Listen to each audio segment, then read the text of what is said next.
Managing Director of Silicon Private Limited, to join us on the stage.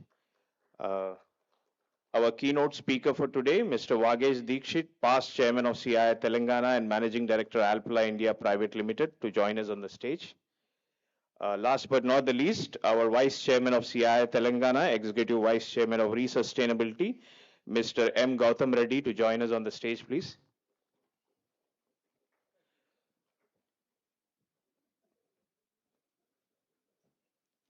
With this, now I hand over to our chairman, Mr. R. Shiva Prasad Reddy, for his opening remarks, please.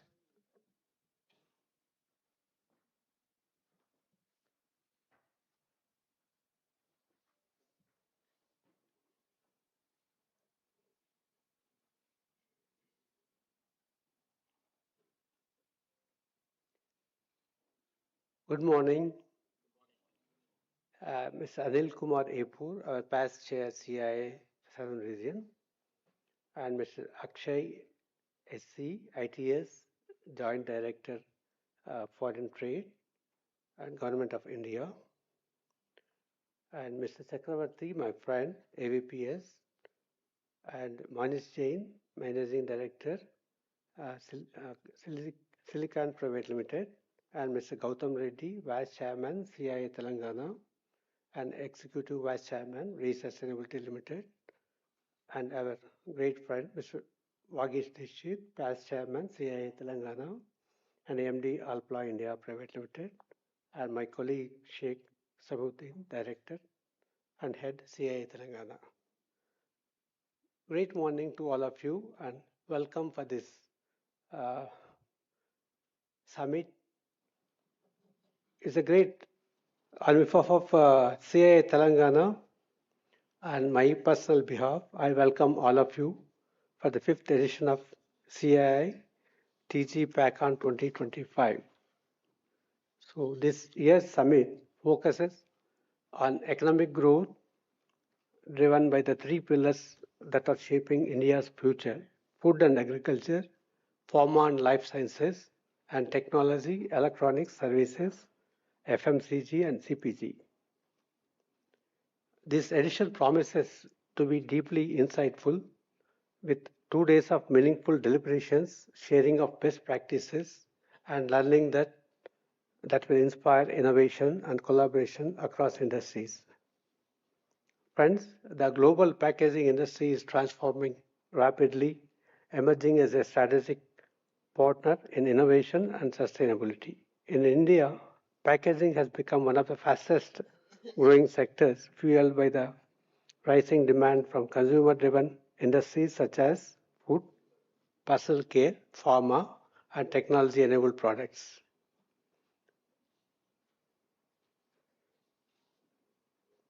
With rising incomes, evolving lifestyles, and growing digital penetration, even in rural markets, the need for efficient, safe, and sustainable packaging is greater than ever before. Packaging today is not just about protecting a product, it is about enhancing the value, ensuring safety, and enabling market access across sectors.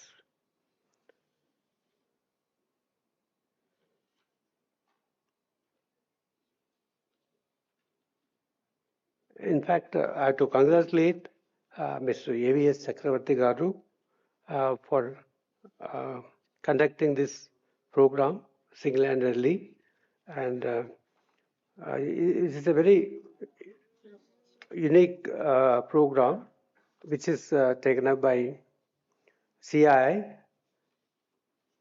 As we come together for this event, let us explore how packaging can serve as a catalyst for economic growth, innovation, and sustainability, strengthening each of the 3 pillars that define India's future.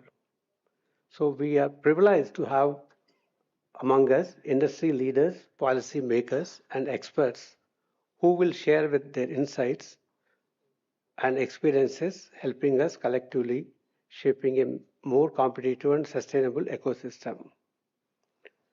Before closing my welcome remarks, I once again congratulate Mr. AVPS Chakravarti Garu for taking up this initiative single-handedly, and I thank him a lot for conducting this program. at a short notice. I wish the summit great success, and I will once again warmly welcome all of you for to this program, CII TG-PackCON 2025. Thank you.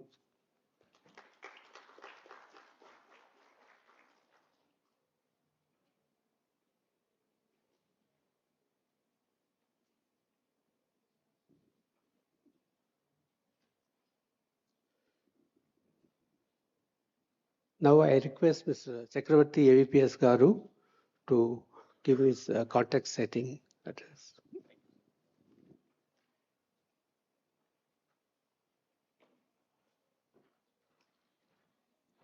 Thank you very much, Chairman. And I wish to submit to your kind attention that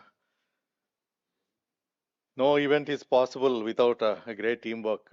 I'm so fortunate to have a great guidance, none other than yourself, our Epur Garu, and Vice Chairman Mr. Gautam Reddy, and all my colleagues on board and the past chairman eloquently supporting this event.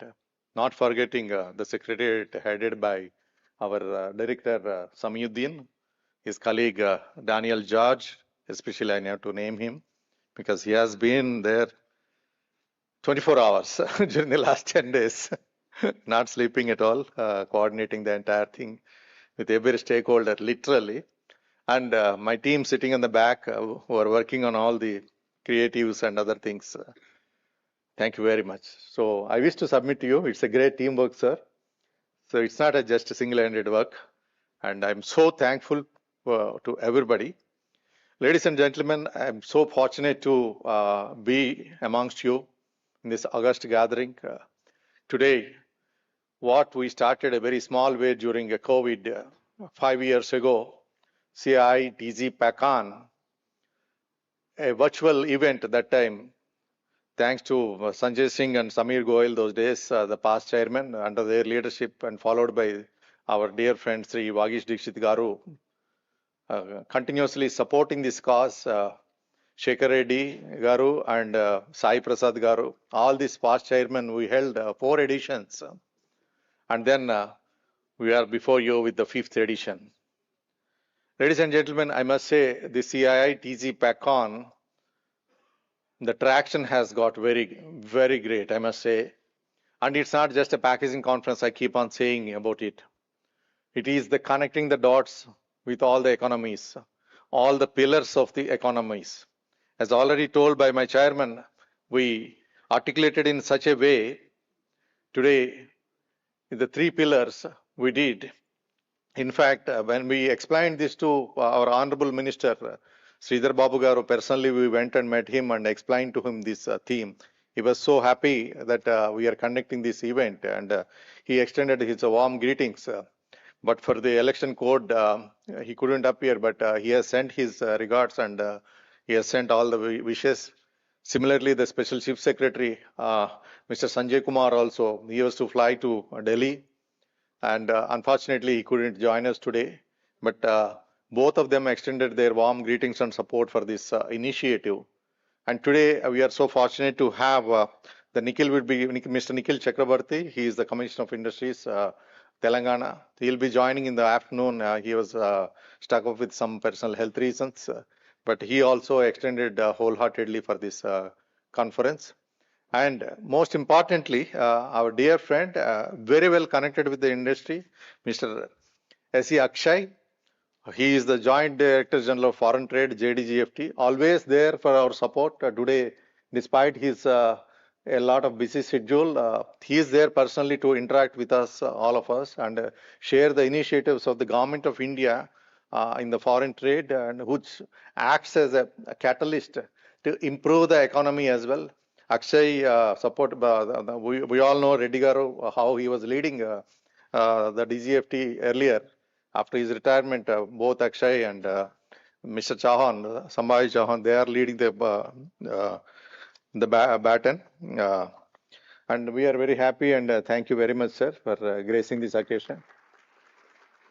And most importantly, I need not have to say, Mr. Anil Kumar Vepur Garu, for last 50 years, can you imagine? Many of you are not born at the time. He has been mentoring the undivided state of Andhra Pradesh before, and now he's such a great inspiration for all of us today. And he's there with us despite his little the health issue. I requested him to be at least 1 hour with us and give his message also, who has been supporting a lot for us. Mr. Manish Jain on the stage, who is also a backbone of this this event continuously for the last 2 years. He has been support, and he flew from USA only for this event last night, and then is the managing director of Silicant. The name reckoning in the moisture absorption and the desiccant field, which is very catalyst in increasing the growth of the industry. You'll be surprised, many brands in Hyderabad, be it pharmaceuticals or even food brands like Almond House, Dadu's, Pulla Reddy's and all, I think they increase the business 2x and 3x thanks to him because of his products. A round of applause to Manish as well today. And Vagish Garu, what should I say to him? You are going to listen to him. I think the name which doesn't need an introduction. And I also thank our past chairperson, the very inspiring Dr. Vanitha Datla Garu, who is leading the CEO roundtable immediately after this inauguration also. And host of CEOs you are going to see, all of them, my sincere thanks to them for obliging my request to come on board and share their experiences from the diversified fields today.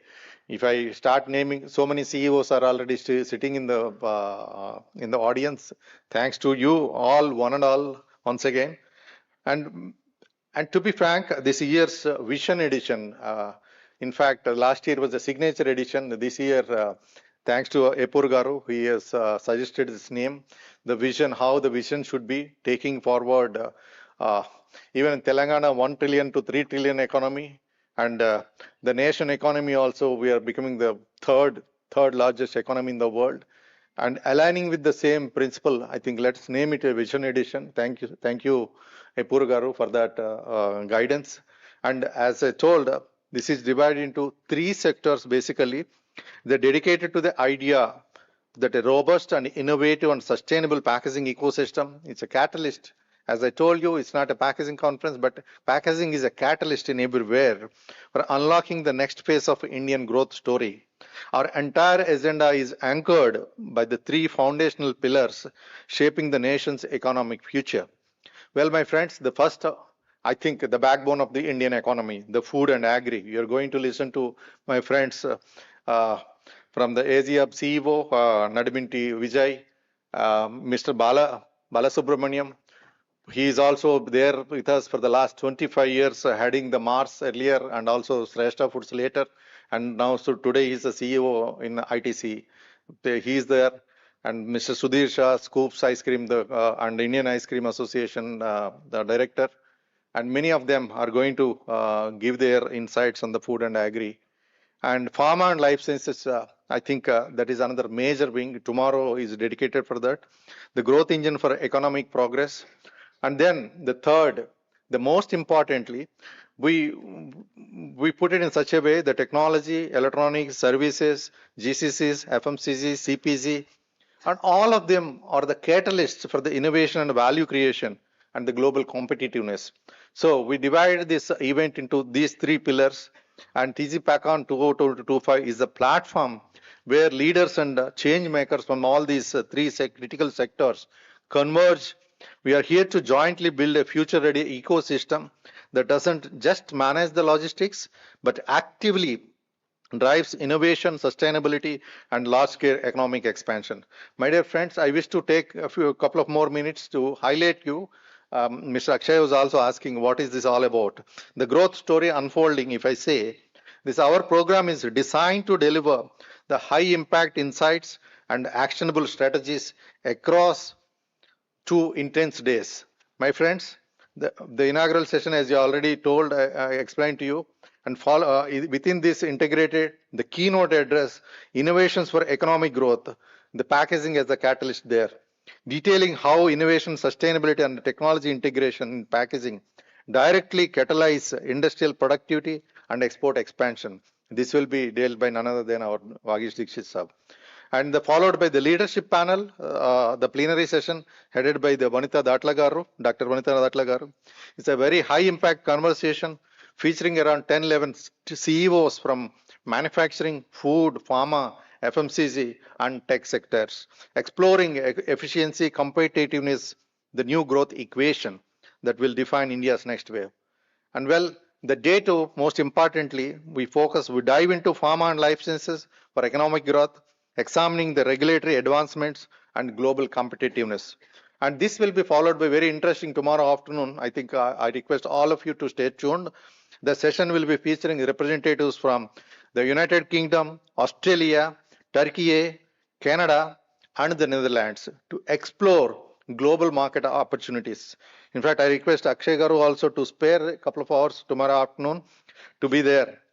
So then the other important thing is, with the permission of our chair, Mr. Prasad Reddy Garu, we introduced a novel idea this year. In fact, Mr. Vagish Dikshit also was pioneer in bringing up such initiatives in my earlier initiatives.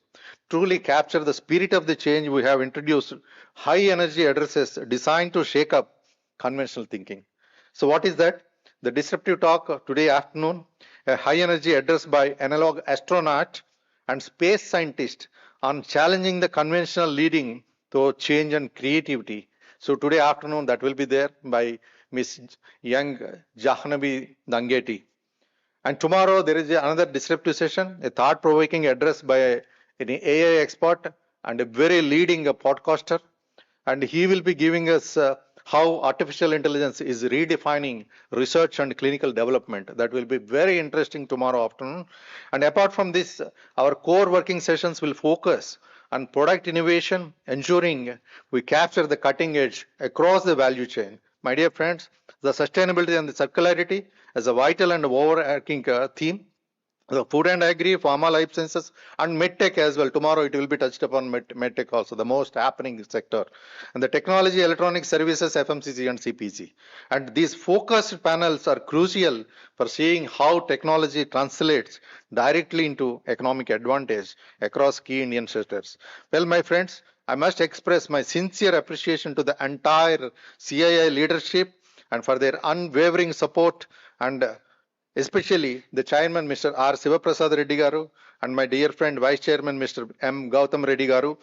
And my sincere thanks also once again to the past chairman of the CII Southern Region, Mr. Anil Kumar Epur Garu, and all the past chairpersons and state council colleagues for their support, and my core organizing team especially, and the CII secretariat led by Mr.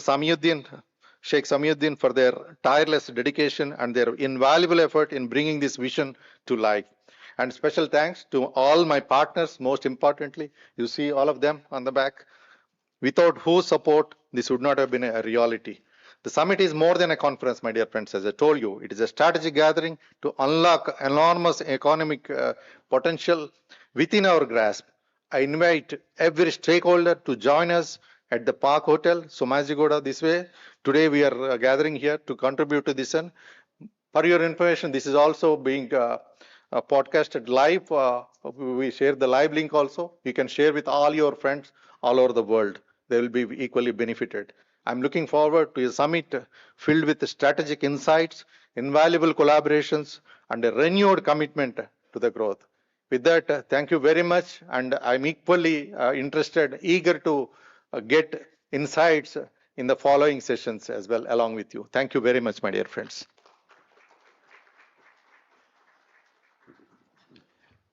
Thank you, Chakravarti Garu. Now I request Mr. Anil Epur, past chairman, Southern Region, to give his address, please.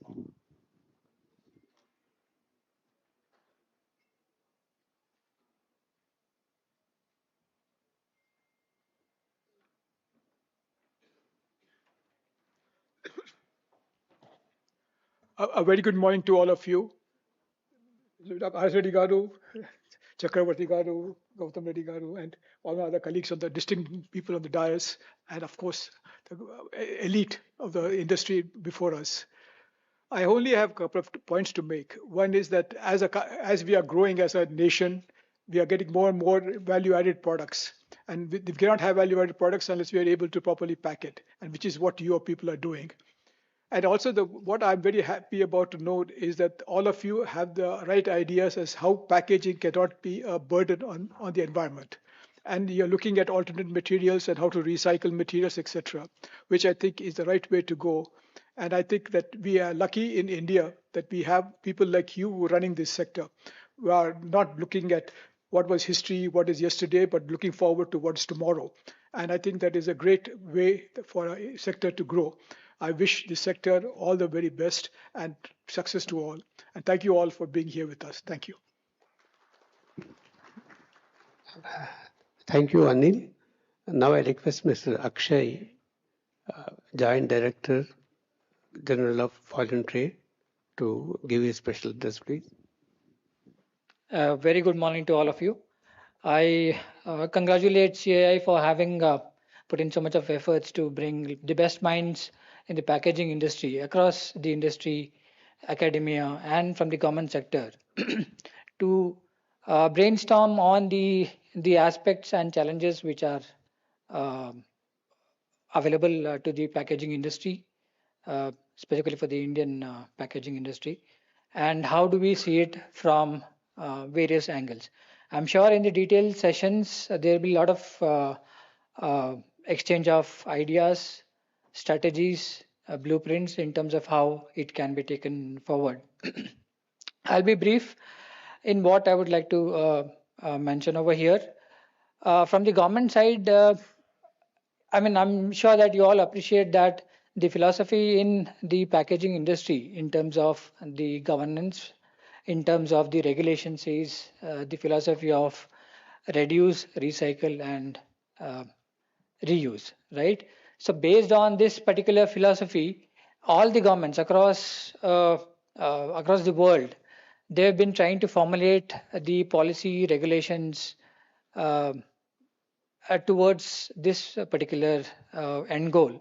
And we, under the Ministry of Commerce and Industry, we would also be trying and be watching on these aspects unfold and try and disseminate information about how our exporters, specifically coming from the Commerce and Industry Ministry, we expect our exporters to have the competitive edge in terms of their exportability, whether they are core products, whether it is textiles and pharma or so on, or in terms of the innovative products in packaging being used, because that is also coming into the regulation aspects.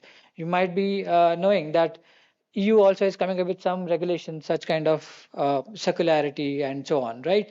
So this is the context under which we have gathered over here to discuss about that.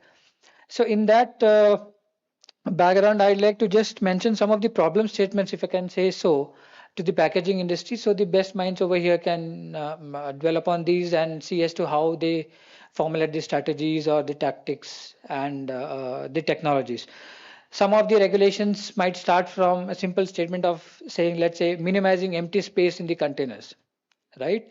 So this has been chosen as one of the principles in the regulations by EU.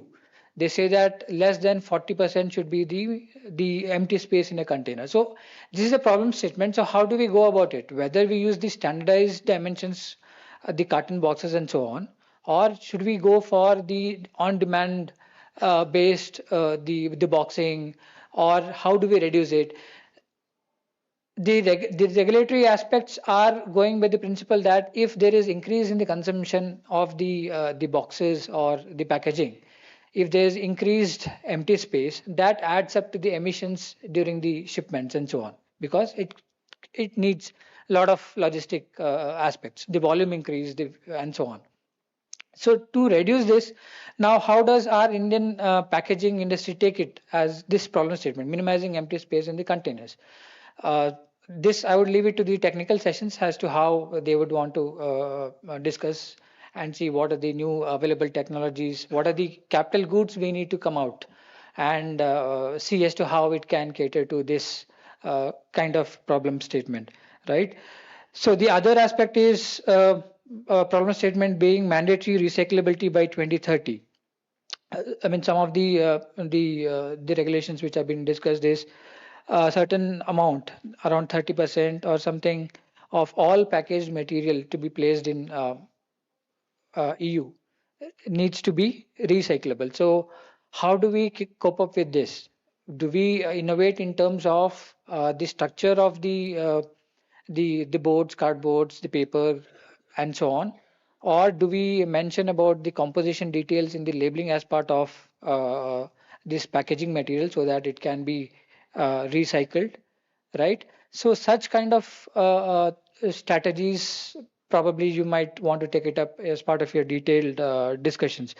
The other problem statements like reuse and refill targets. I mean, of course, we've seen ki, slowly, I mean, just to take an example, we have moved from having plastic water bottles in restaurants to the glass water bottles. So we are moving from disposable to reusable, refillable, right? So that's how the industry, the packaging consumption is getting transformed. So how do we take it forward? So what are the ways of taking it forward? What are the materials? What are the composition of the materials? And how do we ensure that these are cleaned up, these are recycled, and so on? So these are some of the statements which are available in front of you, not to mention about restrictions on the single use plastic packaging, mandatory recycled content, and so on. I mean, one of the key aspects uh, uh, in terms of packaging, which I foresee, is in terms of the packaging material should be part of the recycling or the circular economy. The material use should be to be able to be reused, should be able to be recycled, and that's how it is helpful for the exporters who will be exporting their particular products. So, recycling as an industry in the packaging sector is also quite an important aspect. The capital goods required for that, whether as of now, are we self sustaining in terms of having the capability to manufacture such capital goods or not? Do we import it? Whether we can do something in terms of achieving self sufficiency and reduce the imports on such kind of capital goods. These are the various problems which I can think of as of now. uh, of course, I mean, the nature of the materials in terms of bioplastics being used and so on, these are all the different the themes which the discussions can pan out in this 2 day conclave. That's what I would like to say. Of course, I mean, Chakravarti ji has uh, pulled in so many best minds from trade and academia to discuss about these aspects in the sessions. I'm sure these discussions would help each and every person in this audience, and they'll be able to take some new thing, new innovative idea where they can excel, and they'll be able to help themselves, and they'll be able to help India, specifically Indian exporters, to maintain the competitive edge in this uh, quite interesting international trade scenario. This is what I like to say. Best wishes to the conclave. Thank you so much. Thank you, sir, for giving the problem statement. I request the audience to think about it and discuss during the today and tomorrow and give a best solution for that. Now I request Mr. Manish Jain, MD, Calcan Private Limited, to give his address.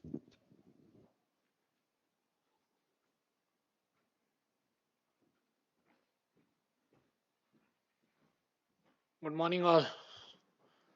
So, thank you for coming here, and I give a special thanks to Mr. A.V. Chakravarti, sir, for giving me opportunity to be the part of such a wonderful conference.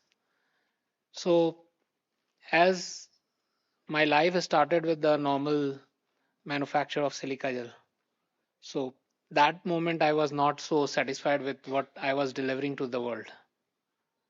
Then it converted into giving the shelf life to the products which are manufactured and how to increase the shelf life, which helps the people to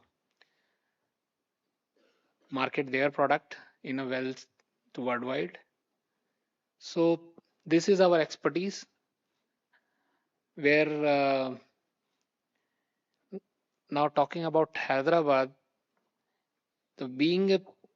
I'm from Pune, so but most of the time all the base and customers are friends and in Hyderabad. Thank you to all. That's all. You are very modest. We need to hear more from, of course, your colleagues. Your proposed listing in the NASDAQ. Sir, thank you, sir. Your words should come true. Thank you, sir.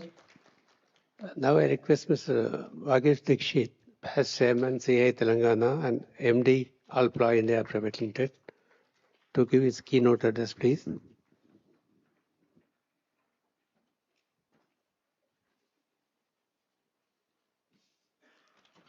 Good morning, ladies and gentlemen.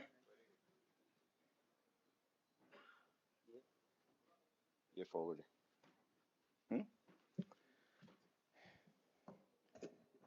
The outset, I'd like to compliment AVPS Garu for his dogged determination and resilience to hold fort with the TG-PackCON for the last 5 years. Well done, sir. I'd like to extend a very warm welcome to our dignitaries on the dais and off the dais. Before I have a presentation that I want to take you through, just so that my thoughts are collected and sequential as I present them. I'd like to say this: innovate, accelerate, elevate. It's a very lovely theme. Anil Bhai, thank you for prompting this theme. It's a Sada Bahar theme. It lives forever. And we are in this forum with a disproportionately large number of people from the packaging fraternity. Of course, we have also some users and those interested in packaging. So I'd like to start from an opening comment that after hundreds of years of quiet hard work,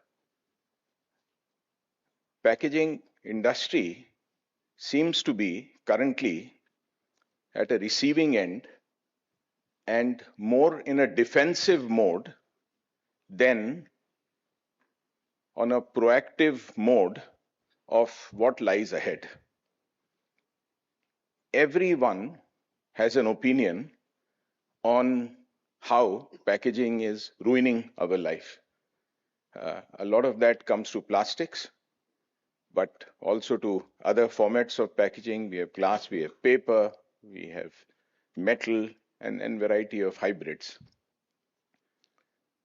Whilst perhaps most of them are well-meaning, but I must also confess a very, very highly disproportionate percentage of what is there in the public is not backed by facts, not backed by science.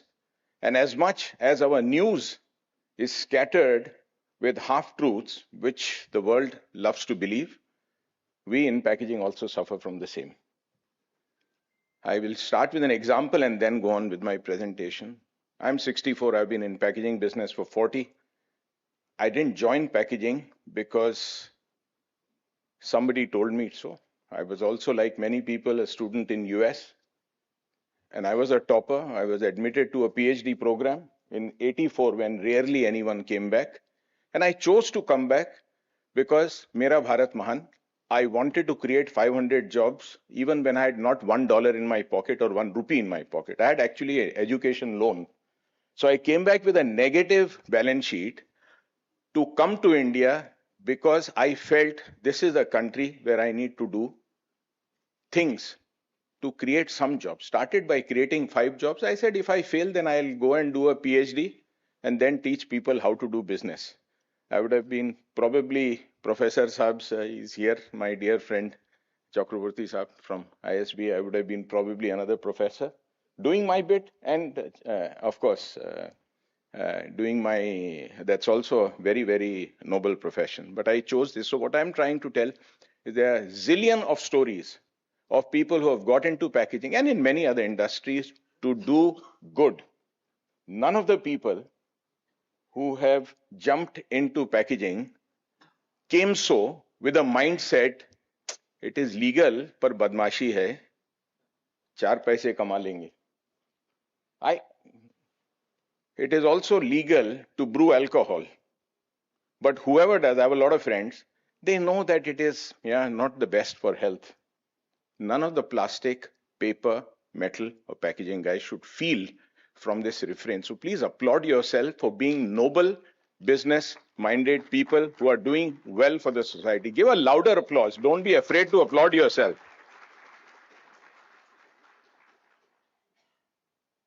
I don't have any slide on my company, so just a quick introduction. I partner and manage Alpla, a 70-year-old Austrian company that I became a partner 20 years back, which is in 46 countries, privately owned, 206 factories around the world, and it is probably one of the largest, if not the largest, rigid packaging player, which means we make bottles and caps. We do it for beverage, food, personal care, home care, agrochemical, pharmaceuticals, the whole gamut. And our mission statement is safe, affordable, and sustainable solutions. With this, I want to move to my presentation, but again, a few information, which will not be in my slides. The packaging industry today globally is well over $1.2 trillion. In India, it is over 100 billion, which means we are 8 to 10% of the global packaging carve out. The 1.2 trillion will probably go to 1.5 trillion in the next 6 to 7 years. We will be at 170 billion. We employ between 5 to 8 million people formally. I suspect it is definitely over a crore. Because a lot of people in packaging businesses in our over 500 districts are not captured in these services. I would imagine this number would more than double in the last 5 to 7 years. And 80% of these employers and employees are in the small scale segment. So they are the quiet, hard-working backbone of India, which is really going up and moving in the right direction. I resonated with Akshayji's comment about not sending empty containers. You mentioned about the 40-foot containers, 20-foot containers. The packaging should be, not sending air. I'm in the business of bottles, so I understand fully how it is to ship air. And I remember in 1997, I was the first Indian to export plastic caps to US successfully, and we still export to 12 countries. And this problem was not different in 1997. So what we decided was to floor stack here and palletize in New York. The floor stacking saved $210 per pallet, and the palletizing cost was $70. Took some effort, but it worked, and it still works. I still send a lot of, there are some people who don't want to even bother, and then they have to pay the cost, and I send it reluctantly. But these are important now as they were important then, because every waste of activity has a cost associated. And cost, when you incur, it's a national waste, it's a global waste, and it has carbon footprint impact, and it has so many other impacts. With this, I'd like to also confess that on the packaging business, my experience is more on the plastic side, even though I've been associated and I have a lot of respect for every format, but my experience sharing will be more from the plastic point of view. I'll start with a video. Let's see if this works.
Thank you.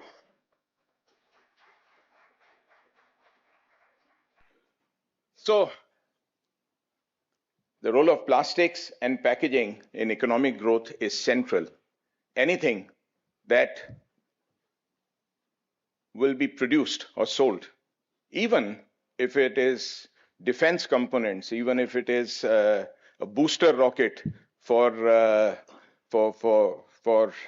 aerospace, it will be needed to be moved from point A to point B in relevant packaging format.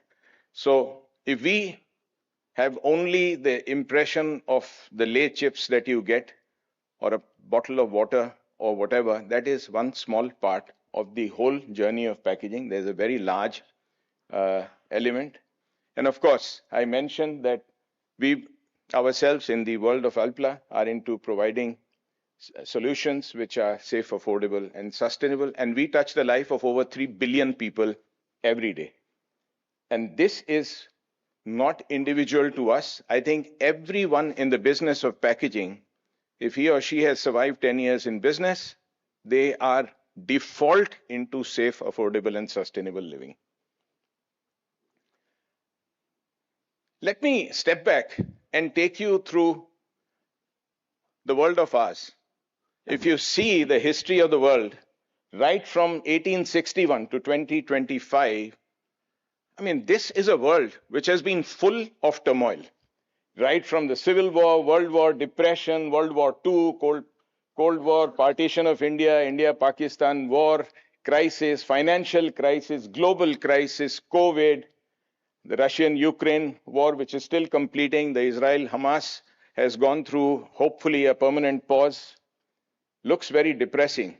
Now look at what happened during the same period in the world of plastics. This is not from any research, this is our own work. In the same time, when we had the American Revolution, the first man-made plastic was patented.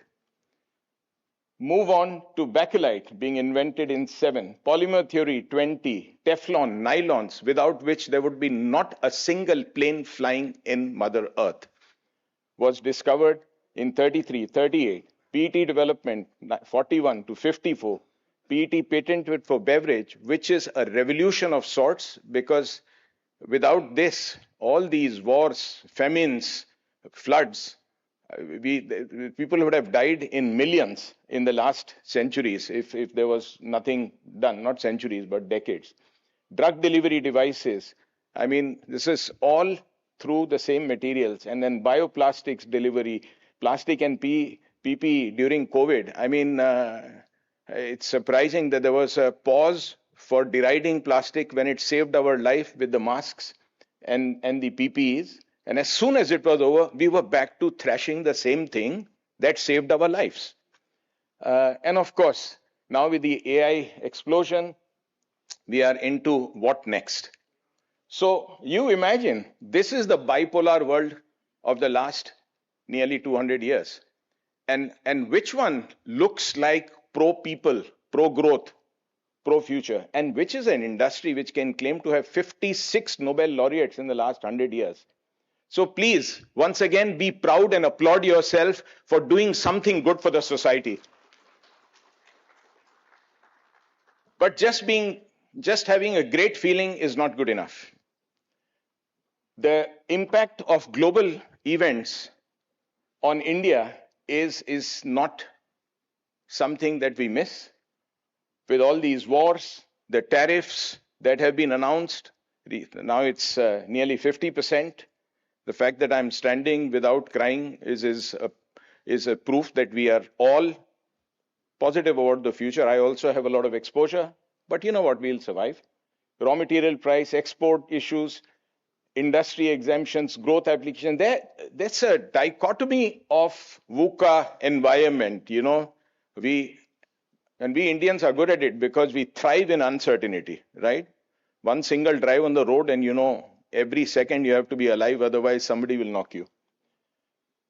In this uncertainty, as I mentioned, out of India, we still export to 12 countries, including US, and we are one of the few exports to Hong Kong for material that goes into China. And plastics, whether it's one container a month or one in 2 months, but at least we are selling. And these are plastic caps which China sells to US. We sell to them. Yeah, all the way. That's the only container I want to know from my sales. Whenever they say, even if it is a sale of 1 crore a year, I want to know. And then I quietly stand in the room and say, yes. Maja aata hai na? So when we talk about innovation, innovation is not something which you do swanta sukha. You need to do for your client. The client needs to do for the consumer. The consumer is part of society. So we are in the societal good business. And I want to share how our journey from nearly 20 crore to 1500 crore in the last 15 years was fueled only by innovation and nothing else.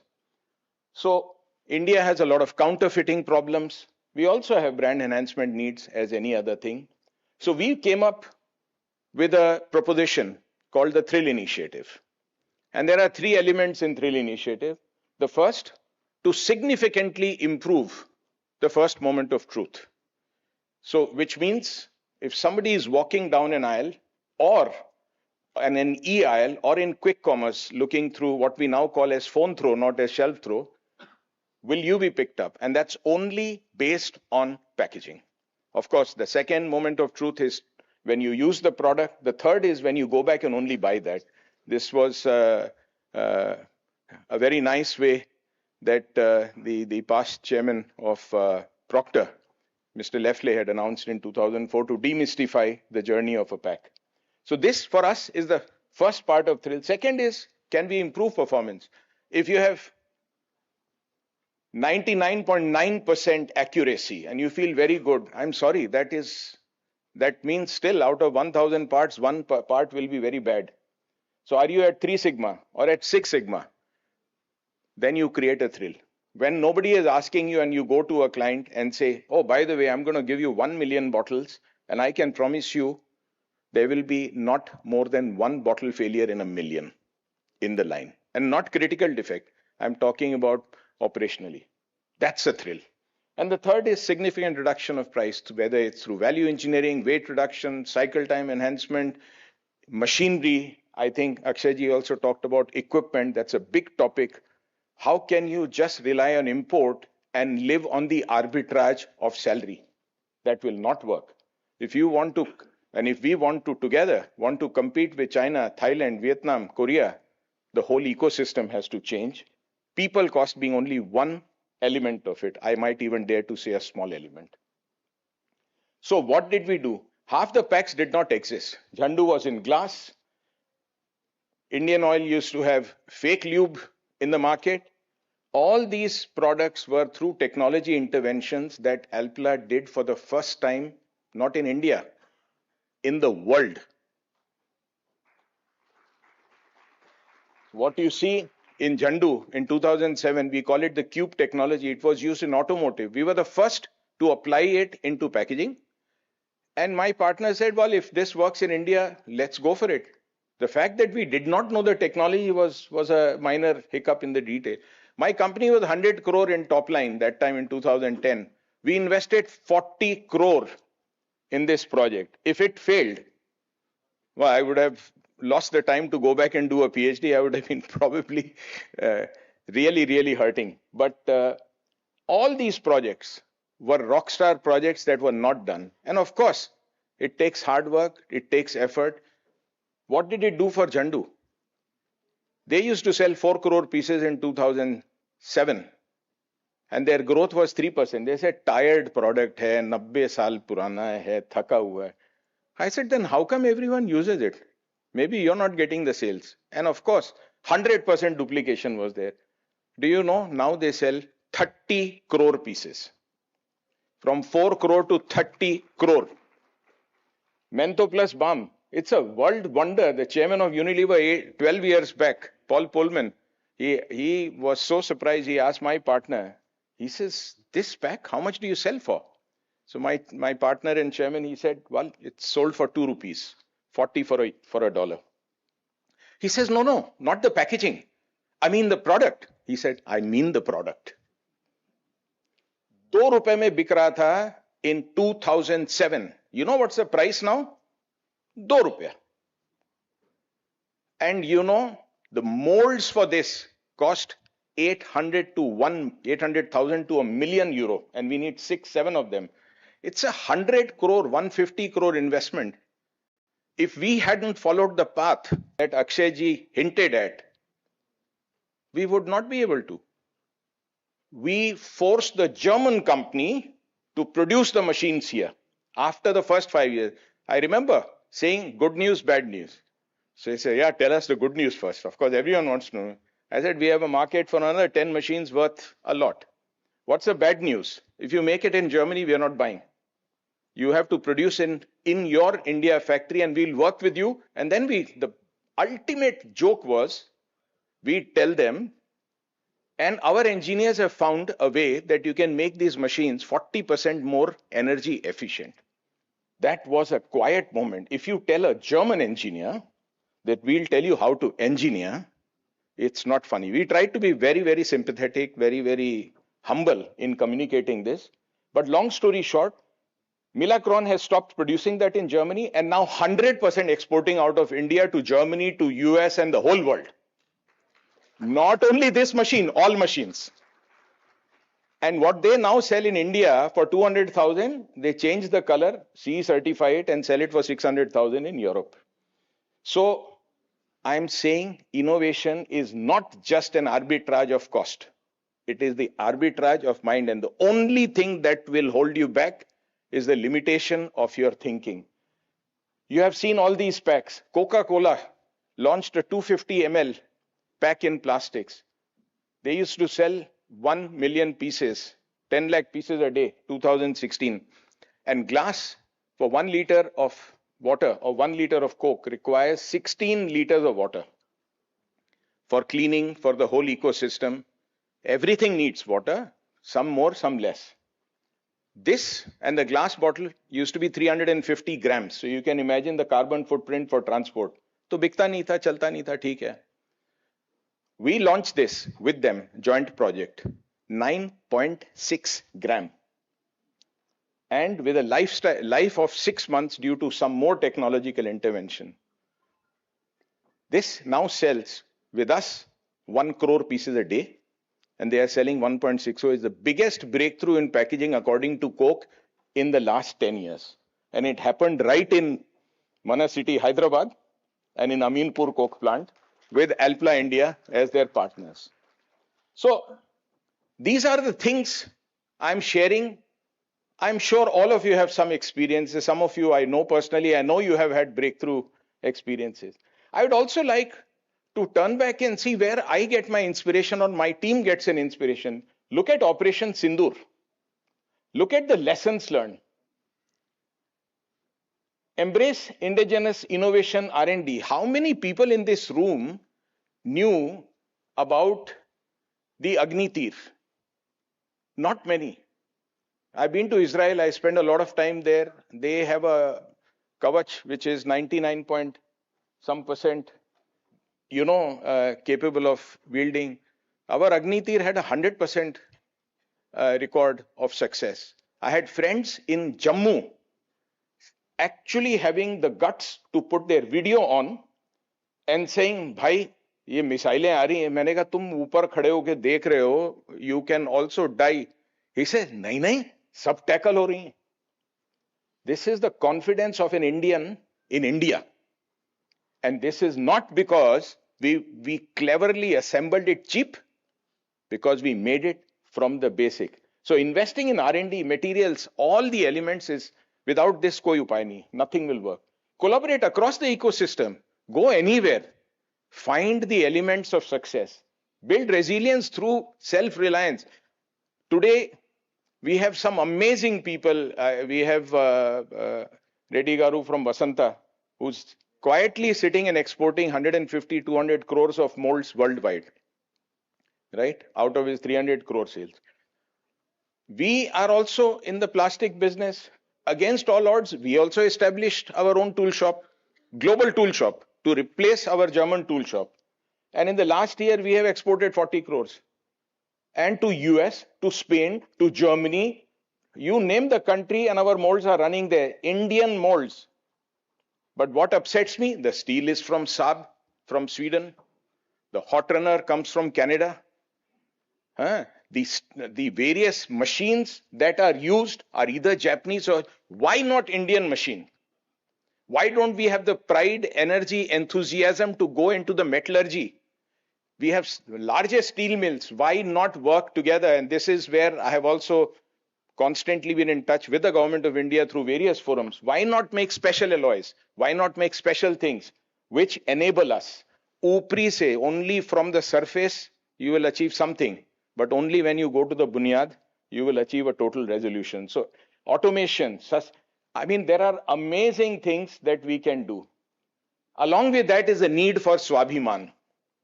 When you start with a feeling, you know, we see this all, अरे अपने यहाँ तो ऐसा ही होता है.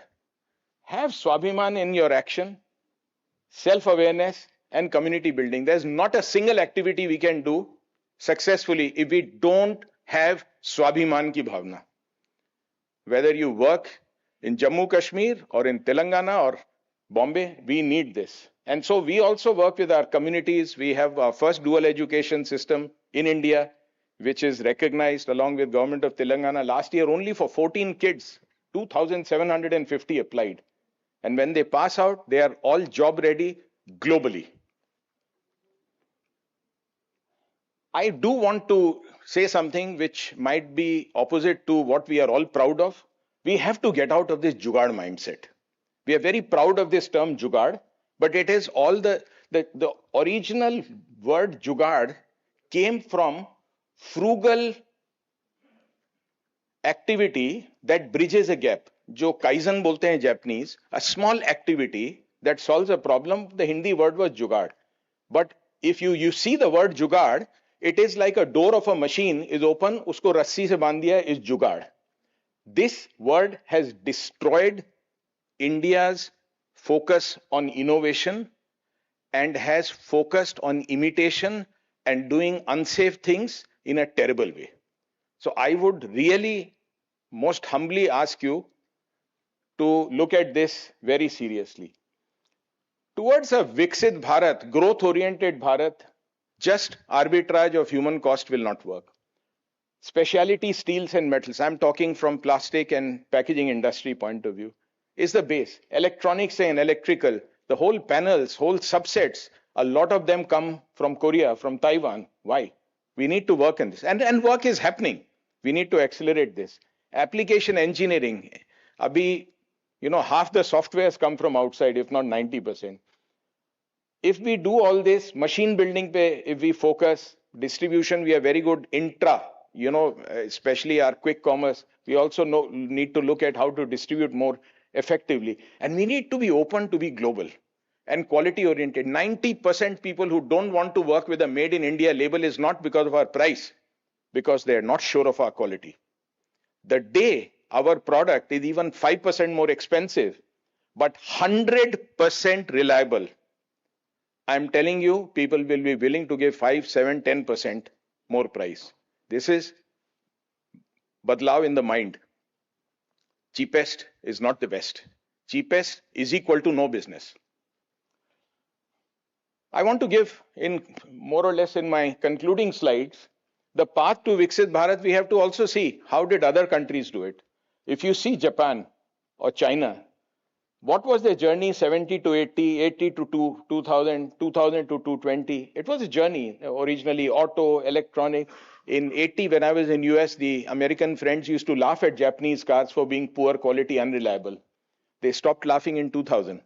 And by now, Japan leads the way. China was quite, I would say, primitive in mid-90s compared to US, I'm saying. Look at them now. So instead of just thumping our chest with abject pride without action, we need to know that if we need to move forward, there are some learnings we have to take from them. We don't even deliver I am talking from my office experience. If a direct report of mine says, Sir, मैं next week भेज दूंगा आपको, I will send you this information by Tuesday, you can bet you will not get it on Tuesday. You will have to ask, request. So reliability, timeliness, customers, when you offer something, do it on time and focus on Digital India, Make in India. A lot of good things are happening. The GST revolution is the finest thing that's happened in a long, long time. The openness on various elements is amazing. We need to build on it. Nothing will come by itself. As packaging professional, towards the end, I would like to say that we also need to improve our personal behavior in our societies. We expect that if we throw our junk on the road, if bottles are thrown, papers are thrown, I'm into wildlife, I do wildlife photography, I see birds hurt because of a whiskey bottle thrown at the edge of a. If this behavior continues, we should stop being proud of our 5,000-year heritage. The pride will start if we start to behave in a nice way and in a way that our children will be proud of us. And I'm glad that our children are behaving much better now as we move forward. So in conclusion, I think from a packaging industry point of view, we are the true partners of the growth of this country. I believe it will foster employment, it will foster every sort of good things that come to life, but it will not happen if we are not proud of what we do and we do not believe in ourselves and work with each other. Thank you very much. Thank you for your time. Thank you, sir, for your inspiring speech.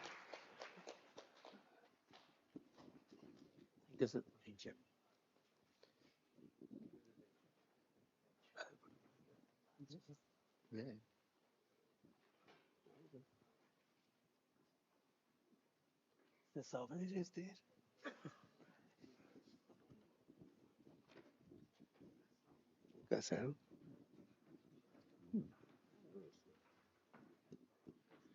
Yeah, may I now request the dignitaries on the dais to release the conference souvenir formally.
Now I request Gautam Reddy Garu to give his concluding remarks.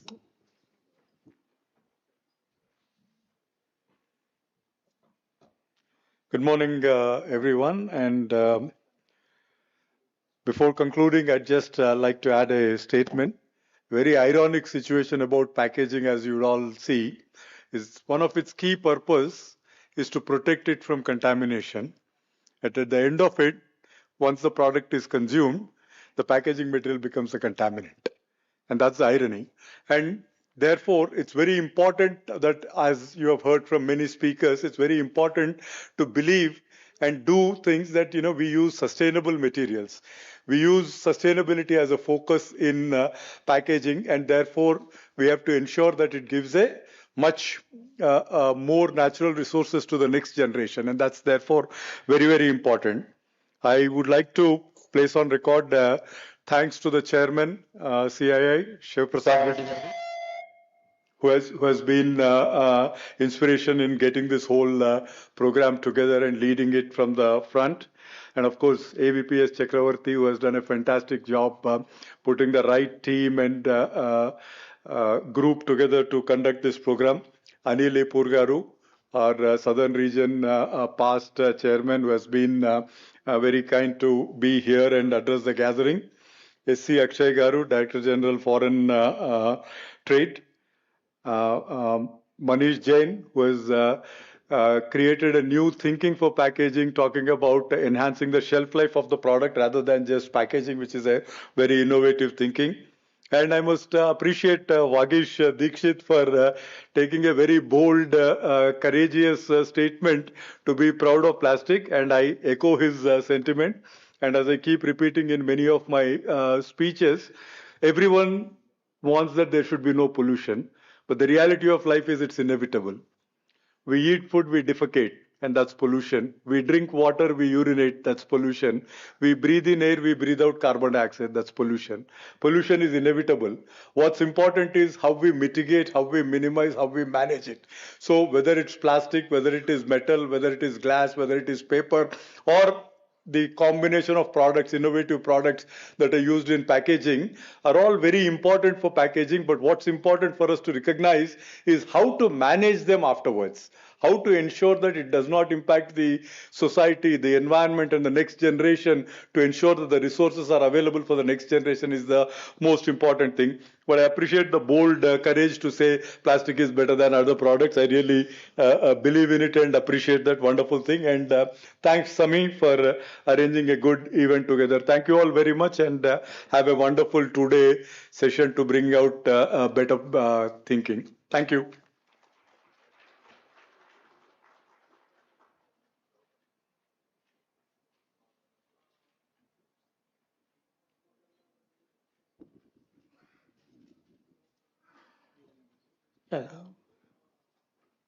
Small mementos to the speakers. We have some mementos to be given away. May I request the chairman to give away the mementos to the inaugural speakers?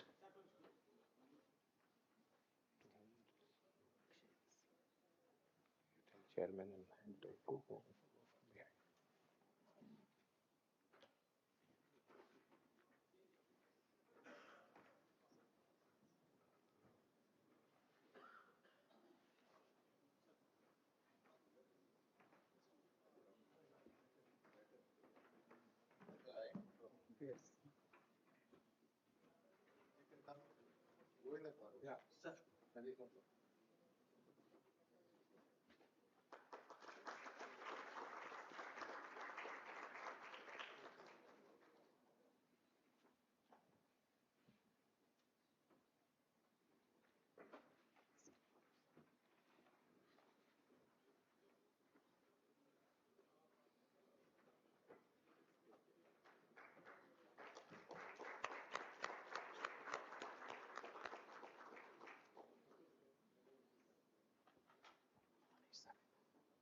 Thank you all. So with that, we formally close the inaugural session. We will reassemble back in the next 15 minutes for the next panel discussion. Thank you.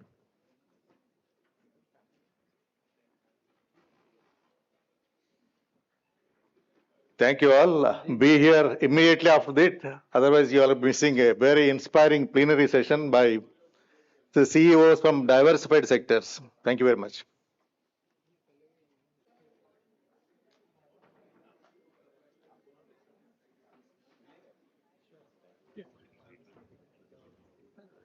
We have the most of no, no. What I'm saying is,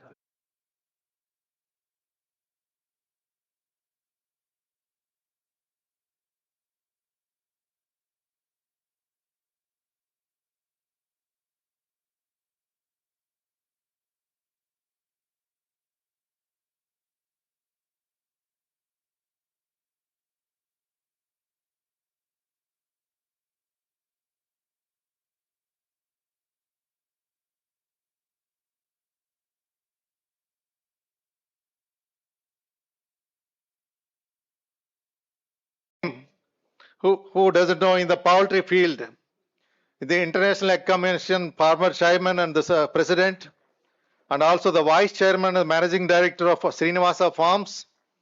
Thank you, sir. Mr. Suresh Chituri. Deepak Sapra, he is going to join online because of his health. He is the CEO of Dr. Reddy's Laboratories. Mr. Manish Jain, the managing director of Silicon Private Limited. Welcome him. Mr. Qasim Saheb, the managing director of Amcor, the Fortune 500 packaging company, rigid packaging solutions. And the lady of the day also, Ms. Priyanka Singla, who came all the way from her busy schedule, Director AMEA, Brand Engagement and Sustainability, the Avery Denison. Mr. Balaprasad Pedagiri, the Principal Consultant and the Chief Innovation Officer of Tata Consultancy Services, and Ms.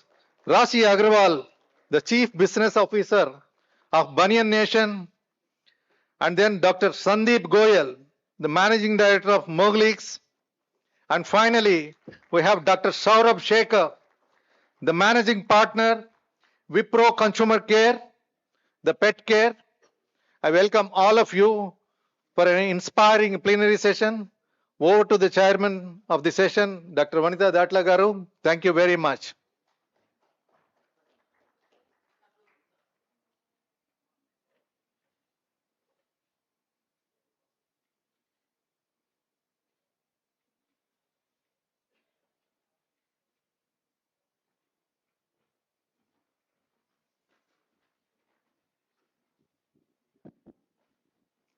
Thank you, AVPS Garu, and welcome to all the panelists for today's plenary session. We have a galaxy of leaders sitting on stage here with me, and they all come from diversified industries. A few of them from the packaging industry itself, but we have other leaders who actually use a lot of this packaging to deliver their products to the consumers. It's a very, very interesting panel today that will bring their insights and perspectives on how India as an economy can actually move forward into the coming decades. What are the innovations that we can bring to our products, not only to the product itself, but also maybe through its packaging. So I will invite each of our guests to please speak about how packaging is enabling their product to move forward to the global stage. We have a huge number of drivers that is actually spearheading the country today in terms of normally we speak about the demographic dividend, we talk about the structural reforms that the country is having, we talk about the positioning that our country is on the global stage. And today, Indian products are known for their quality, they are known for their innovation. We are, I think, in a very, very good place on the global stage. So let's hear from each of our industry leaders on how they are actually contributing to the India growth story and what their vision is for the coming decades.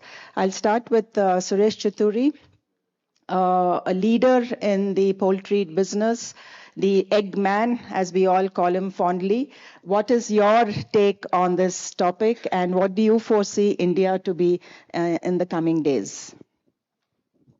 Thanks, Vanitha. And thanks, I have to for also asking me to talk about eggs only. So India is today producing about 140 billion eggs a year, right? And in the next 20 to 25 years, that is going to go across at least 600 billion eggs, and if I have my way, then probably it will be closer to 100 billion eggs, because I believe everybody should eat at least 2 eggs a day if you want to help yourself for your best health. Now, right now, most of these eggs are not sold, not packaged in India. I mean, they're mostly sold loose, but not in a commercial packaging. But that is starting. And my expectation is the packaging side of the business, while in consumption itself will grow probably about 6.5–7% CAGR over the next 25 years. But the packaging side probably will go at 30–40%. Because now with quick commerce coming in and all that, which, as you know, quick commerce is going to take over, I think, most of the retail in India. And retailing is also taking off. And again, most of the consumption happens in cities, while today I think 70% of the consumption is in the urban areas. The rural areas is growing fast now. That is something interesting that is happening in the last decade, is the rural consumption is really picking up. But again, convenience is becoming important. So far, packaging meant premium, pricey. So those things are also, I think, going to change now. And that's part of the effort I am leading. So for sure, packaging is going to be very important. But at the same time, compared to the previous session, I think it's important also that how do we do it responsibly? Because can we afford to do what the West did in terms of how they did things and all that, right? I think if India starts doing that, then I think we will have a major issue.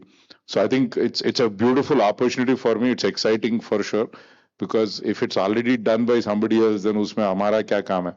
But doing something innovative, something changing is I think is exciting for me, and looking forward to that innovation and that change.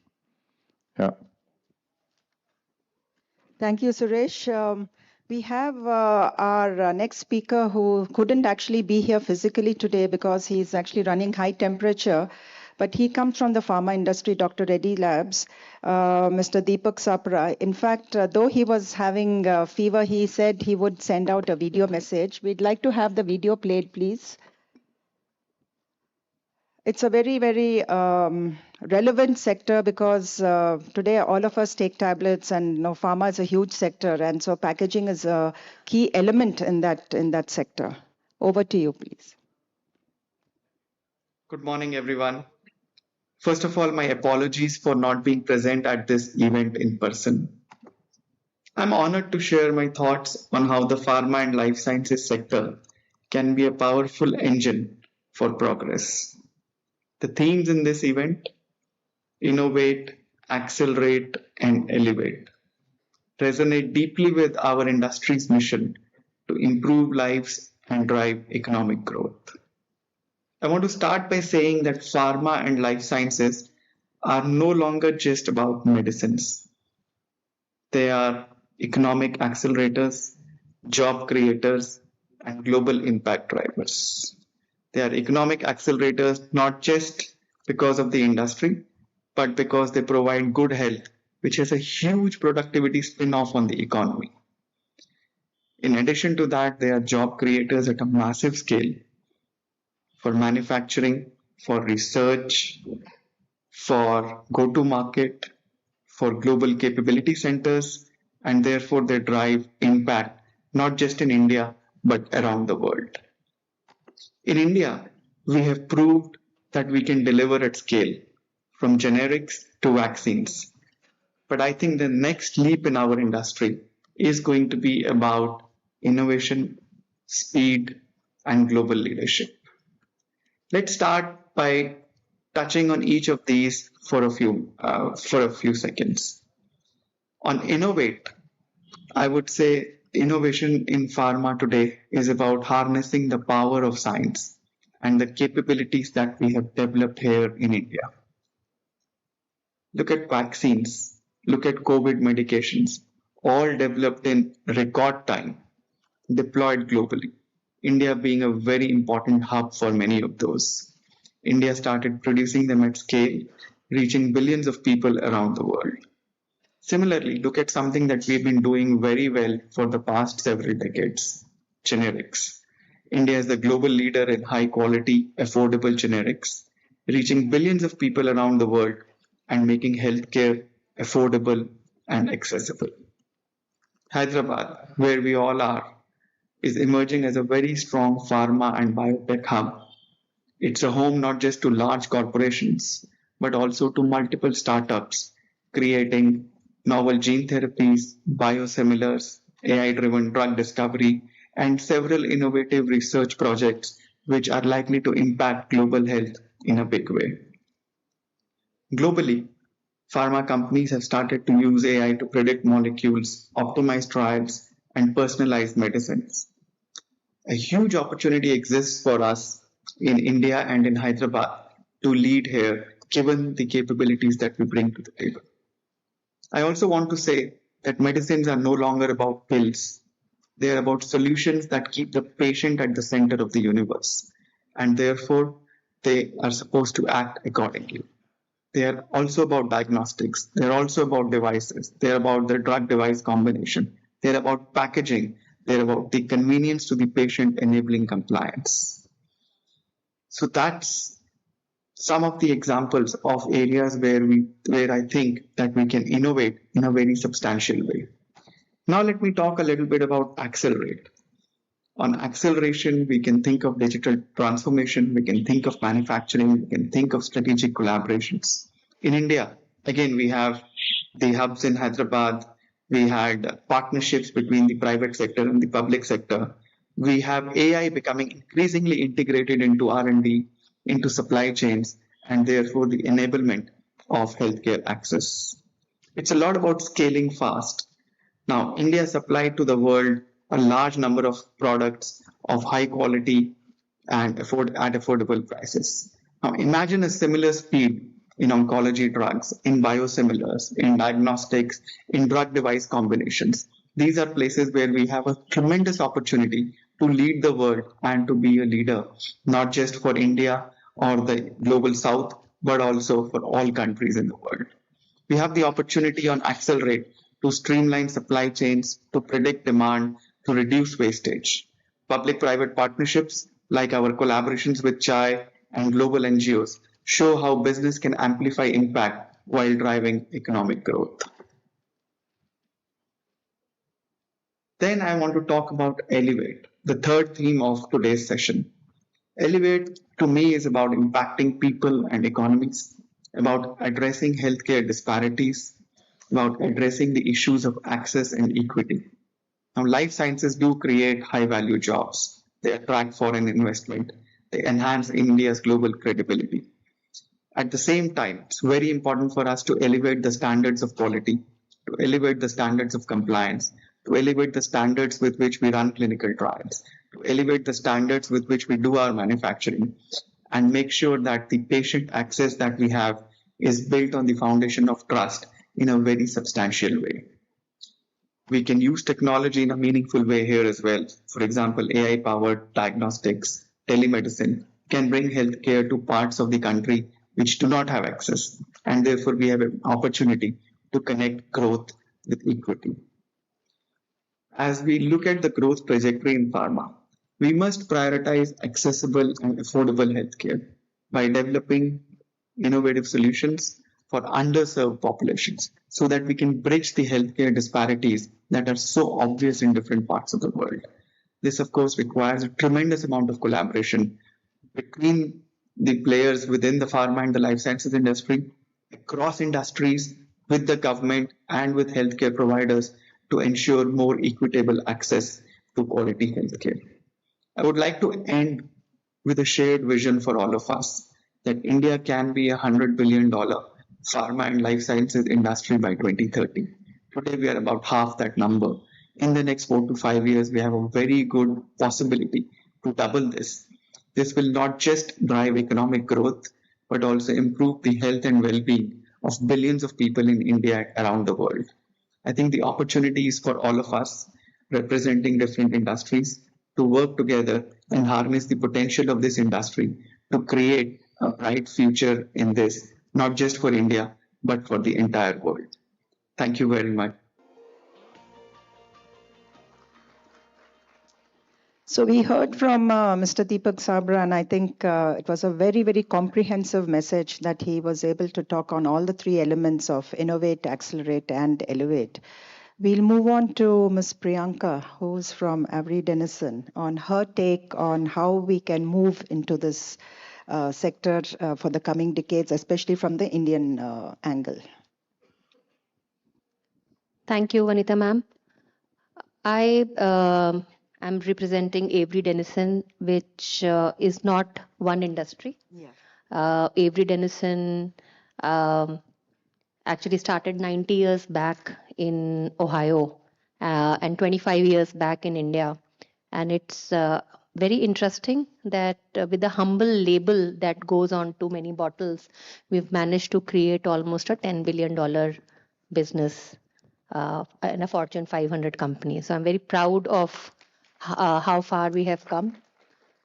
In fact, it's not just the top line. We have also helped industries like CPG, wine and spirits, home personal care, food and beverage, pharma, automobiles, electronics, and many other industries, including e-commerce, retail, logistics, solve big problems, right? So the problems that a humble label can solve include, as Vagish mentioned, the creating that first moment of truth through a very attractive shelf appeal, or the second moment of truth when it functions as desired, right? As per the CTQs, for example, in pharma.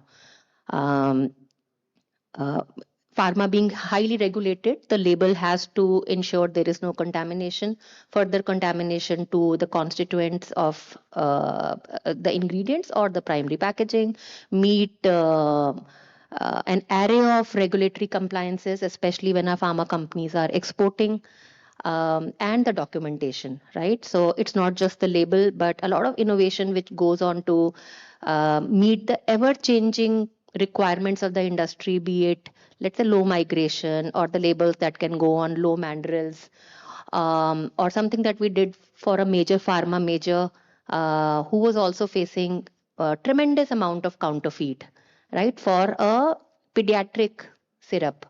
Again, I'll go back to what Vagish mentioned.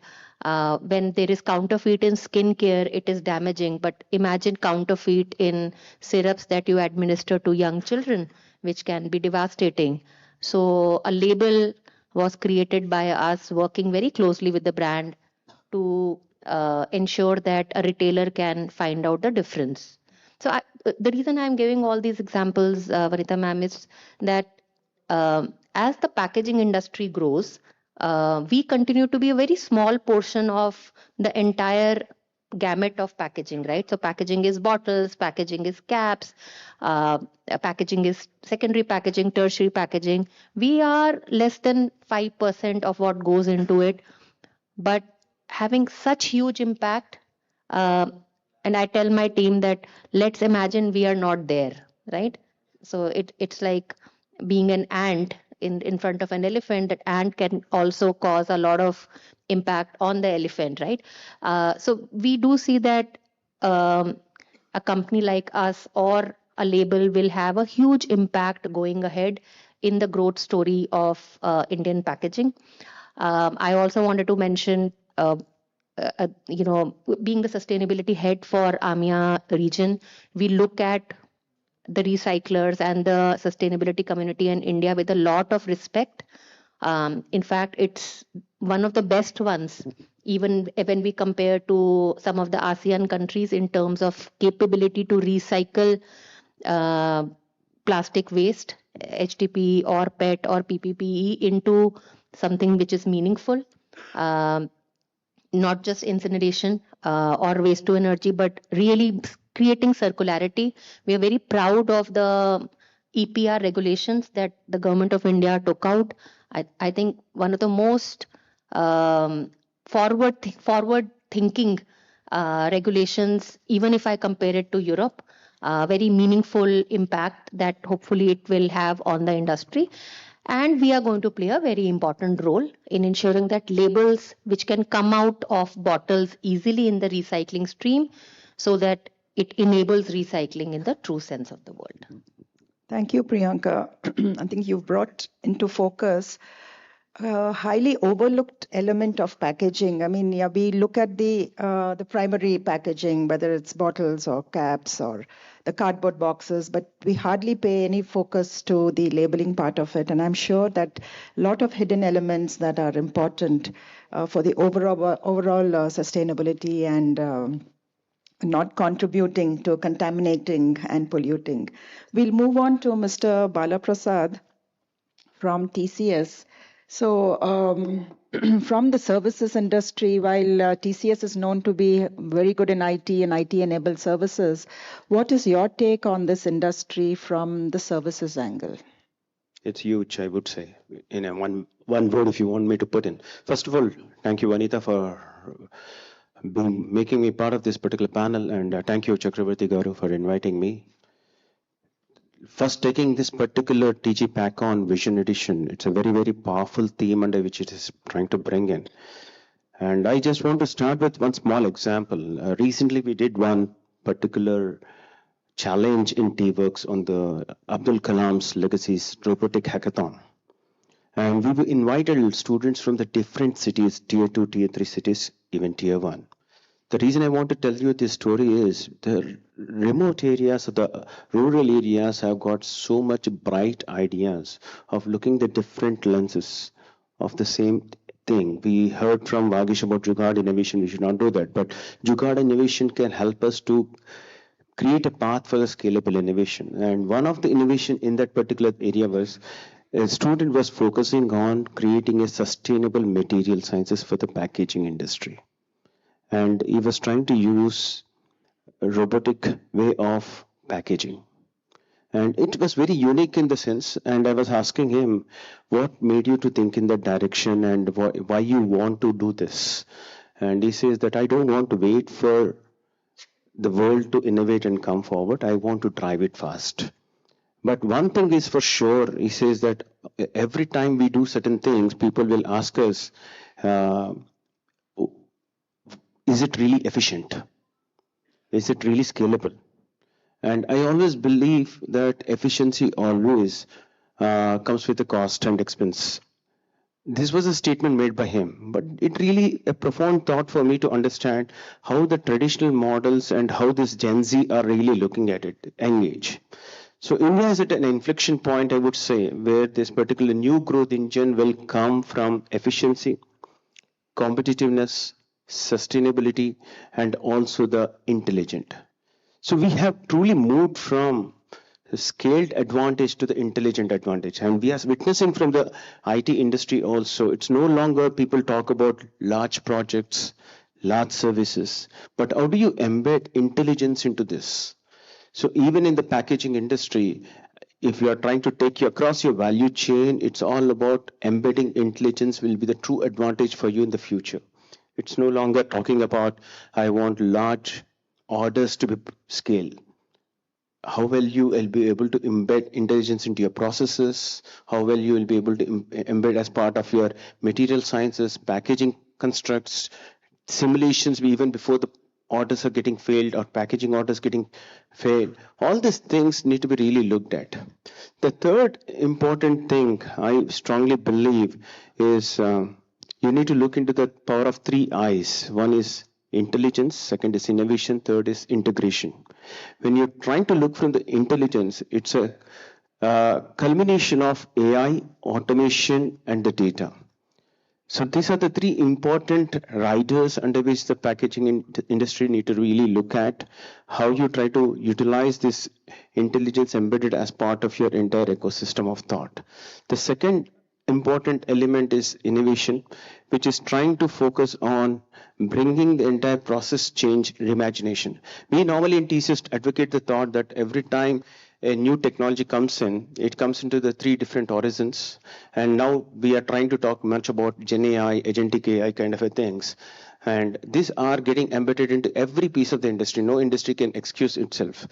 So first thing is assist, second is augment, third is transform.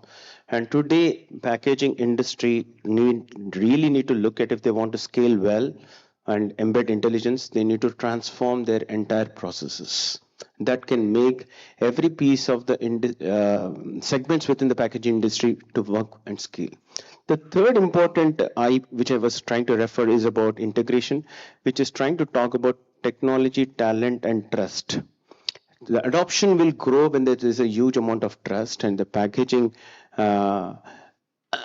industry need to really look into how well you will be able to integrate. And there is a lot of upskilling of the talent also which is required at a ground level, and that you need to really embark upon.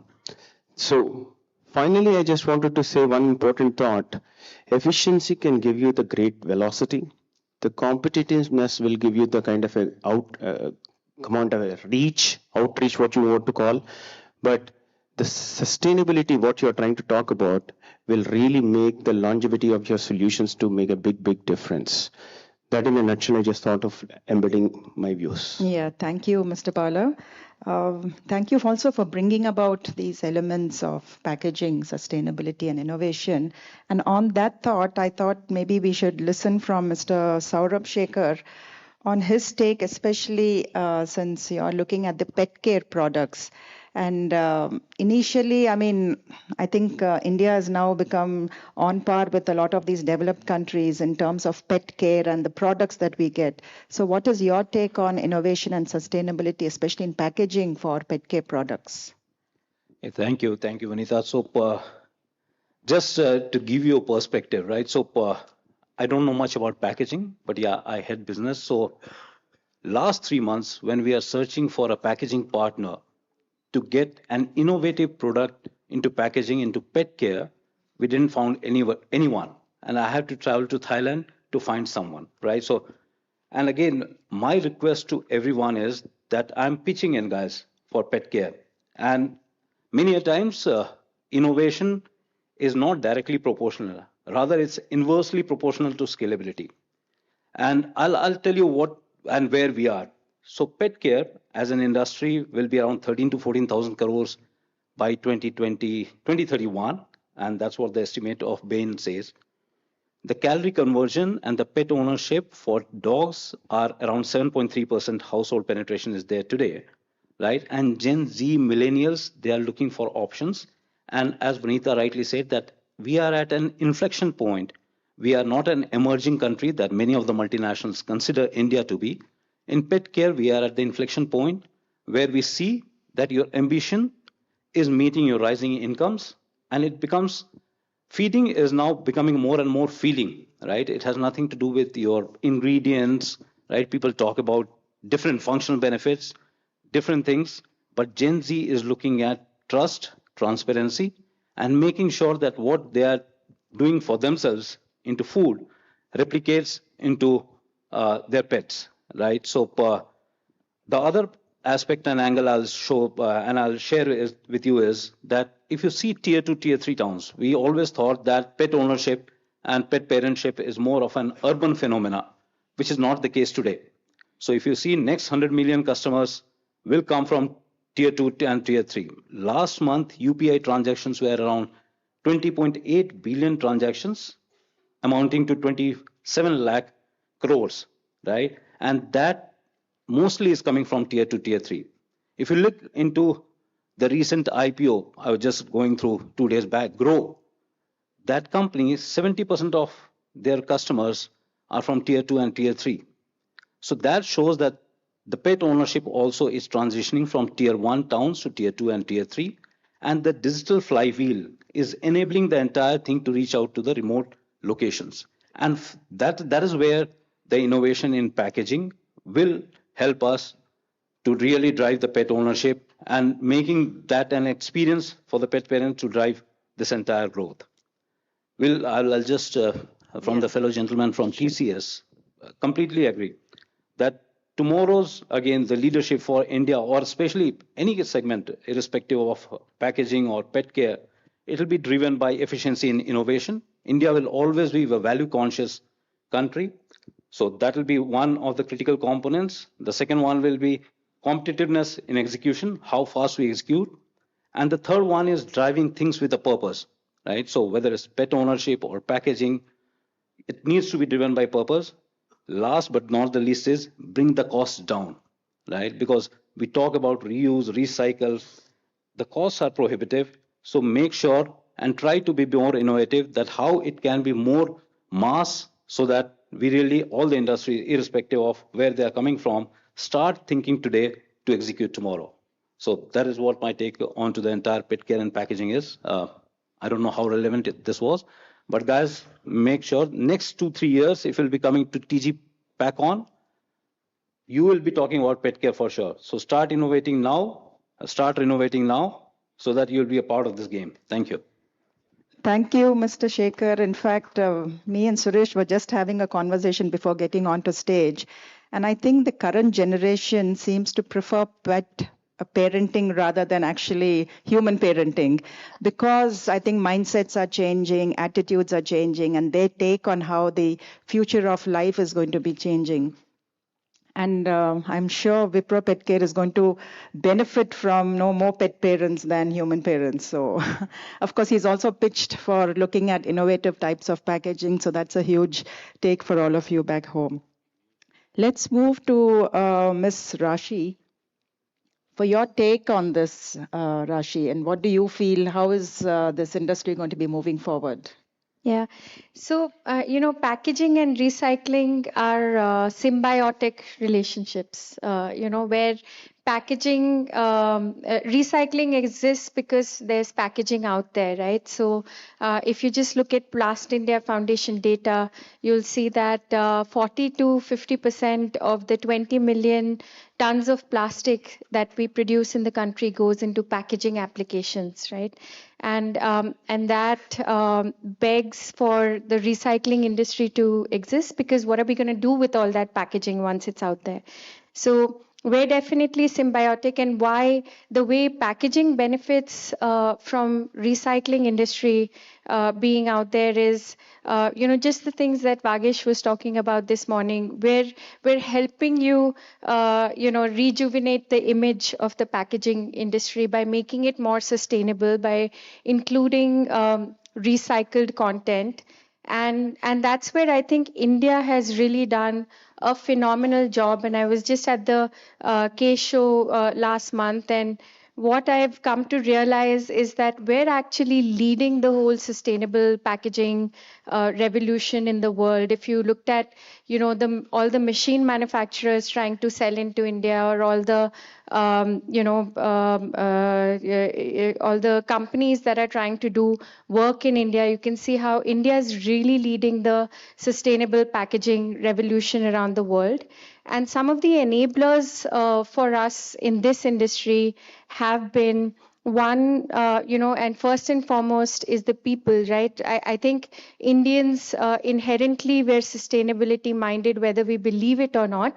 We're very conservative in our use of resources in our very DNA.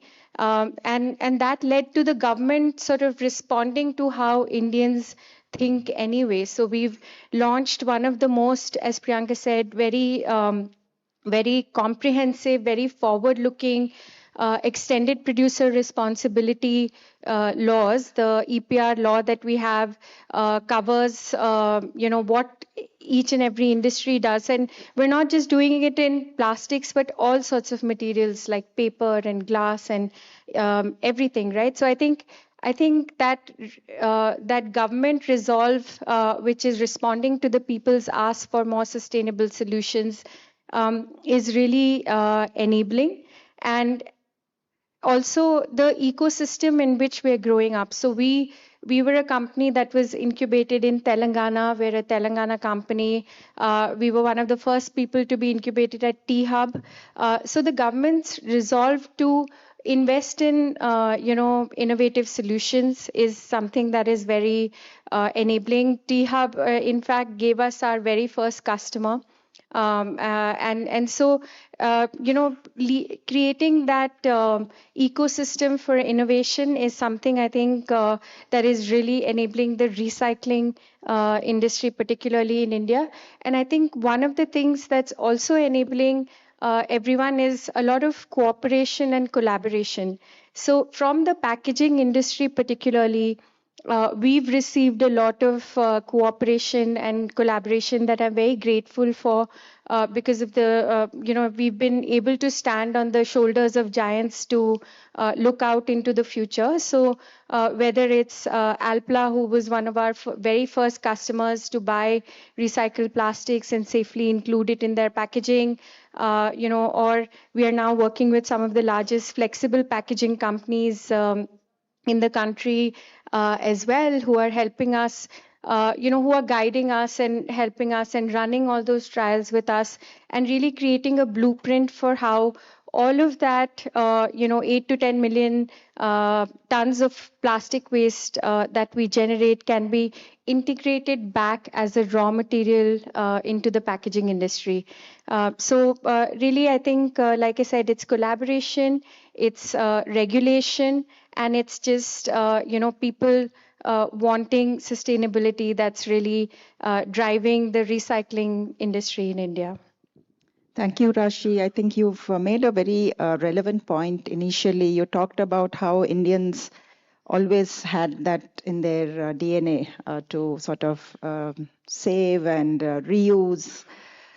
Somehow, I think over the decades, we've been, influenced by the consumerism of the Western and the more progressive nations, which I think is not going in the right direction. But I guess since now we are a population of about 8 billion or so on the planet, so I think it's only going to increase. With that, let me move on to Mr. Qasim. You're in the rigid packaging space, so if you could bring your take on how this is going to either help the planet, or how are you going to help sustain the planet forward? Thank you, Anita Garu and Chakravarti Garu, for the opportunity. I represent Amcor. It's one of the largest packaging manufacturing company, and out of that we do flexible packaging and also rigid packaging. So I'm heading rigid packaging business in India, and a lot of focus on rigid packaging, as we say, India being one of the largest packaging market, and market is growing, especially in rigid packaging, almost 5 to 7%. Even the healthcare, we have a significant presence in healthcare packaging, rigid packaging for healthcare. So what exactly drives the efficiency? When you talk about efficiency at Amcor, we focus on innovations. So that's how it's not only cost and speed. When you talk about efficiency, it's creating sustainable packaging, which can be which is affordable, and safety of the product, and also the shelf life of the product also important. That's how we have very strong R&D support for innovations. Almost 1,500 people working worldwide, and 10 innovation centers we have. And also the circularity is one most important aspect which we are focusing for driving efficiency. So circularity prospect, all of our 96% of our rigid packaging are recyclable. And in terms of flexibles, almost 50% of the flexible packaging, whatever we produce, are recyclable. And in terms of PCR, we use almost 10% of the PCR in our processes. And we have a plan for 30% by 2030. So that's how, by having a strong focus on innovations and circularity, we can drive efficiency. And also the competitiveness, if we look at the competitiveness, is really we collaborate internally and externally with all the stakeholders. The collaboration is very important aspect with customers, suppliers, all the stakeholders. That's how we drive with support of technology, AI in our processes. In plants, we use lot of smart factory and technologies and MES technologies to drive efficiencies in manufacturing level. So that's how the collaboration supported by technology can drive competitiveness and and also the sustainability. So we have customers, how we can solve customer problems, and we focus on customer centricity. The customer centricity with speed, and also taking care of sustainability of sustainability goals. That's how we drive efficiency, competitiveness, and also growth for internally for the company, and also for future growth of the countries is driving by sustainability with speed and solving customer problems. Thank you. Thank you, Mr. Kasim. And you spoke about your rigid and flexible packaging. Let's move on to Mr. Manish Ji. You are in the silica gel, I think, that gets added to a lot of products. I know that when we open packets and we see that pouch, we just throw it off somewhere. But what is it that you can actually, I mean, your product brings innovation and improvement to the main product? Thank you, Anita ji. Most of the people know me as active packaging, means silica gel, rightly you also said. But the fact is that it is only a 20% of my entire revenue. So every product is not prone to moisture. It will not deteriorate because of moisture, like food or any bakery products you name. So if you want to have preservative free, you cannot control the moisture in that in a full manner. You have to control oxygen. So we have an oxygen absorber for that. In some product, you require moisture to be maintained in certain level, say 45 or 50 or 62 even. So we have a product which can maintain from 15 RS to 62 on your packaging. So different product require different kind of solution. So the moment I personally realized that I want to move to silica gel to active packaging, I have to learn a lot of things. I have to travel a lot of other countries to learn the things. And the same technology we started in India. Now we have a full-fledged R&D center also, who are eager and they are hunger to take the customer problems. Rightly, just now I heard about the pet industry. We are doing very good in the like giving a shelf life to pet food products now. Not only with oxygen absorber or silica gel, we have the third product, Sakamoto. Sakamoto is a Japanese technology which also stop rancidity and protect the product from fungus, moisture also. So active packaging is very wide. We just want to learn what problem you have. So according to that, we give you the solutions, and our team is working very closely for the new product development. So thank you. In last. Thank you, Manishji. I think I heard from Mr. Ravi P.S. Garu that you're going to be soon listed on NASDAQ or something. If that's going so to be for that, I request you, everybody are on Amazon. Now everybody, you guys buy the products from Amazon. For your cupboards, I have one product. Okay. I'm a Marwadi, I will sell something from this desk also. So on Amazon, you can find DAVSORB, DAVSORB, which can protect your clothes from your rainy seasons, the fungus growth. So it's doing very well on online market. I should have known this during COVID because there were some cupboards we didn't touch. And no, the leather and all that really got spoiled. So maybe I should have. After that only I started. So I told you that the moment I learned the problem, I think how can I convert a solution and I market this. So I remember throwing away a lot of my purses which I brought from the US because during COVID we hardly came out and used. So I know. So just after this session, madam, on the Amazon. Yeah. And see what is there. So okay. even on Instagram, you will get a lot of knowledge about this product. Yeah. Oh, that's nice. So we'll move to the last speaker on this panel, Mr. Sandeep Goel.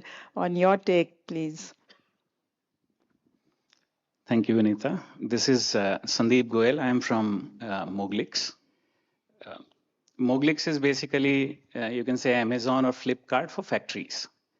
Right? If you need as an individual, if you need a t-shirt, a book, a phone, you go to Flipkart or Amazon. Similarly, if a factory requires a hand tool, drill machine, safety, electrical, any of the products, they go to Moglix. We are a 10 years old company, so we are the new gen company. We are completing 10 years this year. We run 58 warehouses and we are the largest in this segment. We serve almost 50 categories, 1 million SKUs to factories. Looking at the quick commerce way, we have also started next day delivery for factories. Factories, you will rarely see the need that they need something in 10 minutes. It won't be that someone stood to repair a machine and realize there's no drill machine. So 1 day is a good time frame for factories. So we have 21 cities we are covering through next day delivery as well.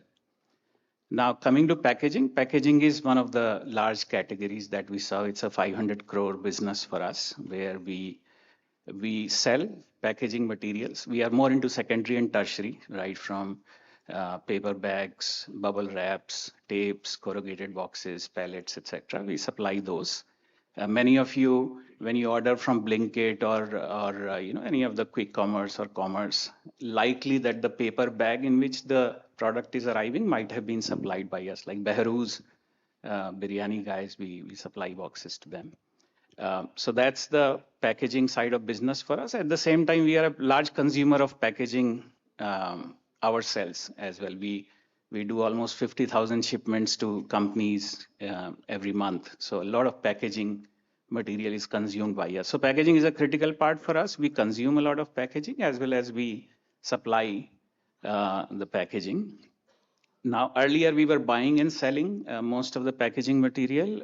About 2 years back, we set up our first plant of specialty paper. It's in Uttarakhand, where we actually you can make paper by using either wood-based pulp, so your machine can be consuming wood, or recycled material. So we have a factory which is using recycled material. So most of you must be throwing these these Tetra Packs or waste material that actually comes to our plant. We make pulp out of it and then produce paper from it. It's a specialty paper plant that we have got. So we are very, very actively connected both with sustainability as well as the packaging side of things. Coming to the theme of the event, which is innovate, accelerate, and elevate, very, very beautifully defined theme. I'll talk about one aspect which I feel is very fundamental to it, and I think that's where India probably needs to evolve, and we all have to play a role, is that discipline and process orientedness. Because first two will not happen without that. Sometimes we feel by taking shortcuts, we are accelerating things, while in reality, you're actually slowing things down. And I'll talk about it through an example, which actually I lived through and it changed the way I look at certain things. You must have seen, on the airports, you must have seen these dustbins classified into 3 segments: dry waste, paper waste, wet waste.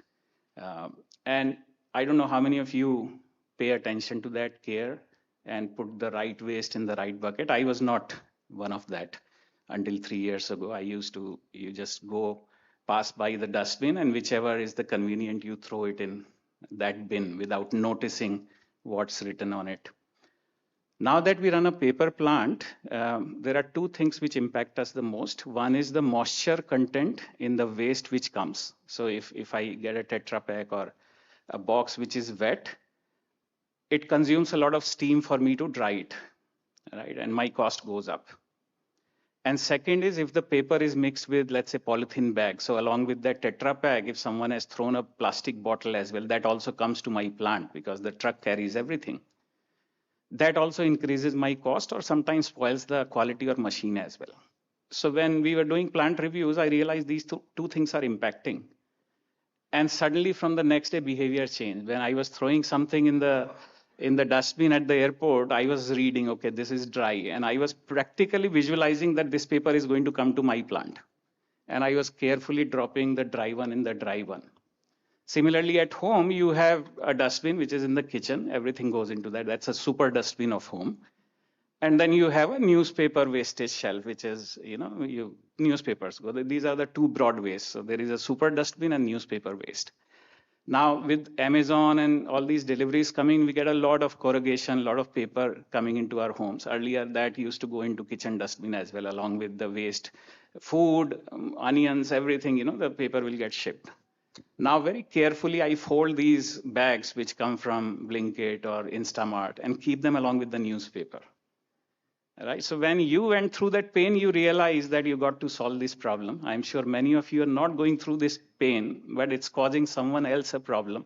And I think the day we realize that as Indians, that what I'm doing, it's causing pain to someone else and we stop doing, I think innovation and acceleration both will fall in place. So I thought this will be a great forum for me to put this idea forward, that pay attention to these dustbins, whatever is written on them. And at home also, if you can sort your waste properly, we will save some energy in our plant. Thank you. Thank you for that very, very relevant message. I think even in the first session we had, Vagesh also mentioned about it. If we think about our environment, we'll stop throwing trash onto the roads, which unfortunately is not happening here. So I hope that this message goes out loud and clear and that we start following it. So I just wanted to ask the audience one question. I see a lot of you on your mobile phones. Are you all interested for us to go for another round since we've got some more time until lunch?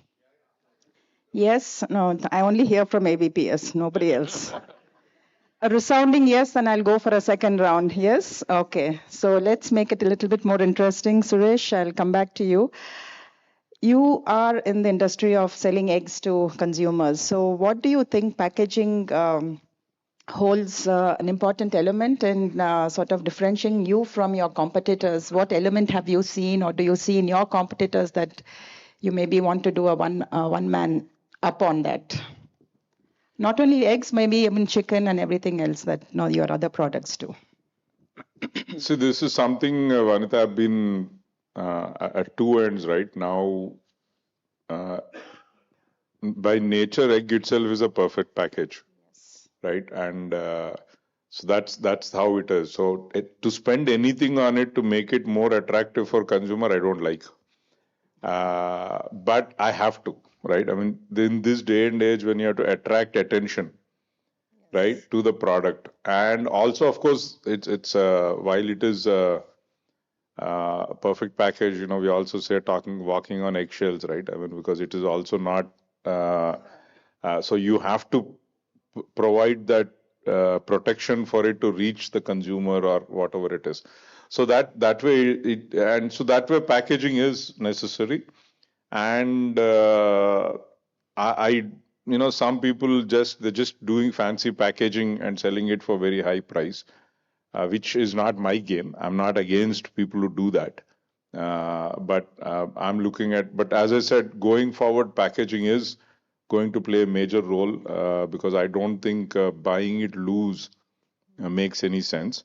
There is wastage happening there because when the product is not handled properly.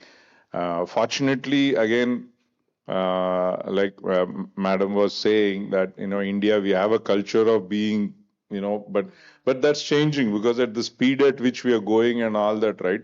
I mean, we would love to have recycled bottles here and all that, but it's not convenient. And it gets very painful if you want to remove those plastic bottles and put something else there. It's very, very convenient to have those plastic bottles, right?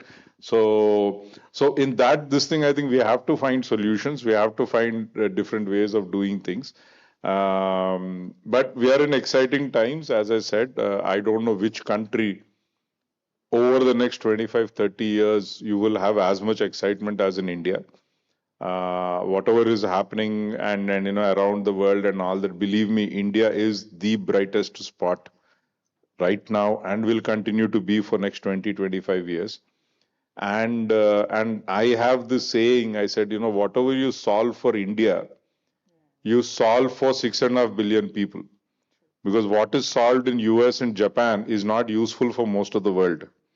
But what is solved in India is useful for Africa for sure, most of Asia, South America. Just imagine, and we Indians are like that, right? Also, I used to go to Harvard and I've always been famous for saying this. I said, who doesn't want Mercedes at a Maruti's price? They said, yes. Then I said, you're Indian, right? So so I said, that's an Indian. We've been made fun of for that, our people recycle that throwaway lighters also, right? We used to, they made fun of us on that, sometimes. But no, that is our superpower. We don't throw away bottles. If you come, there was one point in my house we were buying. I told my wife, why? I don't care what people are thinking, right? But these are beautiful bottles. We can recycle them, and we recycle them, right? If you see in our fridges, we have all those things, and I'm proud of it because I said, who the hell? I don't care what you think of me, right? It's so that way. If you see, that's I think our strong point, and we need to continue being in that, and I think so. That's why I think Vanita, for sure, we have to get innovative, and I think that is the Indianness of the jugaad thing is also good and bad. I get that. I completely agree on that. But there is, I think we can bring in the new age thinking to that jugaad, I think we'll change the world. And India, I think as Indians and as entrepreneurs in India, I think we have that responsibility to do that. And I agree with you on that, right? I mean, so every day now we are also careful about where are we throwing. We were not conscious, but I was thinking maybe there's an opportunity for some innovative dustbins now. There are those 3 things now, right? Instead of simple dabba, maybe that's a good opportunity. I don't know. I'm just, it's been triggering some certain things have been triggering in my head about that. Thank you, Suresh. I know what you said about Jugaad, but probably Jugaad opens the door for us. Doesn't mean that we need to stay there in the doorway. We should actually use that to catapult us to the next level of innovation, which is very necessary. Probably you also talked about the Indianness in us. Let's ask Priyanka, because you run an MNC. What does the world feel like, from the Indian perspective? Do they appreciate or do they still look down upon this sort of attitude? What is it? No, in fact, quite the contrary.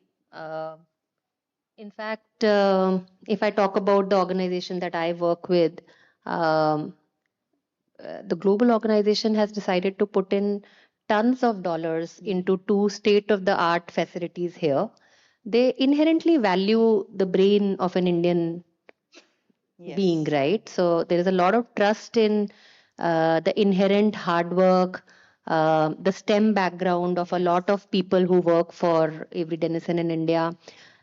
We have a state-of-art R&D facility with most of the population being PhDs.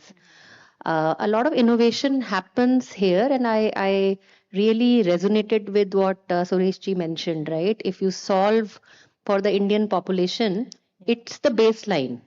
True. You can always overspec it and sort of scale it, position it for the global market.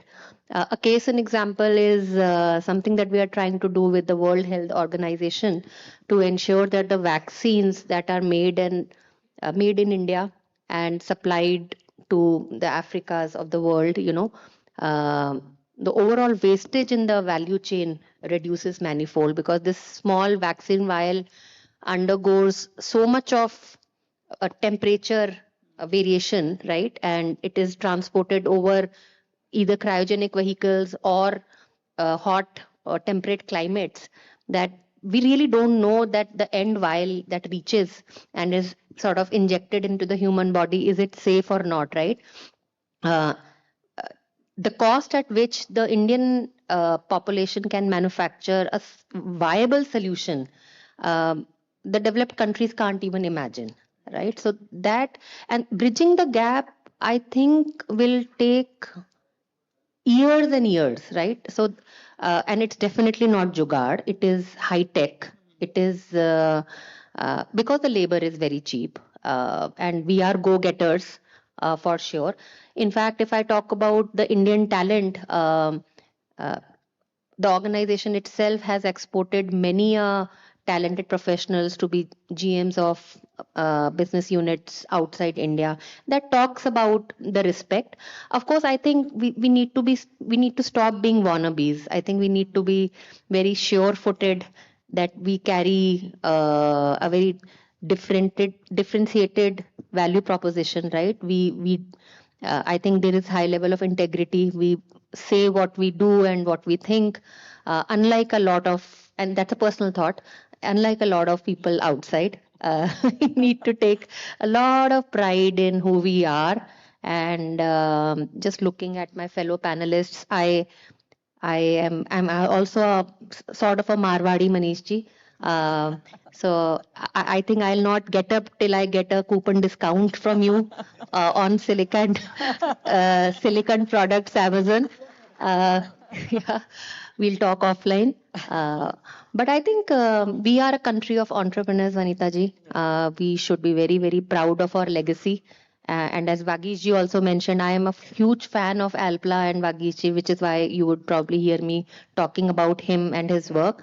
The kind of innovation that Alpla has done from India for Austria is worth noticing. So I'm all a very proud Indian, is what I can say. I think one of the uniqueness of this panel is that a lot of business is happening on stage itself. And we all know that the Indian talent is to die for. Look at Fortune 500 companies that are being headed by our own Indian talent, which you very, very rightly pointed out. TCS, I think, should be in a very, very vantage point to talk about the Indian talent and its impact on this industry itself. Talent grooming and talent upskilling is a continuous investment, no matter whichever industry you try to belong. And we strongly feel that talent is going to forge us into the next level of the growth for every industry. Today, if I put down from the TG-PackCON vision, what should be the equation for the growth? Because of the talent, it is AI-led productivity. It's a product of AI-led productivity, sustainable innovation. Again, you mentioned about jugaad. Jugaad to scale to the sustainable innovation is important. And third important element is global grade manufacturing. If you have a product of AI-led productivity, global grade manufacturing, sustainable innovation, I believe the real growth kicks in. And within TCS also, we are transforming the mindsets. Mind transformation is very, very critical because it will pay a lot of foundation for your growth. And why I'm saying so? Because I see that we are moving away from the volume-based to the value-based services. And we are also moving away from the cost reduction to the intelligent automation. There is also a continuous focus in the mindset to look into the eliminating the manual workflows to bring in the very, very digitized factory model approach within the talent. The fourth important leadership mindset transformation we are kicking in, because this is a very integral part of is how we can move from reactive compliance to the proactive sustainability. The fifth important investment which we are trying to look at is how we can move away from the local benchmarks to the global benchmarks. These are all the critical investments which need to be done, but all starts from the mindset. Talent does not get changed immediately, but it is a continuous investment. And we see a lot of resistance in upskilling also. So that resistance need to be countered, groomed, mentored, nurtured in such a way that they realize the importance of it. If they don't get upskilled, you are no longer relevant in the industry. Today, I see there is a huge amount of investment. Every industry need to make in that direction. And we are already committed to do that. Thank you, Mr. Bala. Let me move on to Mr. Shekhar. In the pet care industry, what do you foresee in the coming decades? What are the innovations that's going to happen? See, the most important innovation will be onto the ingredients, I think, because we need to be non-competitive to the human food chain. That's where we are looking at trend of insect proteins coming into the picture. We are looking at the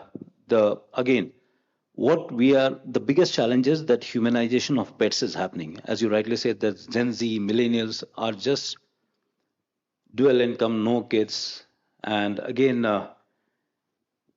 pets are getting a more priority than the kids, right? So companionship, emotional value at lesser cost and lesser responsibilities.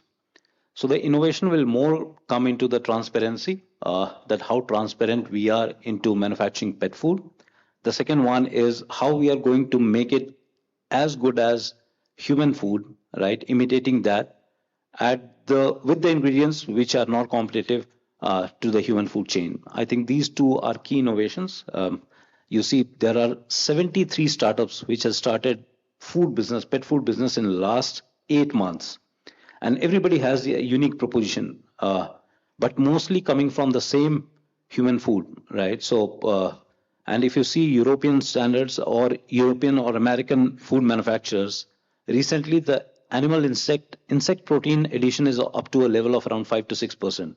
There are cricket bars, there are again black shoulder fry which is being used, and that'll make more, the pet food more sustainable for the pet parents in future. But I've heard that not only for pets, insect protein is actually moving into also human consumption, especially in the protein sector. So protein powders are all, I mean, I just read somewhere, I don't know how far this is true, but there is a very, very small percentage of insect protein coming into the protein supplements, especially today. So I don't know, anybody would like to take a take on that? So I think because protein is my business, so let me. So they are experimenting with that. Sometimes what happens is, especially in the West, when they discover something, and then suddenly it becomes a religion for them, right? I mean, so they try to push this a lot, but it's not taking off. Yes, I mean we are also. It's something I've been studying for 20 years. I think it's a fantastic product to feed to the chickens so that you can eat the chickens. So indirectly we are anyway. Yeah, because see, it's so like the black. So some of these are good, but I think that sometimes you get so caught up in the idea, you don't think through the practicalities of it, right? I mean. But I think, so I think putting it in for people, I don't think is going to happen. I mean, there might be some people on the extreme who might take it, but I don't see it going beyond 0.2% anywhere in the world. Maybe in Thailand, I don't know. And especially if we have Manish ji and Priyanka here, I don't think it'll happen at all. A lot of my Marwadi friends are definitely eating eggs now. Okay. And the demand I'm getting from them is, Suresh, do something that we don't have to cook at home. Right? Humko ghar pe mat banwao, bas we are ready to eat. And so I think that is definitely in ours the favor. So. Good. So Rashi, your take, please. On pet food? Not pet food, on the industry itself and the future, how the industry is going to. Yeah, I mean, I only know recycling, so let me stick to that. I won't venture into pet food yet. But see, in terms of innovation, I think I already think India is at the forefront, right? So, and we've always been a company that looks at Indian models, right? So if you go to just the food supply chains, you can learn so much from the way India has done things. So if we really take inspiration from the milk supply chain in India, right? So we were a milk deficit country in 1970, and we turned that around and became milk positive by the 1980s and 90s. And we did that on the back of a whole milk revolution that was built on farmers who had 3, 4, 5 animals to milk, right? And that's how we want to build the recycling industry in India. we don't want to put large industrialized material recovery facilities because our urban areas just don't look like a New York or a Shanghai or whatever, right? Our urban areas look very different. We have very densely populated slums and urban areas that have 1,000 apartments per like square kilometer. So in acreage like that, you cannot have what the Western countries have in terms of waste management. And so we must build for India, which is work with the small kabadiwalas that have been there for the last 30, 40 years, whether a banyan existed or not. Right? So work with those, integrate them. And we also have livelihoods to create for like 1.4 billion people now. So we've taken a very ecosystem approach to everything, making sure that we're not fixing one thing and breaking another. Right, so whenever we're building, and this is not just recycling, whatever we're doing in India, we have to be mindful of jobs that we're creating. We have to be mindful of the environmental impact that we're creating, and in that way I feel like India has grown in the most mindful way in the last 10 years.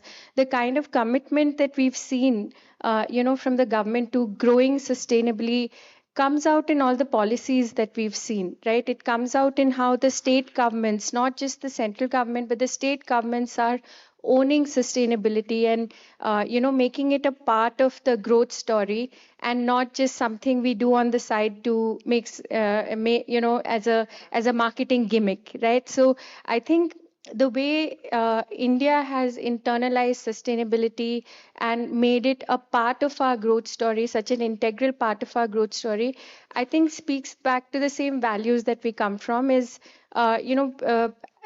we want to be mindful of how we are growing, how we are scaling as well.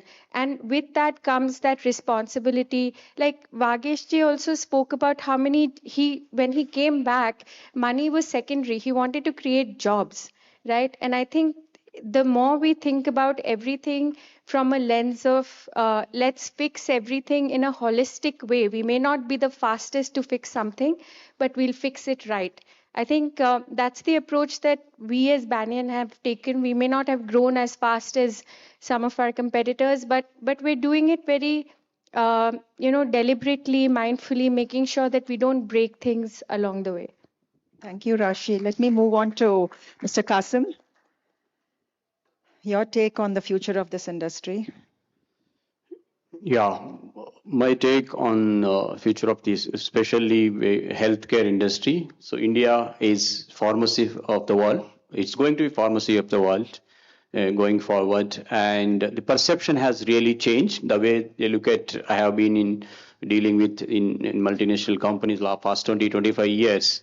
The way they used to talk 20-25 years ago and now, it has big shift, especially the infrastructural development, support for the industry, and the intellectual property we have, the R&D, the innovation power India has is going to drive the growth going forward. Thank you, Qasim. May I also request Sandeep for your take? Yeah, so see, India is a very exciting country. We all, most of us lived outside, came back to India, and as a country, diversity is the key theme we follow, whether it's food, languages, or anything. And I think same has percolated down to the industry as well. If you see the whole, quick commerce, there's been a lot of discussion. They define the entire country into 3 segments. So India, interestingly, is a developed country, a developing country, as well as underdeveloped country. Probably 30% of our population is developed country population. That's the target for quick commerce. And we used to deliberate and define this segmentation through some examples. And we used to take the example of curd. Ki dahi kaun kaise kharidega, right? So if the developed country segment, they will order the curd just before lunch. They will order it from Blinkit, Swiggy, Instamart, and all. 10 minutes mein aa jayega. Developing country guy will go on a scooter to a kirana shop, will buy and bring curd. Why? To pay 5-6 rupees extra. And a underdeveloped country guy will go to the neighbor's house, get jamun, and set the curd at home. So evening tak it'll be ready. Lunch you skip, have lunch without curd.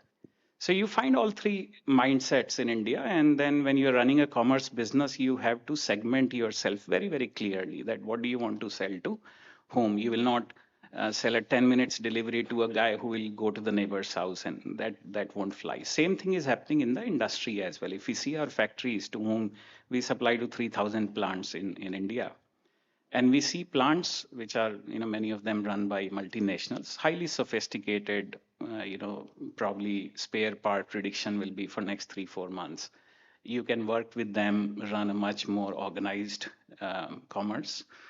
Then in mid segment you have plant, and then last segment is kind of just in time, right? So how we see India will have this three-phased evolution, and I think a lot of innovation will take place. You can if you solve just a logistics problem also, you will have a high value proposition. You don't have to be end to end. So huge scope for innovation in India. It could be Jugaad innovation as well. That will live in the middle and last segment. I think Jugaad innovation will work well. And India is a very different market. We have seen businesses which succeeded in the US. They came to India and miserably failed because it's a very, very different DNA. So I see it as a massive opportunity for all of us with the spend power that we are creating. And it's a very exciting thing for all of us. Thank you, Sandeep. So we'll leave the last word to Manish ji. Yes, ma'am. Your take on how the future of this industry is going to be like. So soon will you be also listing on NASDAQ? So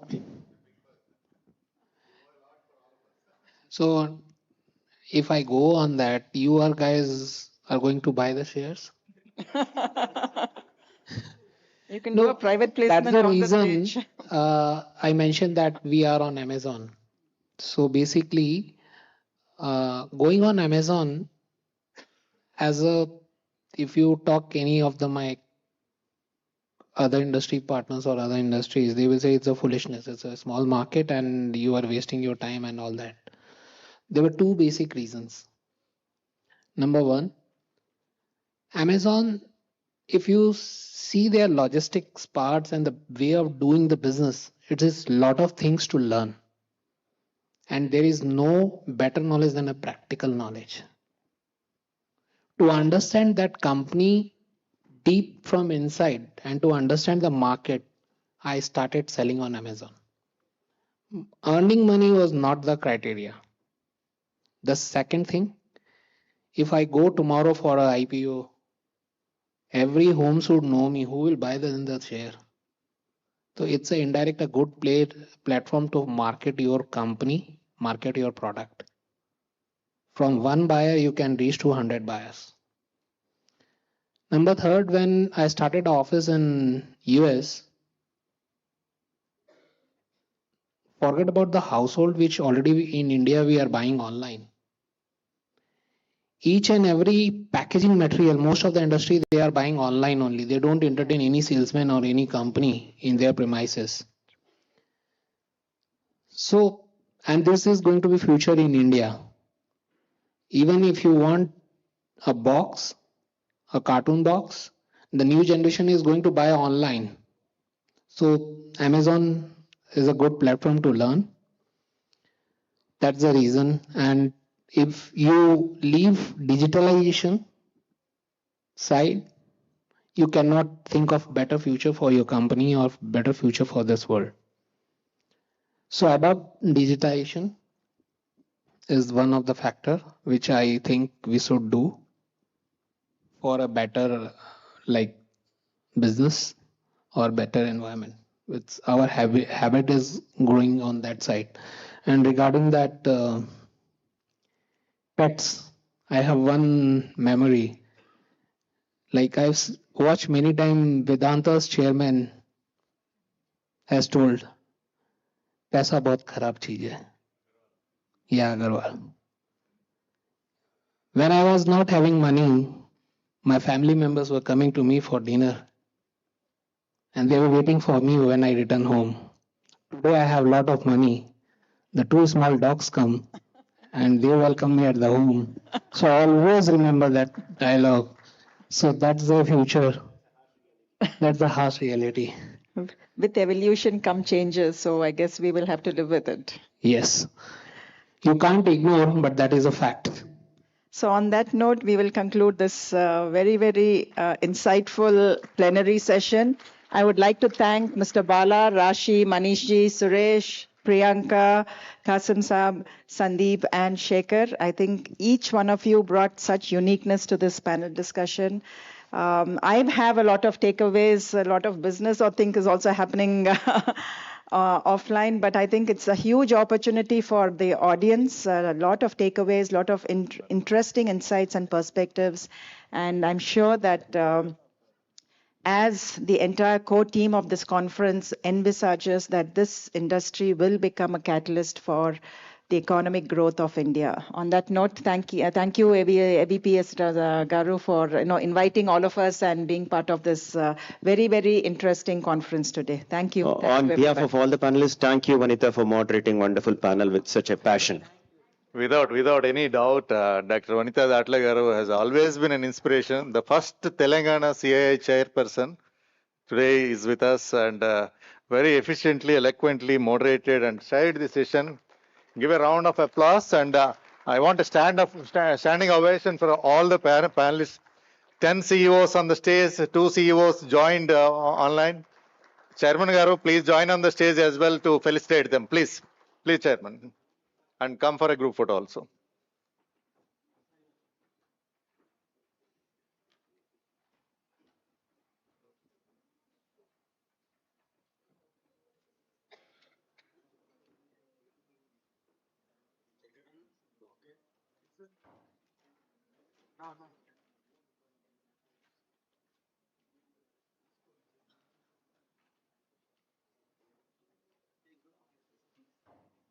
We finished on time also. Yes. Thank you. And I request the Chairman to felicitate each of the dignitaries.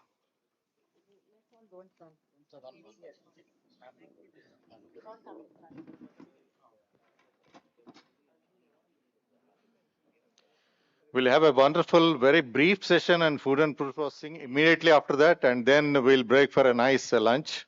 I think entire day is curated with very resourceful sessions. Please stay tuned and don't go away.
Suresh, one group photo.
It's a cameo session. Immediately after that, don't go away. And I request all the CEOs also stay back, stay for lunch.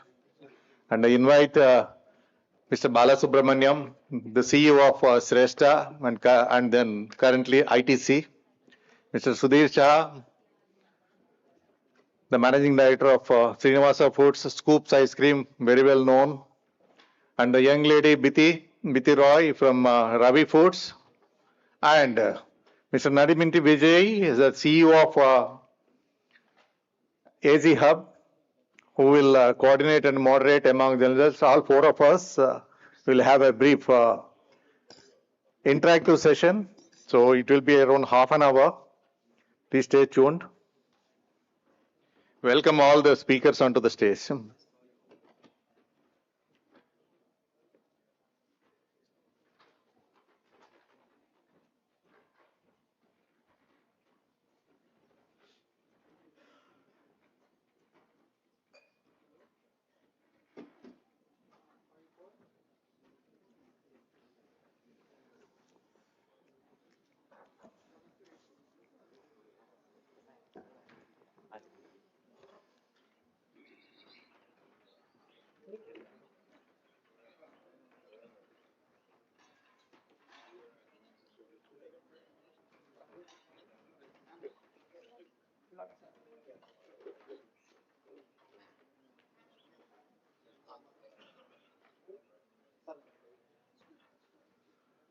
Over to you, Vijay.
Vision Adminty. I'm here for the third session, the food and agri industries.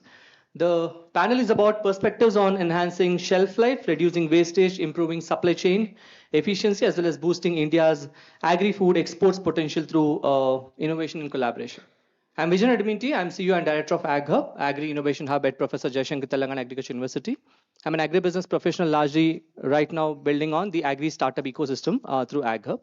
I'm happy to have an eminent panel with me, a group of eminent knowledge people, Mr. N. Balasubramaniam, CEO of Shrestha Natural Bioproducts, Ms. Briti Roy, Senior Manager Packaging Development from Ravi Foods, as well as Mr. Sudhir Shah from Sri Srinivasa Dairy Products. Welcome you all to this eminent panel.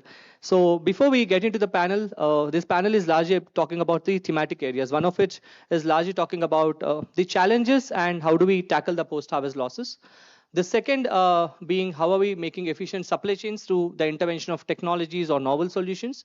And third is how are we trying to create an export potential in the domains that the respective panelists are operating.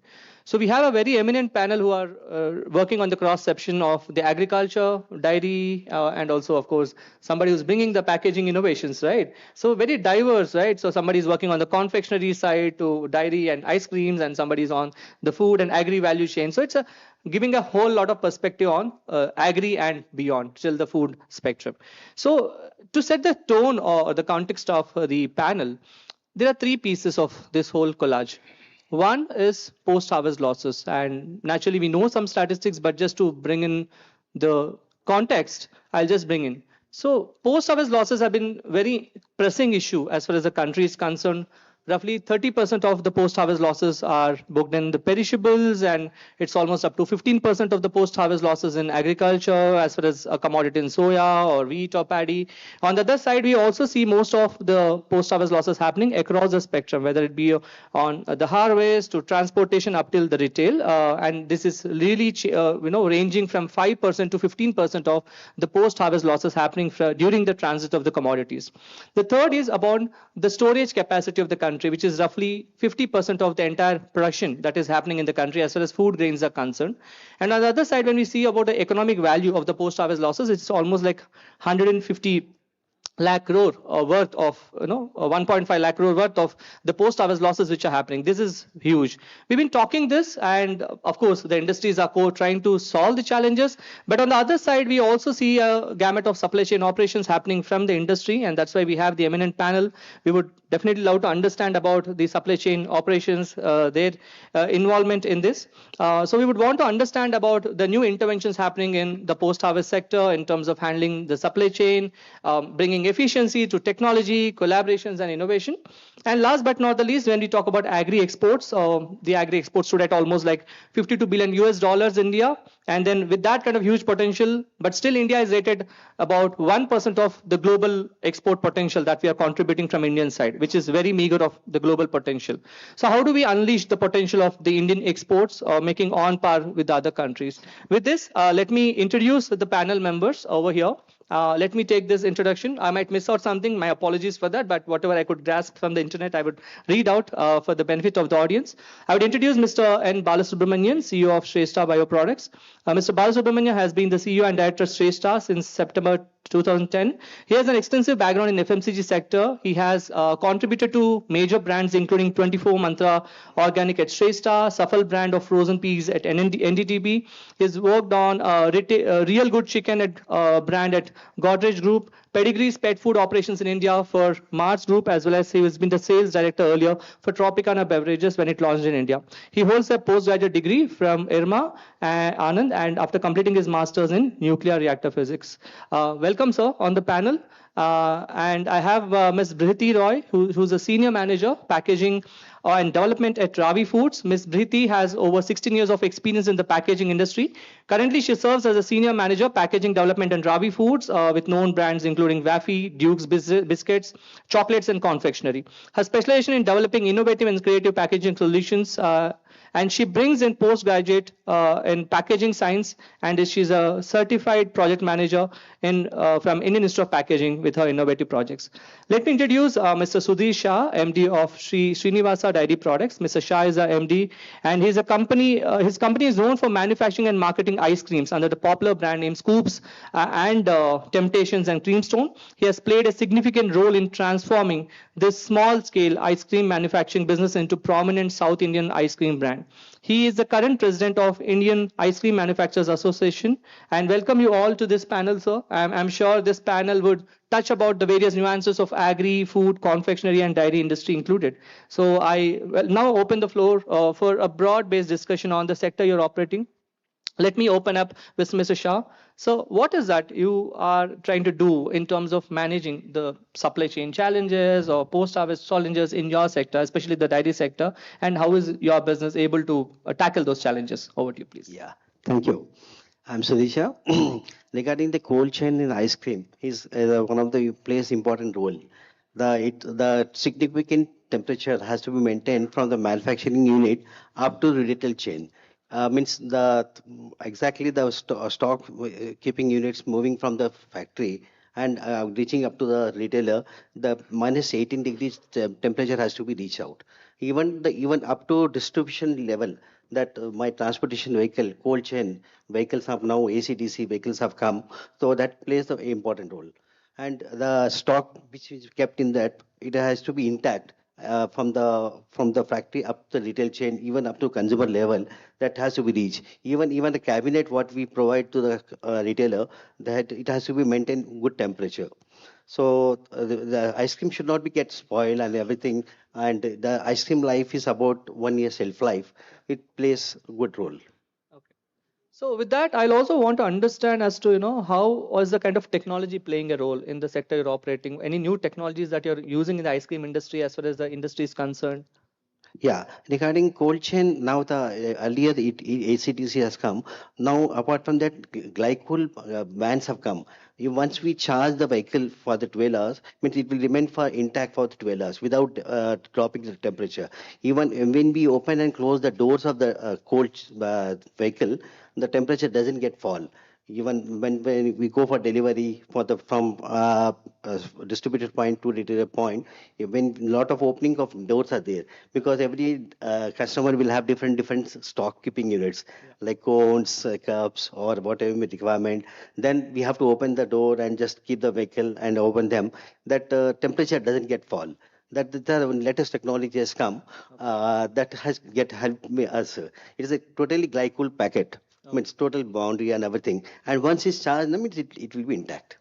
Very nice. So we possibly underestimate the potential of ice cream, but there's a lot of things happening in the sector as well. So thank you, sir, for opening the floor. Let me ask Mr. Balasubramanian. So how do you address the ecosystem in terms of the post-harvest losses and the supply chain inefficiencies in your sector?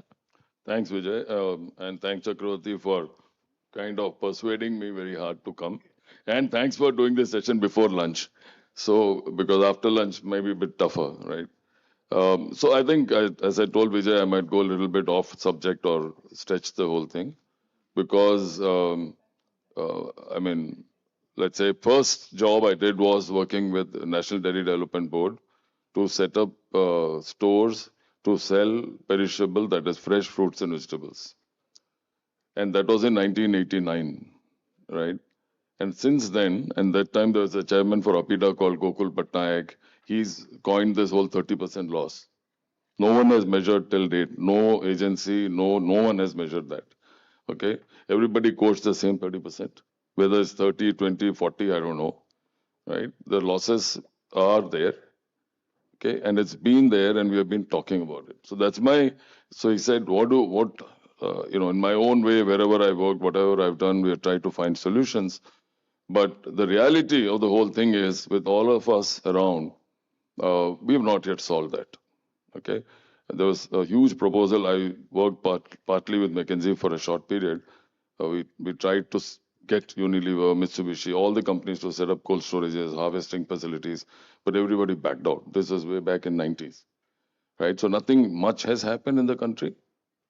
So from a food and agri standpoint, including the government of the day, talks a lot about adding value, giving farmers more income, etc., etc.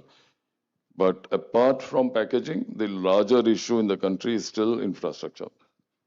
Still how you manage entire sort of value chain from the farm to the consumer. It is still fragmented, still broken, and still full of problems.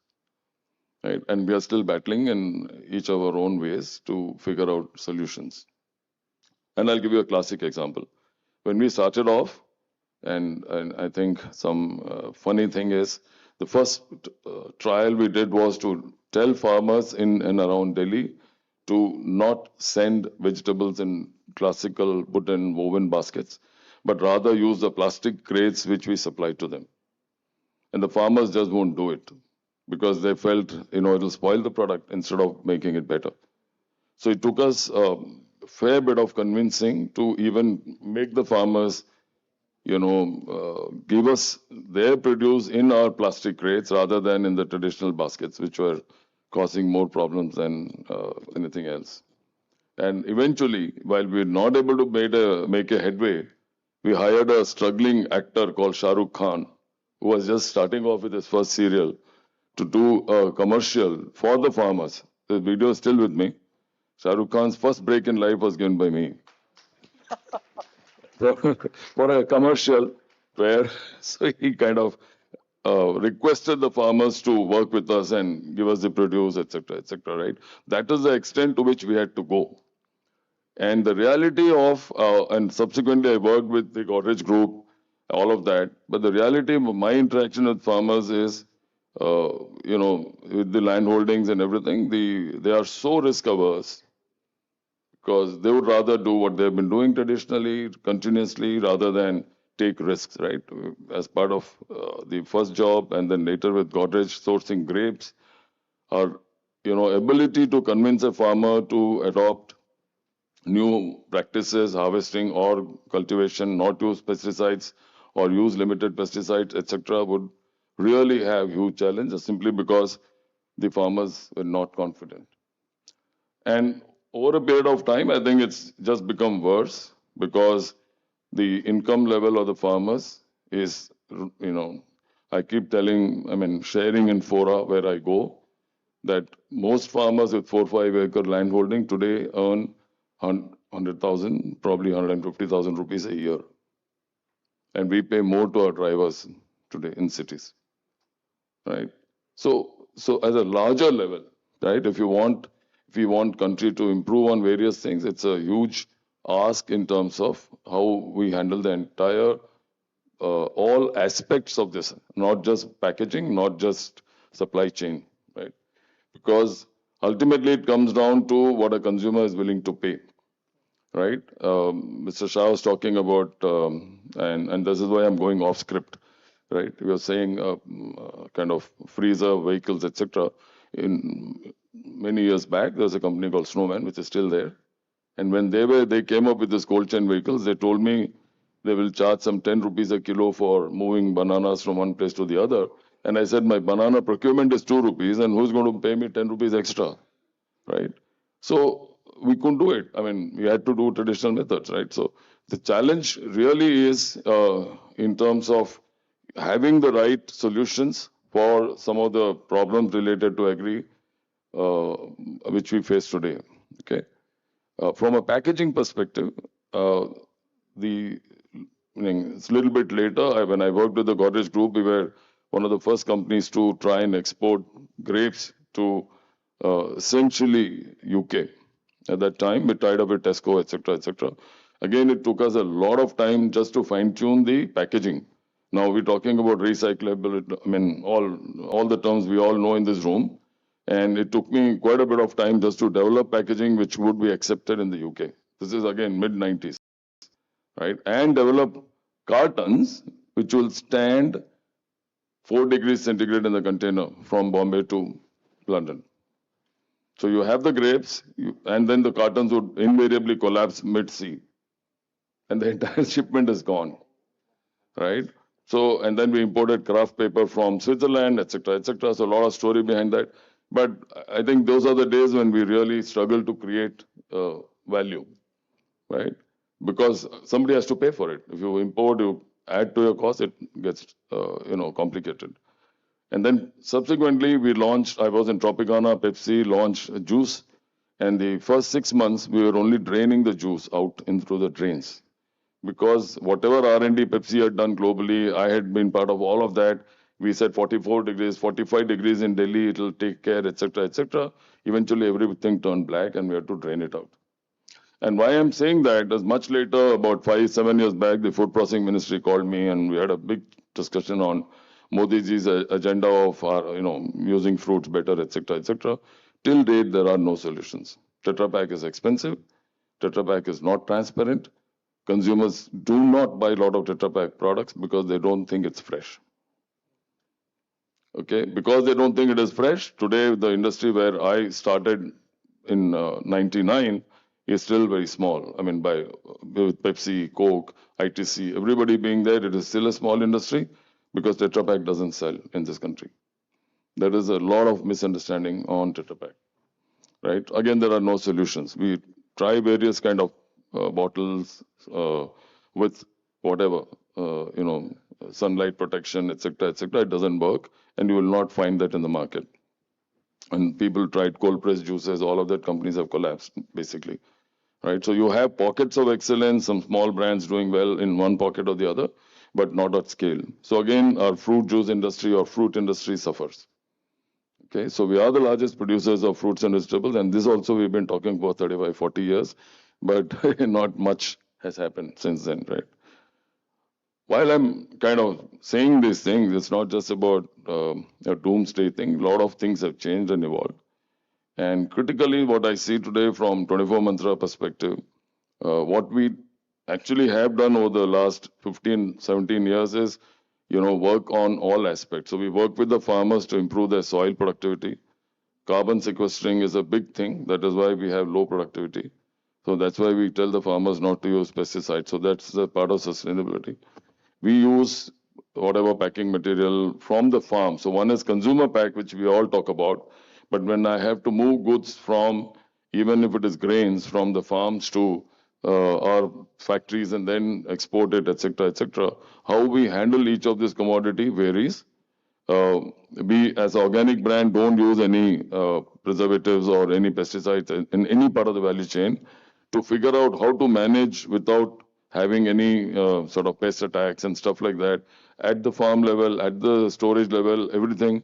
That is what took us 5 years just to figure that out, right? So now, I mean, we are at a point where what we have realized, what has helped us, we export to the US. In any Indian store in US, you'll find our brand. What has worked for us is three things. Trust, that means building that trust over a few years. Then transparency, so we have always shared on our pack everything, and traceability. So we have this QR code where people can trace back to where we are sourcing from, etc. So my long answer to a small, short question is, I think we need to work on multiple aspects of, especially with food and agri.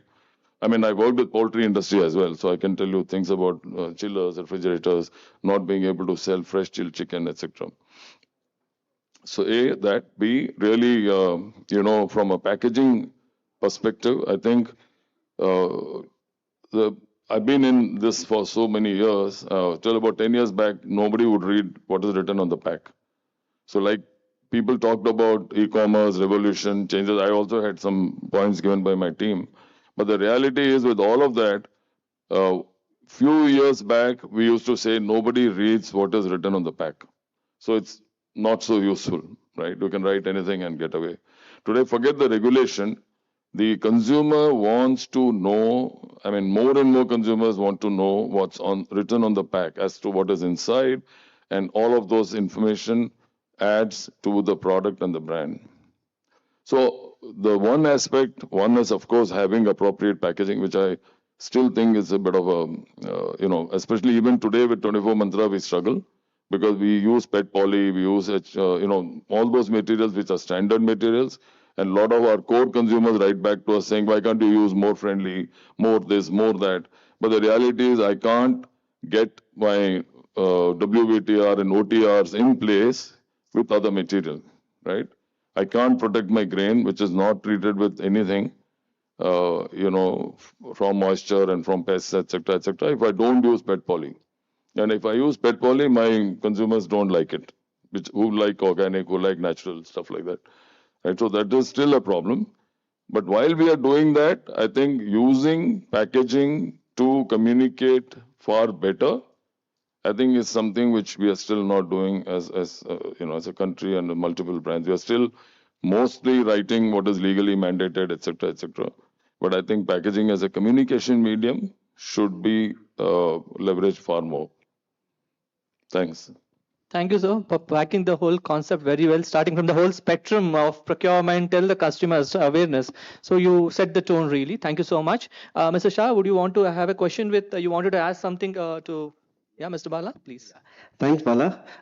We had a discussion last week with the Tagdaj and Mine Director of Blue Star. The fruit vendors, what you said exactly, getting spoiled in a day temperature, keeping in hot sun and everything. Fruits are getting spoiled. So they are also working with some cabinets. They can, with a very low cost and everything, so that the fruits can't be hampered. Yeah, and I'm saying, of course, things are changing and improving, but it's still at pockets and not at scale. That's my, still my concern. Rightly said, it's mostly on the upstream, on the retail level, but at the wholesale, there are a lot of inefficiency at the supply chain. But you have been very specifically pointing out the need for packaging as one of the low-hanging opportunities. So that points out to Ms. Biti. So I think you are the right person to talk about it.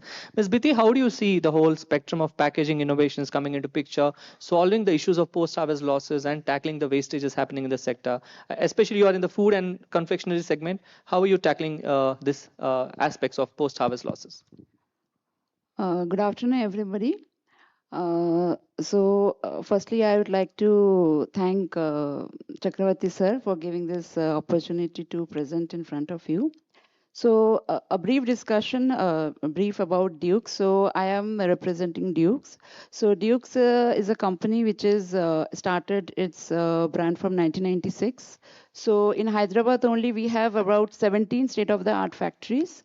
So take any product like biscuits, chocolates, confectionaries, candies, anything like we have introduced new lines for cakes, crackers, many different products, waste being different types. So when we talk about the waste being a packaging development developer, so it starts from the basic when we are developing the product, when we are developing the packaging, when we are developing the product and the packaging. So starting from I would like to focus to develop it from the starting when we are initiating the first product, like what is the size of the product and what will be the, how we can leverage the size of the laminate. So everybody must have heard that even 1% of the size of the laminate is giving benefit to the company to a large scale. So that is one of the point where we are starting, where the wastage is starting from the first step, that is our laminate developer.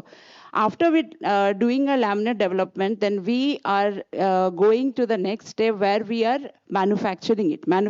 So there are losses in the manufacturing process itself. So following the best process like Lean Sigma, we are able to identify some of the processes where we can minimize the losses in the line.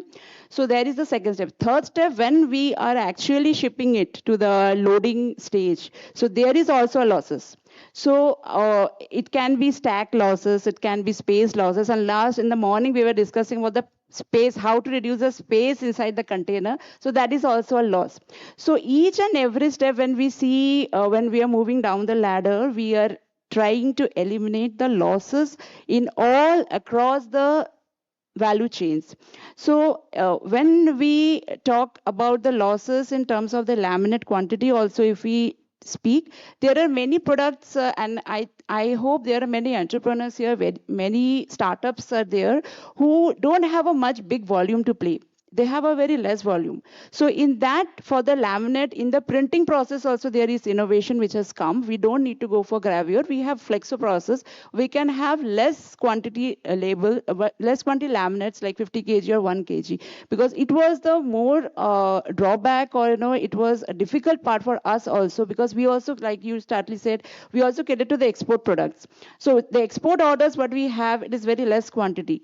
So for developing for the export product, and every time in India, we are very fortunate that we have a reverse order. We get orders every time. But for exports, if you see, we don't have a reverse order. We have a new customer every time, and the quantity is really less. So to cater to that, we have our own facilities, and Dry Foods also has its own label. For our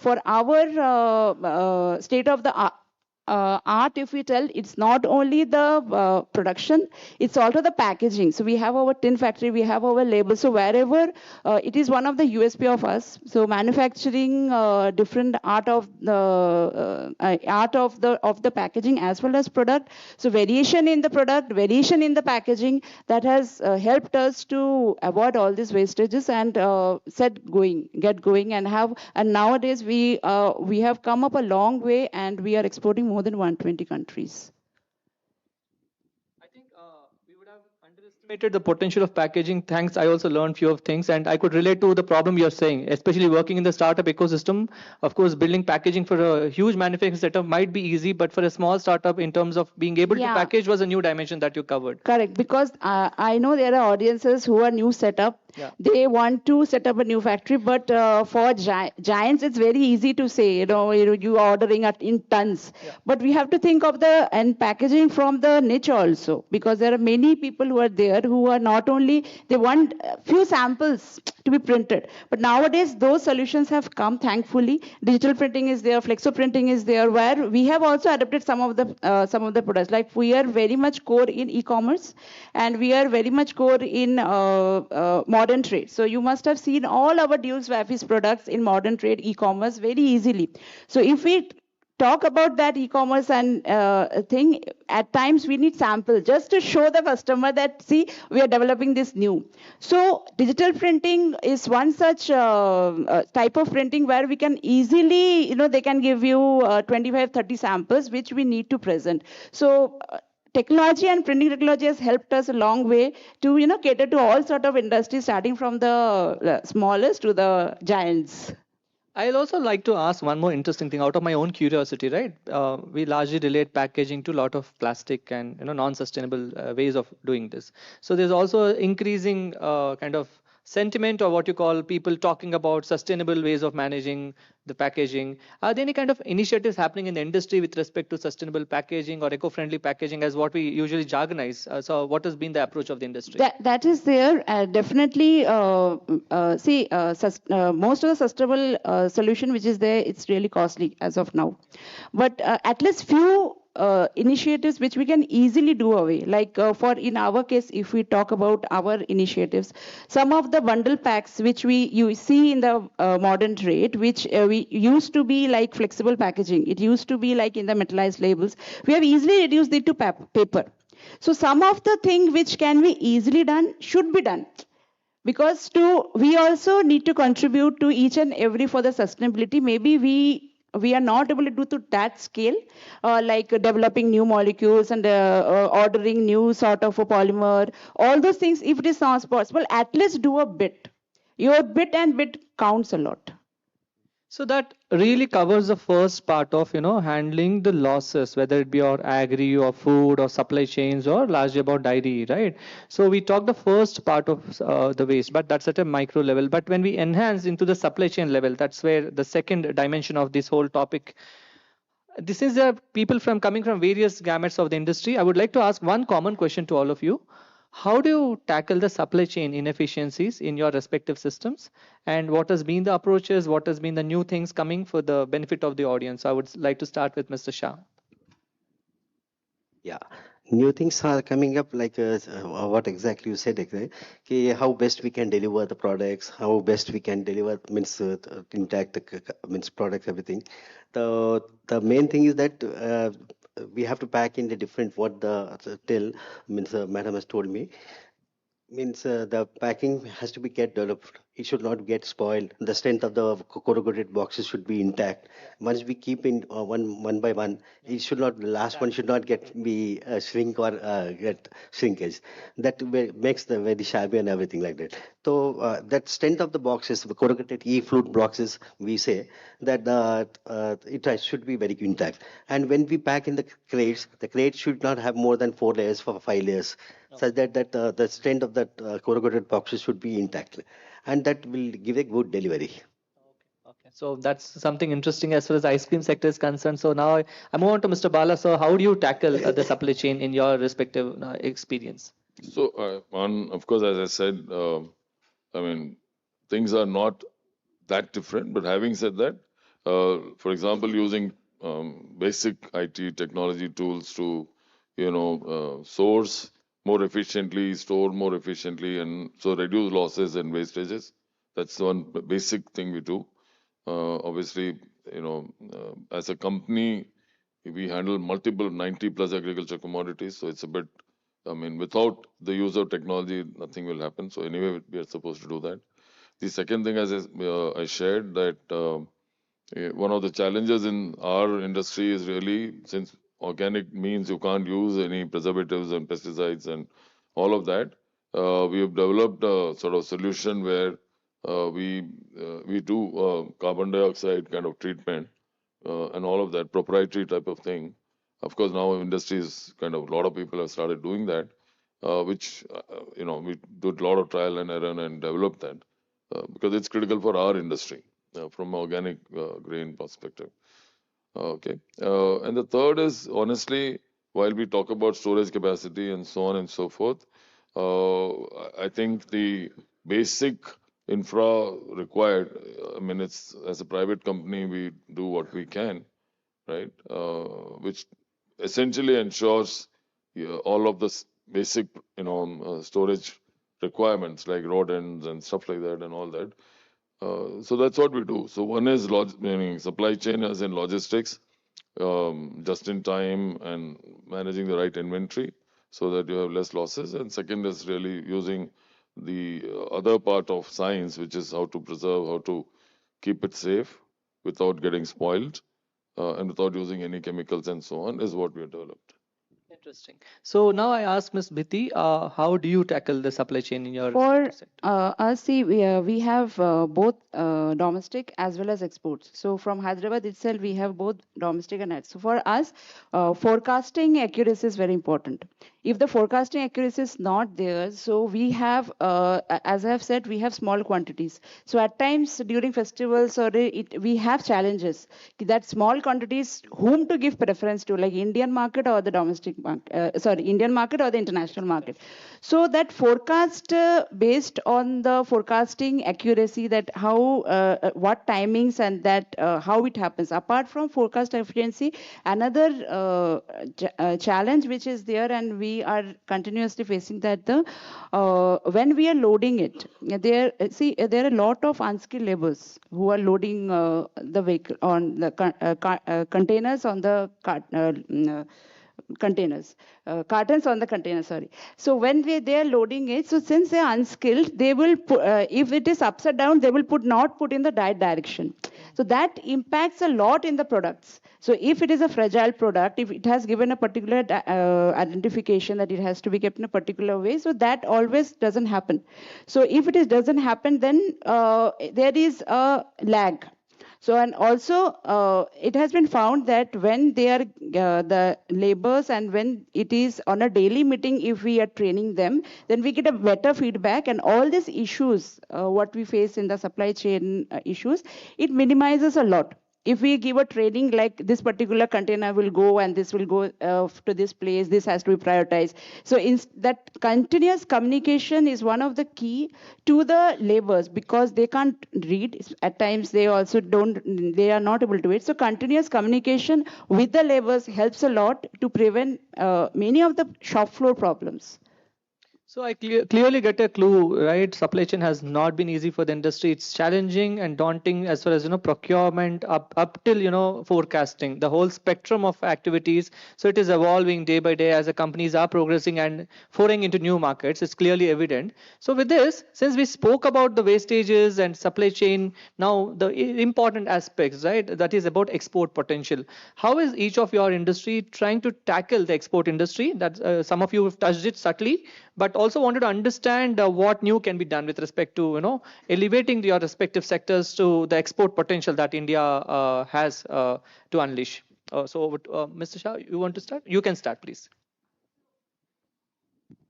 For the exports, for to be export ready, okay, to be export ready, we need to have all the regulation compliances which is required to export. So all the halal certification, USFDA, EU, all the regulations which is required has to be certified. So we have been fortunate enough to have all the certifications. So that's why we are being able to export to more than 120 countries. Apart from then, to cater to their needs, and to have the manufacturing facility to have such type of product, because for the export to scale up the export, we need to have different types of product, and the packaging is also very different. For the exports, you see, same packaging doesn't work in India, but in export it goes very well. Same for the product also. If we see the product, their formulation are different, but same formulation in India doesn't work. So we need to have the manufacturing capacity state of the art to have that capability and the infrastructure. So Dukes as a brand has been very fortunate to have everything available. So we have been fortunate to export to more than 120 countries, and we don't have much of a challenge. So whatever is asked by the customer, we are able to give. So that's the best part of it. So your company Duke has been a Duke as far as exports are concerned. So very nice, interesting, right? So, so I request Mr. Bala to put a perspective.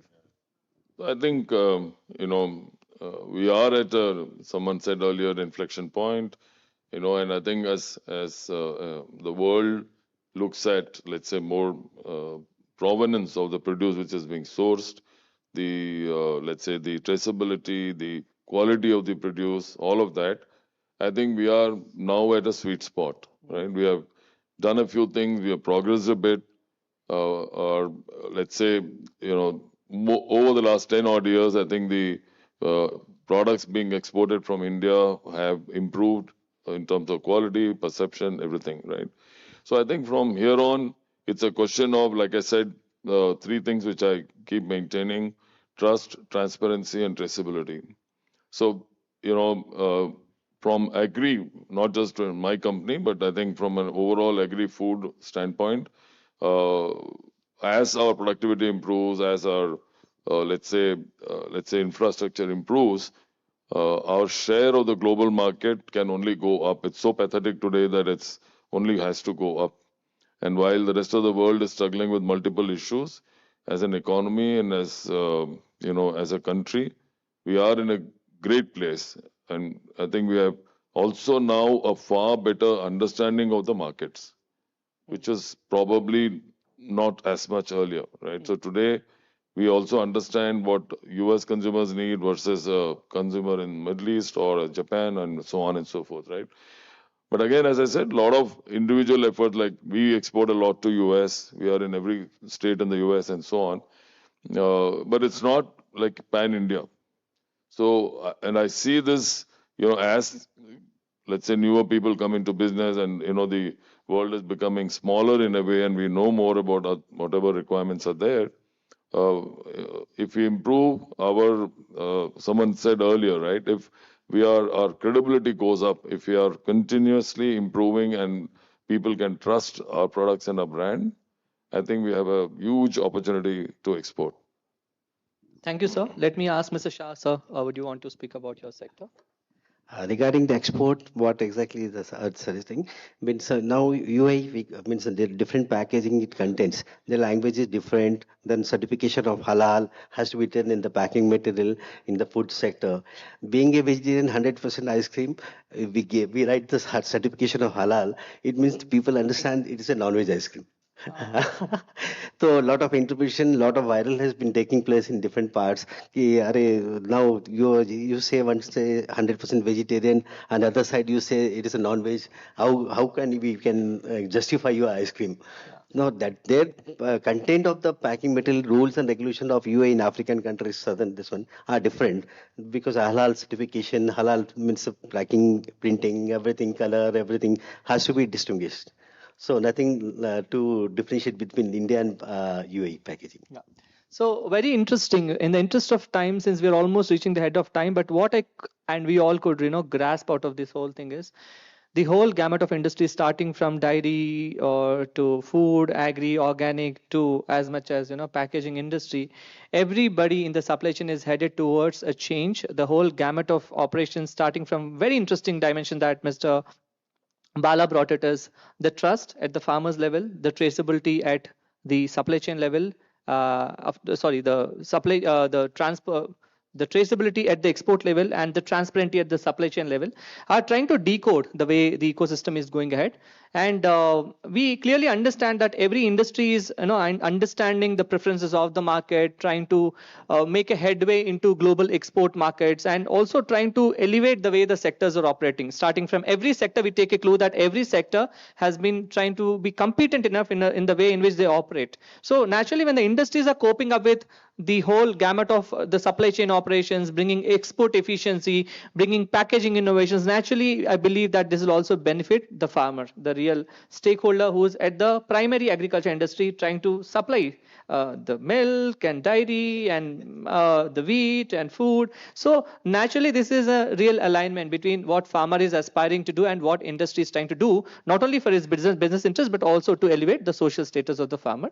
So definitely, it's this all can happen when there is a collaboration and collaboration. Thanks to all of you who joined from various sectors, shared a small piece of your knowledge and in a shorter period of time. And this piece of knowledge and of course the shared collaborations would definitely help all of us to grow. And very interestingly, since I come from the startup sector, I've been seeing a gamut of startup in the ecosystem. The last 11 years in my presence in the startup sector, I've been able to see more than 2,000 food and agri-tech startups. Name any startup starting from IT to apps to IoTs to robotics. Many companies, including the supply chain traceability blockchain companies, are coming in this space. And we also talk about AI. So sometimes we may not relate to the technology in agribusiness spaces, but coming from an agribusiness industry, I strongly believe to bring efficiency at the farmers and industry level, the industries have to look forward for the agri-tech ecosystems. So the integration between agri-techs and the agribusinesses would further unleash the potential that holds for the country in terms of the supply chain and the exports. Thank you so much once and all for patient hearing. And if I'm allowed, can we open for questions or can we have offline discussions? People are waiting for lunch. Thank you, Vijay, for that wonderful moderation. Even though we could reach out to you in the last minute, but I can't thank enough to my big agri CEO Balasubramanian. Actually, that name is very resonant in this last 25 years. Right from initiating many initiatives under his belt. After Sivakumar, I respect Bala so much in the agri. They've done so much here in Telugu states. I truly thankful from my bottom of my heart for honoring our request and not forgetting my dear friend. We always in touch, but I stopped eating ice cream these days. But Sudhir, such a massive industry. Imagine actually ice cream industry. I heard about him being the national president of that sector. Thank you very much. And Biti, the young technocrat, packaging technologist. Thank you always for your inputs and supporting the initiative. And Vijay Nadaminti, I think popularly known in this incubation sector in agri. And thank you very much once again. Big round of applause to all the four gentlemen. And I must announce there is a surprise package immediately after lunch. The young achiever. Please stay back for the group photo. Young achiever Jahnavi Dangeti, the first astronaut selected, I think came all the way from Palakollu only to share her experience with us. Stay tuned. And after that, wonderful sessions. Mr. Bharat Mehta, known very much in the Reliance Industries, Mr. Samir Joshi, the National Chairman of IPA, all of them will have a wonderful session, followed by the session of the day in the evening, chaired by our Professor Chandan Chaudhary from ISB. I think these will be very knowledgeable sessions. Stay tuned and don't go away. And can we have this? Yeah, let's just.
With that, let's break for the lunch and thank you very much. We'll come back after half an hour in this. Thank you.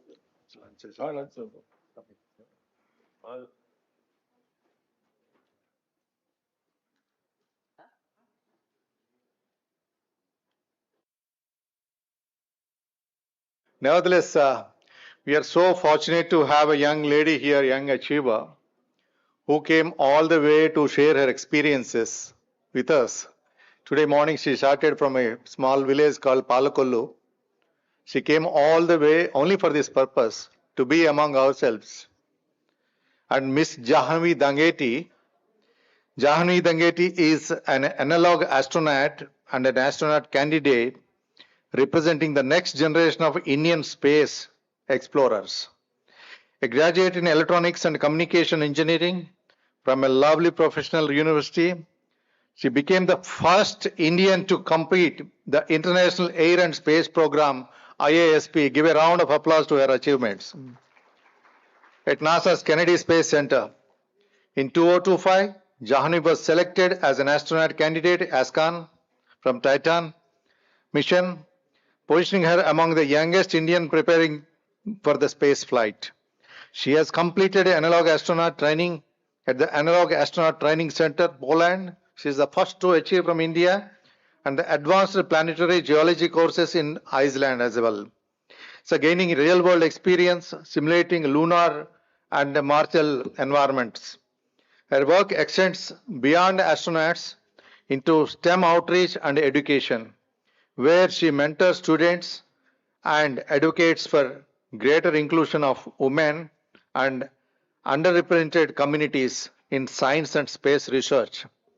Jahnavi has contributed to citizen science projects, including asteroid observations with NASA's Pan Stars program, and continues to conduct research in extreme environmental situations to advance human readiness to space habitation. Recognized her pioneering spirit and leadership, Jahnavi has received wide media attention. I think you must have seen her on Insta and I think several social media platforms.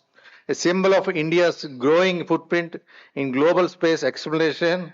Her mission is to bridge science, education, and inspiration. So proving that the path to the stars begin with curiosity and courage on earth. I encourage you widely during the break time you interact with her and take nice pictures also. That is a one-time opportunity for you also. But before that, I would like to welcome with a small video done by my team. Can you play that?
Let's welcome Jahnavi with a round of applause, please.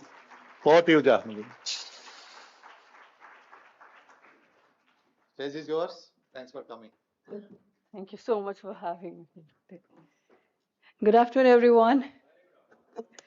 It's an honor to be standing here among amazing change makers, innovators who are shaping the future through creativity, science, and sustainable designs. When I received the invitation for this amazing event, that became first, it's a big question for me. Why am I even going there? Then I immediately thought this is exactly what my life has been about, innovation and disruption. So because disruption is not always about technology. Sometimes it's about courage, the courage to dream differently. So, who am I? I'm Janvi Dangeti. I'm 22-year-old from Palakolu. I'm a student pilot, analog astronaut, advanced scuba diver, a scientist astronaut candidate, and a speaker, STEM advocate. So, why is this dream? Why I want to go to space? So, let me take you through a personal journey of mine.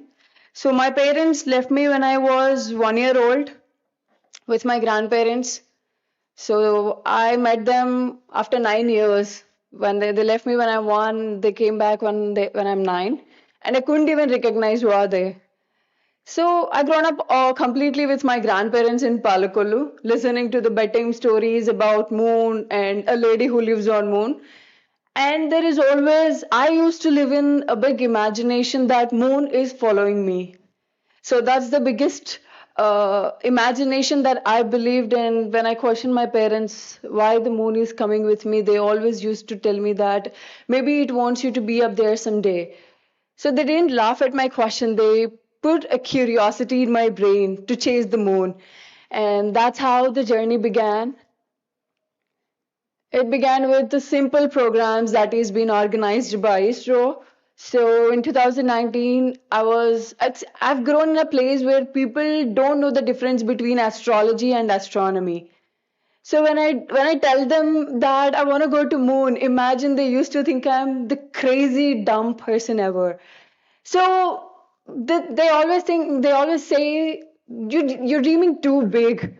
But I always make sure to stay closer to what I want to achieve. That is being active in STEM. So in that case, I've been participated in ISRO World Space Week 2019, where I won first prize for a project. And that particular event happened from intermediate level to PhD level, and I won first place. So that's where I realized that opportunities doesn't come to us. We have to run behind them. And from then, it's never turning back. So then I became NASA citizen scientist by working on the telescope data that is being sent by NASA. So I've discovered 2 asteroids, and they turned into provisional discoveries. And that's how I became NASA citizen scientist. Then the turning point, during this COVID is the best time for me because I was sitting at home doing my engineering degree online and working on my passion 100%. So I was into different programs that is being organized by NASA, ISRO, and all the international events. Usually happens every year offline. But that time during COVID, it happened online. So I worked in multiple projects, including rovers, sustainable farming, hydroponics, and that's how I won a NASA International Awards. So this is International Air and Space Program, which has been organized by EXA at NASA facilities. So this program, they choose 60 students all over the world every year. And since 20 years, there were no Indians, and I'm the first Indian to be selected for this program, representing. So I was really honored to be there. And then comes analog astronaut mission. So a simple question, does anyone heard about analog astronaut missions, or does anyone know what an analog mission means? No, right? It's a very new topic for all of us. So analog missions are a bridge, or let's keep simple terminology. We simulate space on Earth. So 99% is space, but 1%, which is gravity, it's not space. So human spaceflight began in 1960s with Yuri Gagarin, and he showed us that space is safe and we can go beyond Earth. And then comes with the challenges. So going to space is not just about pushing the Earth limit and going to stars. It's about pushing the human limits. There are equal challenges to reach space with the equal amount of research that we're doing.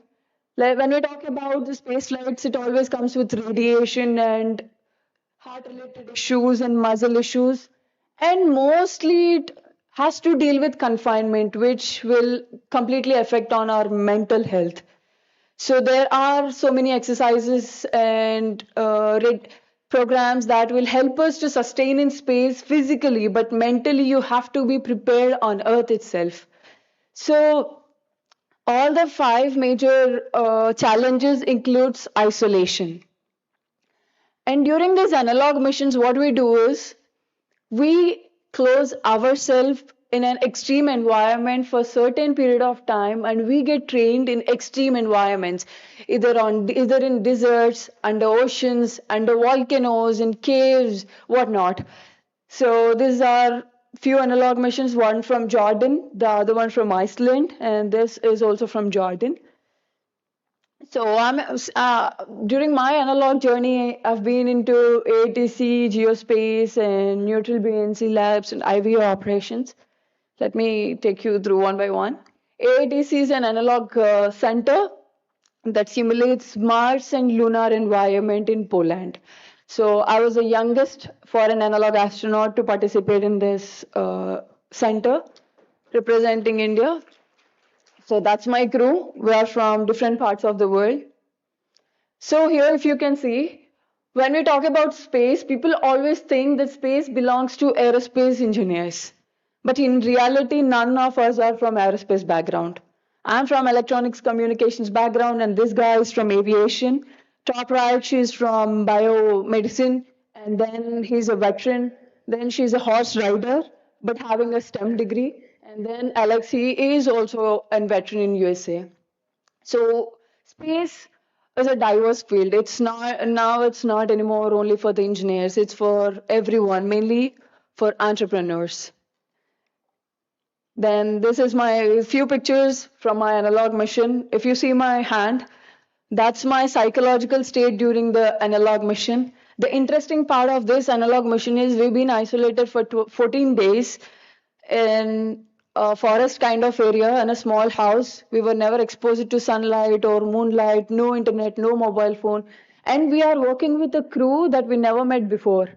So it's not 100% safe to put strangers in one room and lock for a certain period of time. So they take us to a lake, which is very cold, a cryogenic lake, and they'll put you in the lake and they'll start giving you different questions to check your psychological state. So that's a picture of our team doing the mission, and we perform so many emergency procedures, and we are not allowed to pee or poop directly into commode.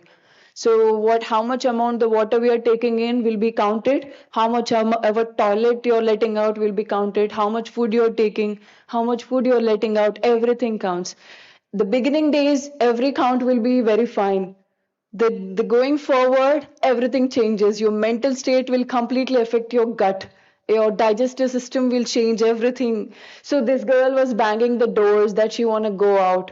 And these analog missions will teach us the importance of team play and collaboration, because if one person breaks the analog mission, the entire crew have to face it. So everyone is going to fail. So we successfully made it, and then comes with Iceland geospace. So Iceland is a place where it mimics the Martian terrain and lunar terrains. So I believe everyone knows about Neil Armstrong, the first human to set foot on moon. And all the Apollo astronauts are once got trained in this Iceland. And I'm the first Indian to get selected for this training and train alongside the people who've been trained for analog Apollo missions in 1960s. So if you see the picture, I'm standing in 2 different tectonic plates at a time. One is European plate, the other one is USA's plate. So this is the picture of Neil Armstrong and his crew doing their analog training, and this is the natural crater that formed. And the guy who is seeing in the red jacket, he is the person who took pictures for Neil Armstrong when he's coming back to Earth and going to moon. Yes, that's my crew. And the small guy you see, he's just 14 years old, and he turned out to be an analog astronaut, and he's from USA. So these analog missions are, I just don't want to take you guys too much into technical. So these analog missions will help us to perform our experiments before going to space. This is like test beds to our experiments and our research programs. So there are different analog centers for every space agency. ISRO is now trying to build one in Ladakh and different places. So I'm also a graduate from International Institute of Astronautical Sciences. The uniform that I'm wearing is from that institute. And I'm graduated with my silver wings, proudly. And this is a similar 5G and negative 4G in my first flight. That's IVA suit. This suit we actually use during intravehicular activity. If there is an emergency or depressurization inside the spacecraft, we use this spacesuit. And yeah, that's my graduation again. And then comes with the scuba diving. So I'm a scuba diver. I'm one of the youngest advanced divers of India. So people always question me, you want to go to moon or you want to go to space while you're exploring waters? Because water is the only place where we can closely mimic the microgravity. And every astronaut who wants to go to moon someday or space someday have to undergo training in the waters. So that's the reason I've started personally when I'm 17. By the time of 18, I'm an advanced diver from Scuba Schools of Internationals. So we also do ocean conservation, and he is Mr. Subhash Chandran. He's my scuba diving instructor, and he's the one who taught me about how to conserve oceans and replant corals, because coral life, tourists are literally spoiling corals these days. And no one is talking about. If there is no corals in water, there is no aquatic life. The entire ocean ecosystem is going to collapse. So it's our responsibility to spread awareness about the corals, the lungs of oceans. And the second picture that you're looking is the place where every astronaut get trained before they go to International Space Station. So this is an International Astronautical Congress, happens every year all over the world. It takes place in different countries. This year it happened in Australia. So it's a very good place to have good networking in space industry. Of course, you guys are not at all into it, but just in case. So when I talk about space, so to connect space with what you're talking today, sustainability. So in space, we recycle everything. Waste become our biggest resource and that becomes a survival, because the sweat we release will be our water the next day. The urine we are letting out will be recycled and given us as water. So everything matters. And imagine what we practice in analog habitats are the closed loop systems for sustainable life support systems or efficient material use. Everything plays the major role in a real mission. So I don't say doing an analog mission we can actually survive in space, but this will give you an understanding and perception on how isolation works and how to work in an isolated country. Because let's say I'm isolated in a forest, and if I bang the doors, I want to come out, I can break the mission and I can come out. But imagine you going up there in space, you don't know what is upright, and because it's zero gravity, you don't know how world working down below, and you have no option to bang the doors and come out. So you have to be prepared for the confinement, and that's the reason we perform this analog mission. And imagine if every product we created on Earth was designed the same way that we create for space.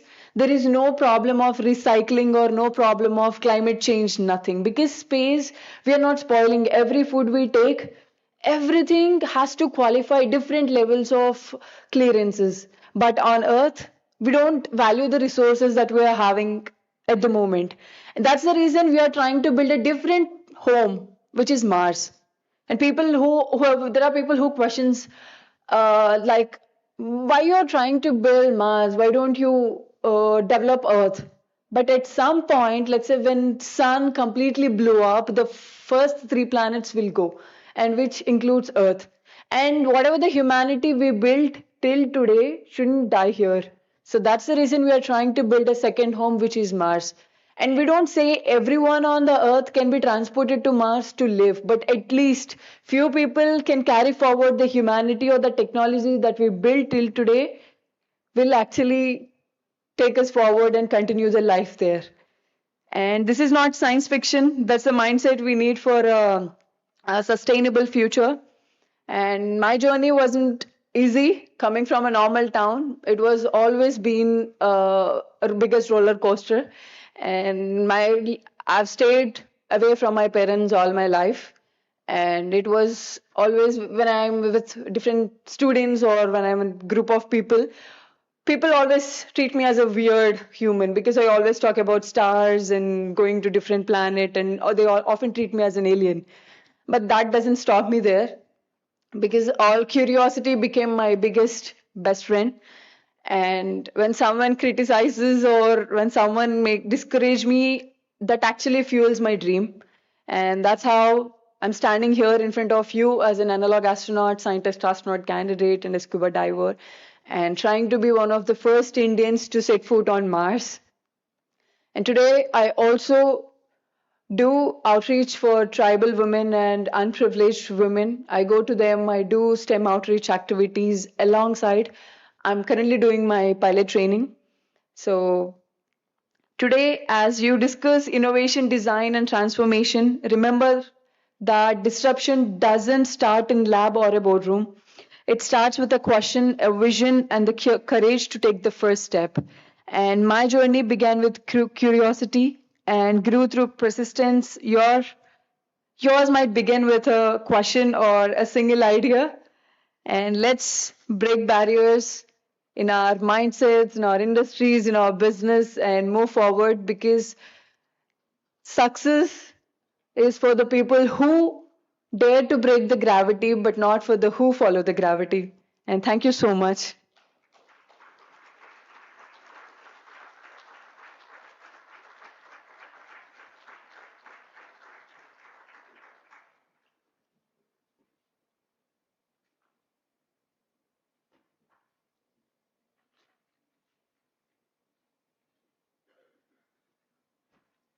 Thank you so much, Jahnavi. What can I say? Curiosity and persistence continuously. Not, I think, I can't describe enough on behalf of Confederation of Indian Industries Telangana and the entire CII TG-PackCON team. I'm really thankful. We all owe a lot for you for delivering this inspiring address. We term it as a disruptive address, but it is the integral part of our life. You inspire us, and why not? We see you as the Indian astronaut who touched Mars sometime. Definitely. Thank you once again very much. A small felicitation for you.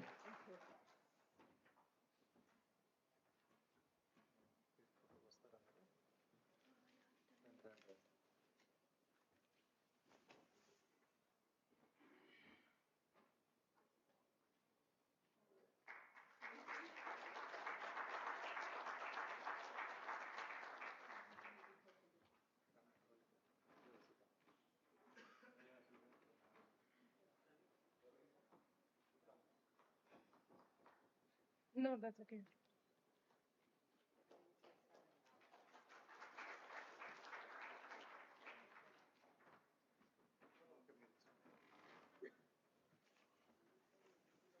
On behalf of CII.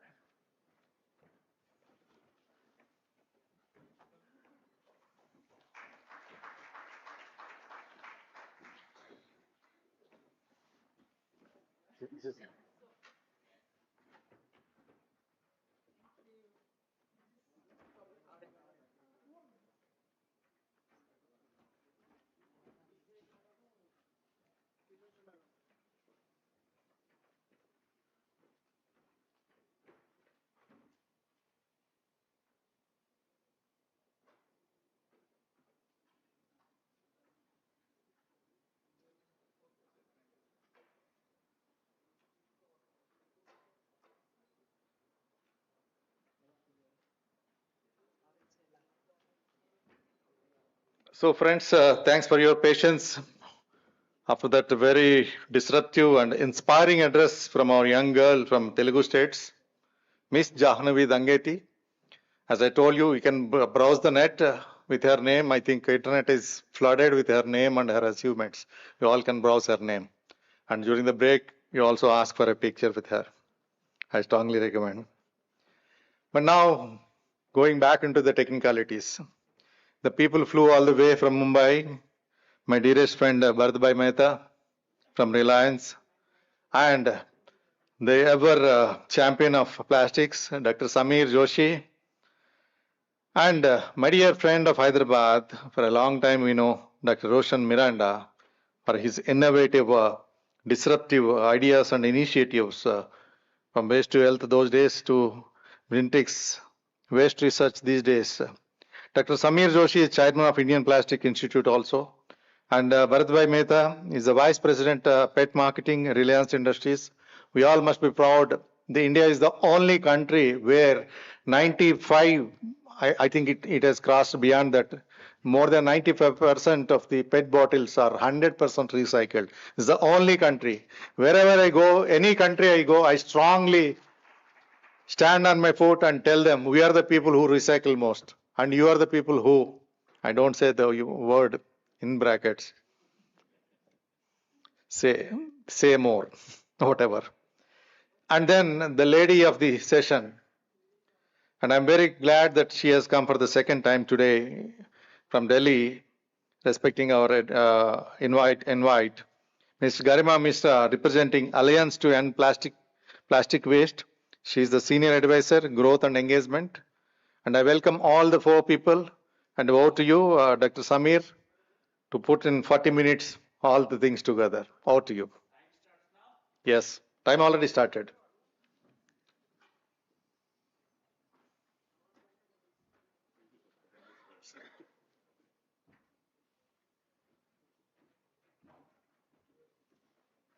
Thank you.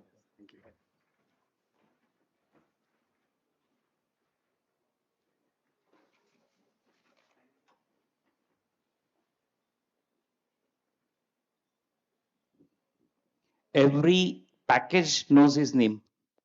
That is our friend AVPS. We will begin the session. And without again introducing my fellow panelists, I would like to begin with a small presentation. Can you please do that?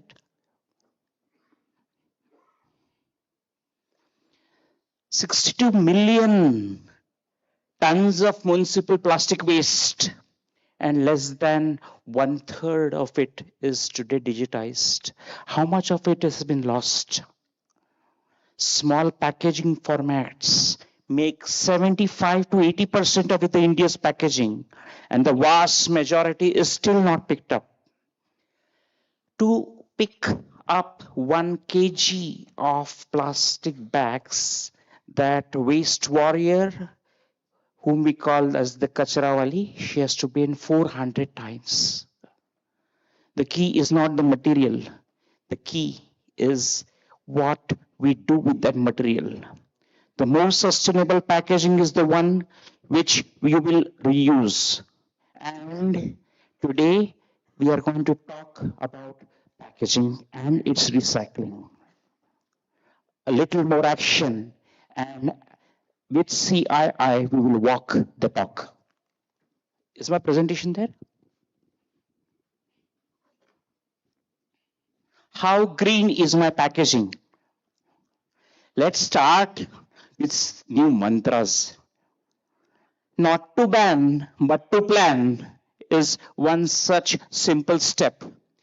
If one technology creates societal problems due to irresponsible use, another technology could solve it. That would leave legislation secondary. The closed loop upcycling, part of recycling. My friend Bharat Bhai will talk technical, but mechanical recycling and now chemical recycling, and both combined. That's the new way. The story we see in all Indian towns and cities and villages. Free means waste. But this waste has today found its value and it is no longer free. Zero waste bolte hai, but that waste is today recycled and got in the system. The R's and circular economy. There are many R's, but one more R which I've learned is respecting the waste. Let's give the waste its respect. And the last R, recycle engineering.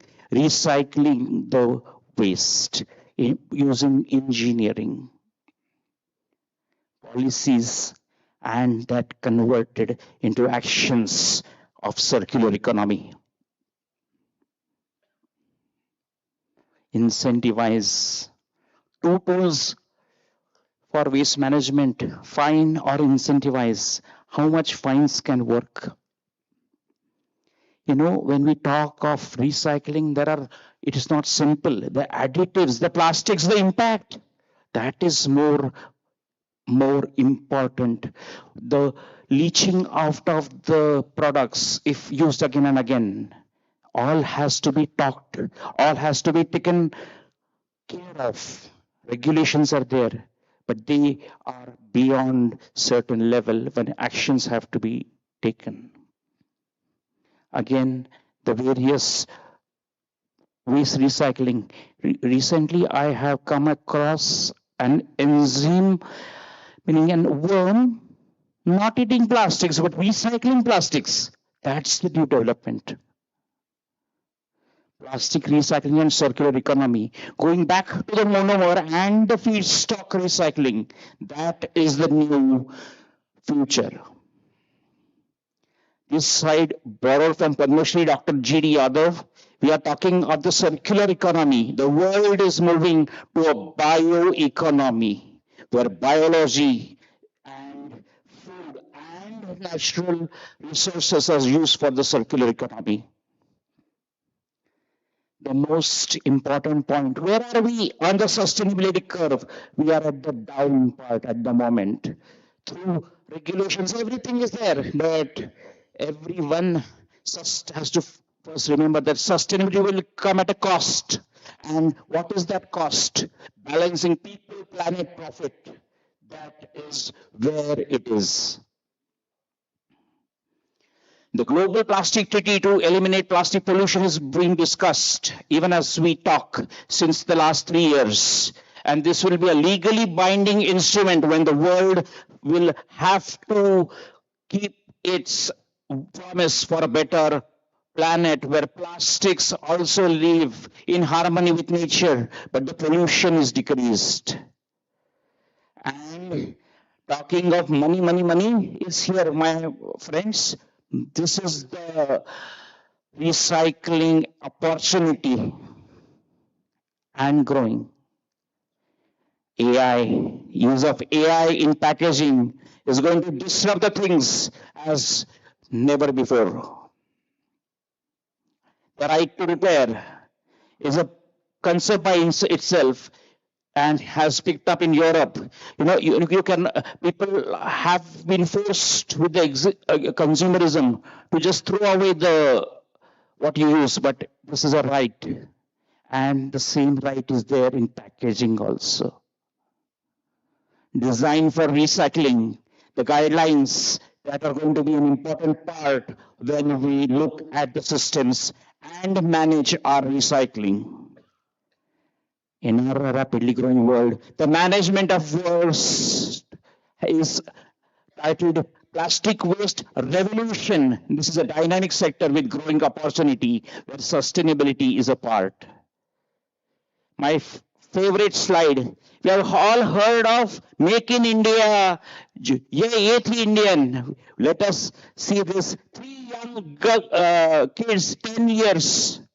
They have started a startup at a 10 monthly subscription rupees to provide paper bags in Bangalore. So that is not Make in India, that is Born in India. And Tarak Mehta का उल्टा चश्मा सबने देखा है, ये नजरिया बदलना चाहिए, ये रिसाइकलिंग का चश्मा. That is my humble request. Thank you. I would now go over to my fellow panelist, Garima ji. So I have a small presentation which tells about the organization, but first of all, thank you very much AVPS Garu, CII Telangana team for inviting me. Every time I'm here, city amazes me. The vibrancy and of course coming from Delhi with such high AQI, this city was much of a breather. So it's absolute honor to be here. Can you please play my presentation? It's just about 4 slides, and of course, I look forward to the discussion. I keep meeting Dr. Joshi and rest of the panelists. I have Reliance, Mr. Mehta with us. Reliance has been a very active supporter, guiding much of our work in India. So I think I need to go to the podium, and then, of course, I look forward to the discussion ahead.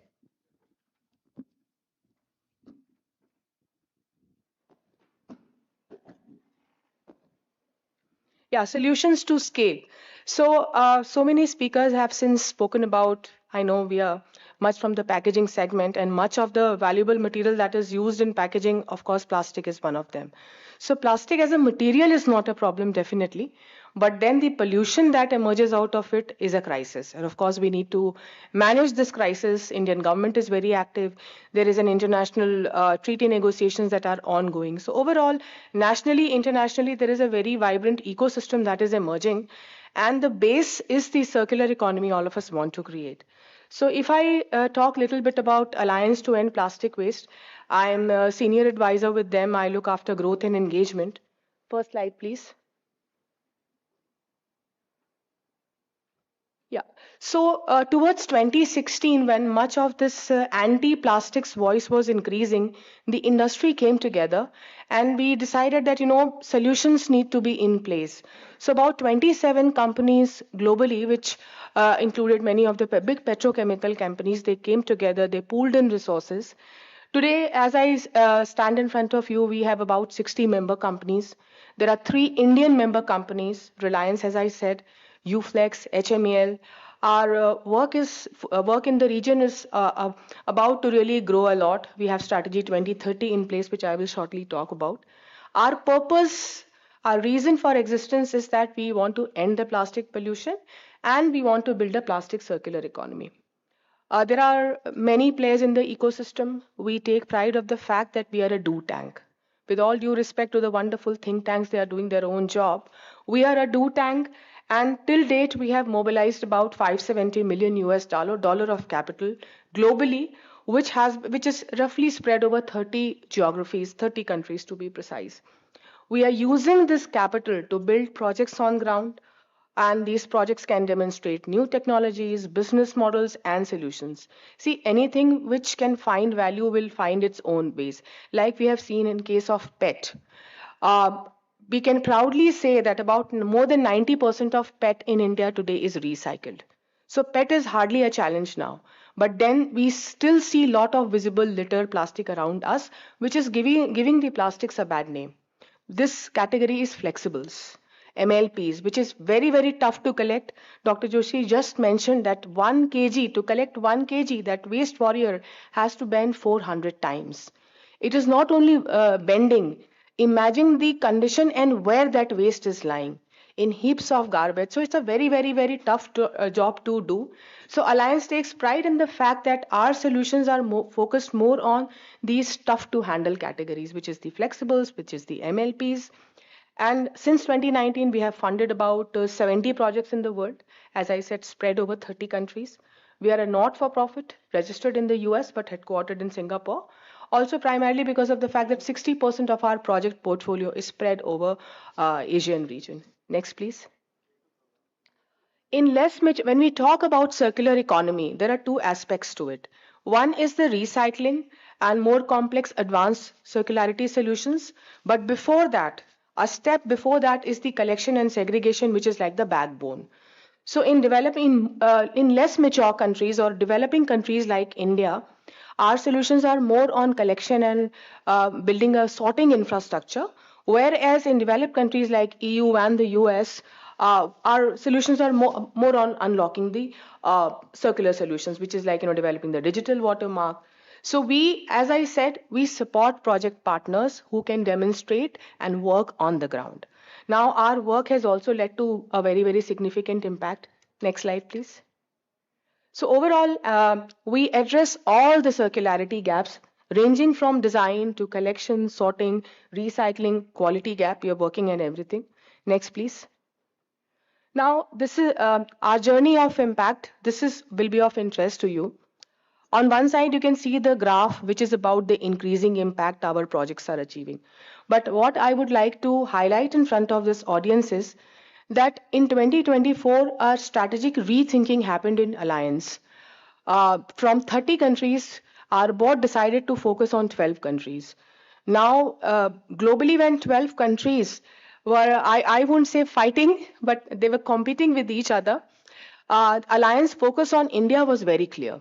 It was largely from the fact that we had very good support from local partners like Reliance, who have also guided our work. Overall, even the projects that we were doing, they were also emerging. So from earlier, small ticket size projects, we wanted to build country programs, which are at much larger scale, bringing systemic change, to thematic programs like, focus on flexible plastics.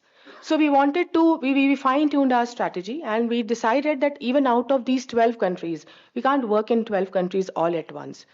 In the first phase itself, India country program got approved. So that is definitely which will strike the right chord with this audience. With the approval of the India country program now, what does country program mean for India? Next slide, please. So till date, we have worked on ground and supported about 15 project partners. The picture that you see is from our project Parikram, where we have set up a mixed waste MRF in city of Mathura. Mathura, many of you would be aware, is in vicinity where Vrindavan. It's a religious city. A lot of people go very, very close to Agra. So a lot of multiple reasons people go there, high footfalls. So we have set up a mixed waste MRF because, as I said, since source segregation is missing, much of the waste gets mixed. So how do you actually extract the flexible or other categories of waste out of the waste you are looking for? So this MRF is going to demonstrate. It will be one of the pioneering solutions in India. It is already active on the ground. Our work is on to stabilize it, to make it economically viable, and we will continue to support the partner. Next, please. Now, when I talk about what does in-country program approval mean for India? It means that by 2030, we are looking forward to scale our work. We will be working in multi-city. We will be working with government, with local municipalities to bring systemic level change. And in fact, working in area which is very, very tough to handle. Second important component is the funding part, that because of the credibility of Alliance, we are now looking forward to blended financing route through which we are able to raise money from DFIs. And once we raise money from DFIs or different sources, that's how we can give more money to project partners. So any entity like Banyan Nation was here in the morning. There are a lot of other companies, a lot of Recircle, Recity. There are a lot of emerging young companies who have taken this challenge and who are working day and night to actually prove that solutions do exist. So now coming back to the topic of circularity. Now this is all broadly what Alliance has done. Alliance comprises people who come from different plastic value chain. A lot of these companies have even seconded their employees who bring a lot of wealth of knowledge with us. So within Alliance lies a great knowledge on circularity. When we connect with members, we impart that knowledge. We even publish the solution playbooks, which can definitely lead to scalability and replicability anywhere. So we are really looking forward to strongly work in the region. And packaging companies, yes, that's one segment we are looking for some support. So on one hand, I would love to connect with companies who can demonstrate and who can perhaps benefit from Alliance funding. Second is I'm also looking forward to connect with more companies who can come on board and be a part of this success story. So thank you so much. Now I'm going back to my position and we'll look forward to the questions. Thank you again. He is a rock star, Bharat Bhai Mehta.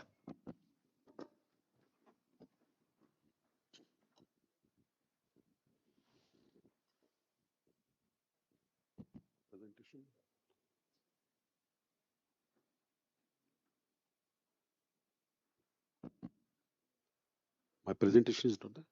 Oh, it's there.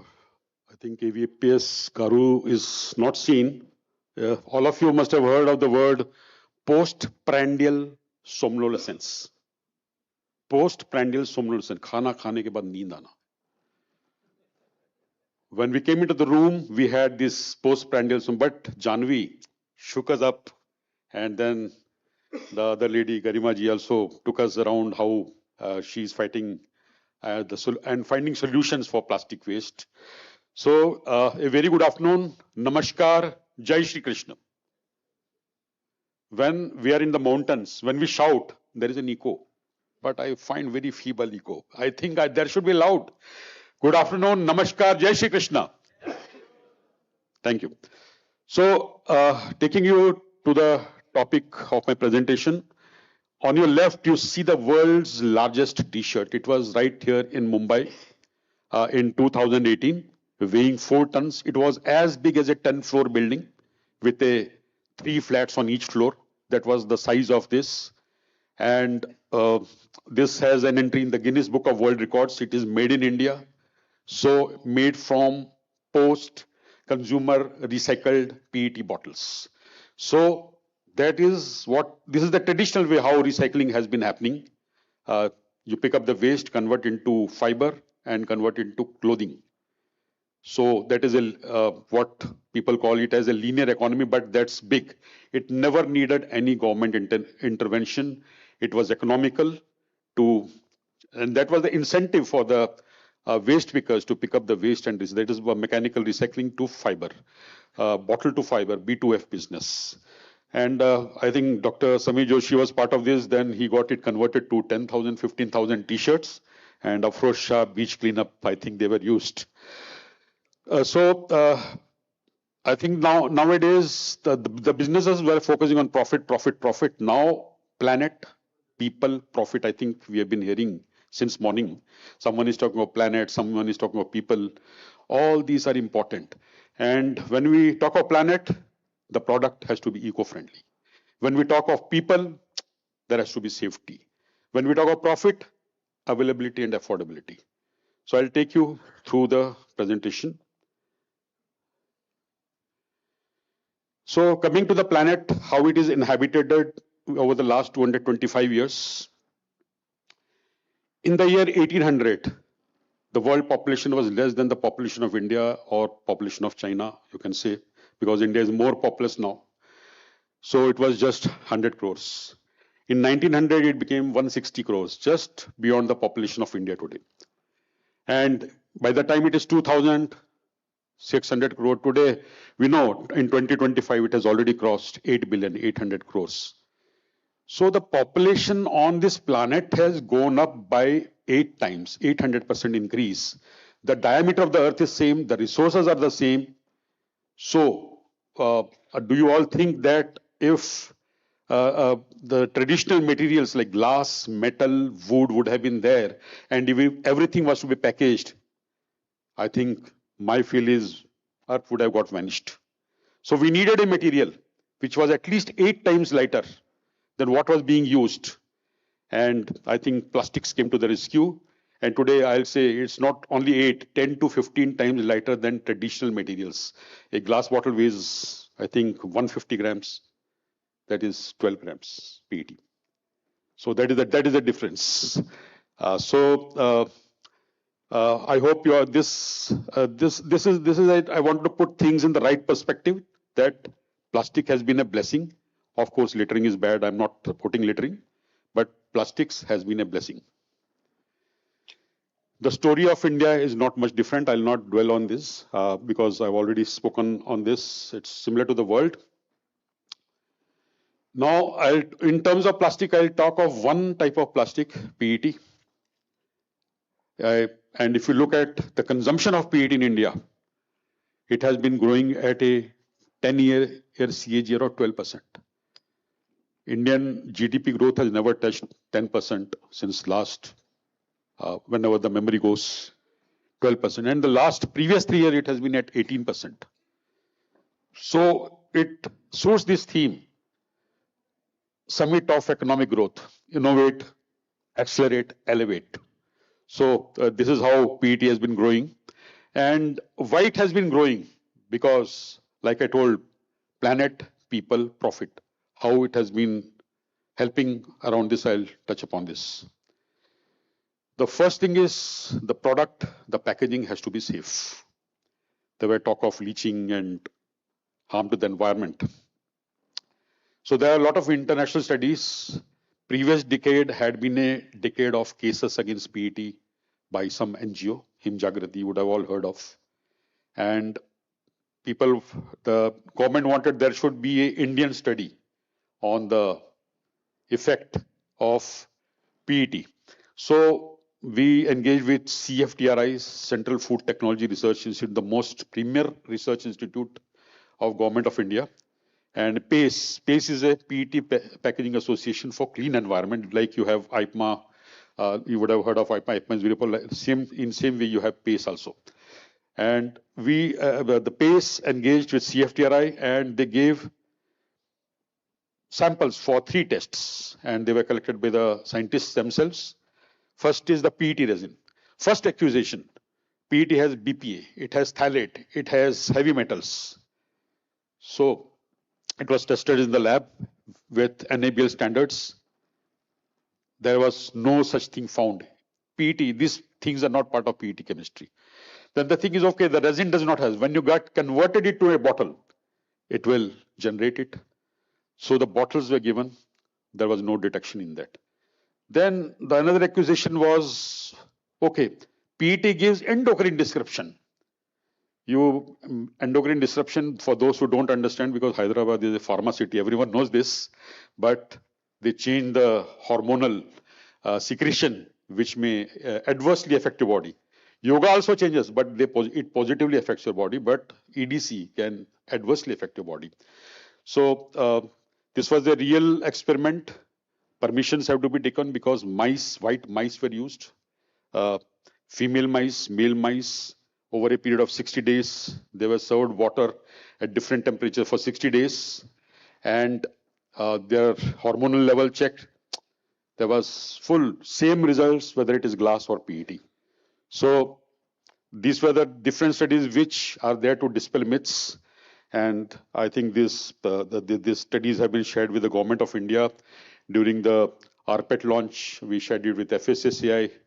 So they were very happy to see that such studies, a joint effort along with government and private institutions are happening. So another, one more daily or second day, you will find in the news that you should not have water from PET. But it is up to one's own perception whether they want to have it or not. But you must know that the water that you have on your tables, it goes as per the BI standards. Now FSSAI is also running those same standards, at least 84 parameters. So before you drink, 84 parameters are checked. Microbiological, organoleptic, chemical, I have mentioned it here. And so that is the ring of safety around this packaged drinking water. And if you look at the Minister of Health data, every minute 30 people fall ill. Every day 5 people die due to waterborne disease today also in India. So a safe packaged drinking water is very, very essential.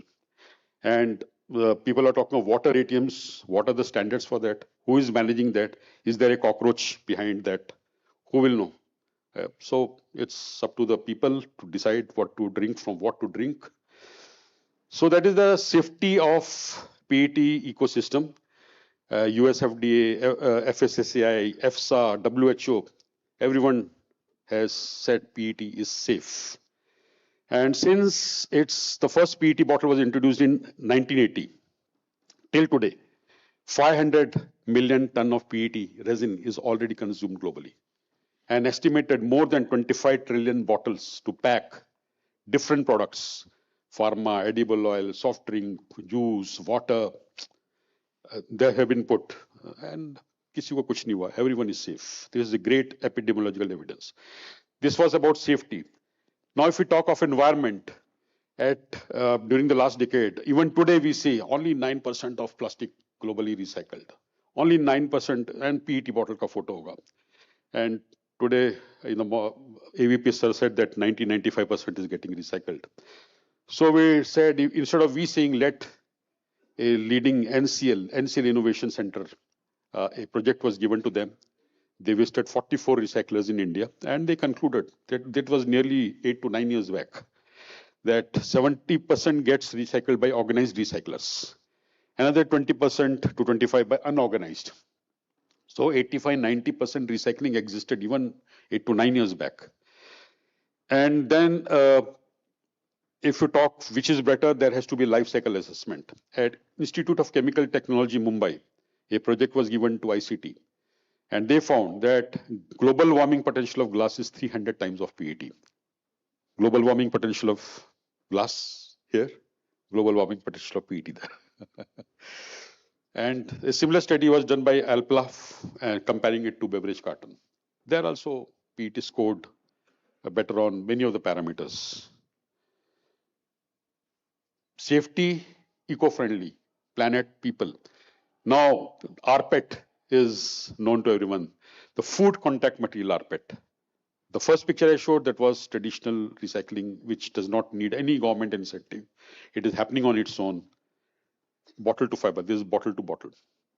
So, North America Plastic Container Resources engaged Franklin Associates, the number one LCA company in the world.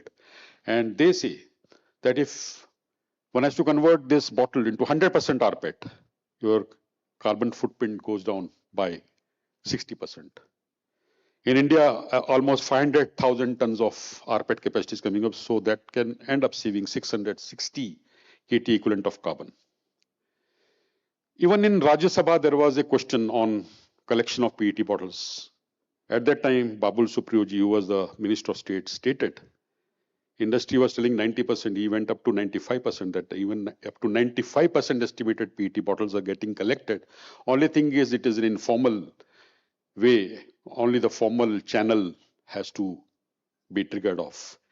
And she was also mentioning that littering is an issue, PET recycling is already happening. But how to reach this message to the consumers? So PACE engaged in 1 week blitzkrieg, media blitzkrieg, first page. Every day there was an advertisement in the year, I think this was 2019, September.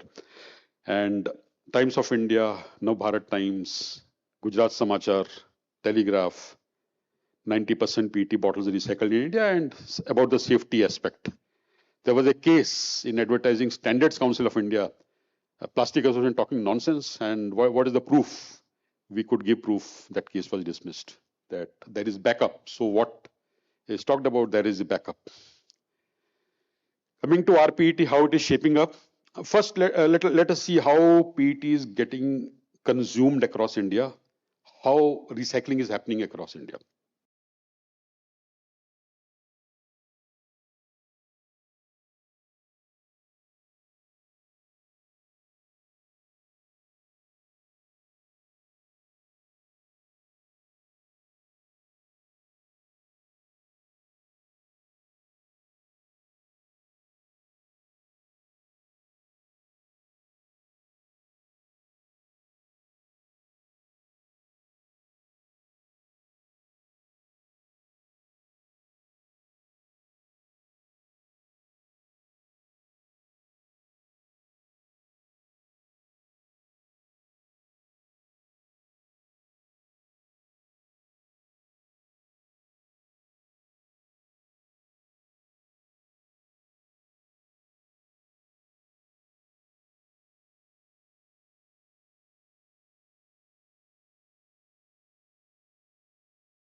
the value bias that exists in the plastic system, and how do we solve that system?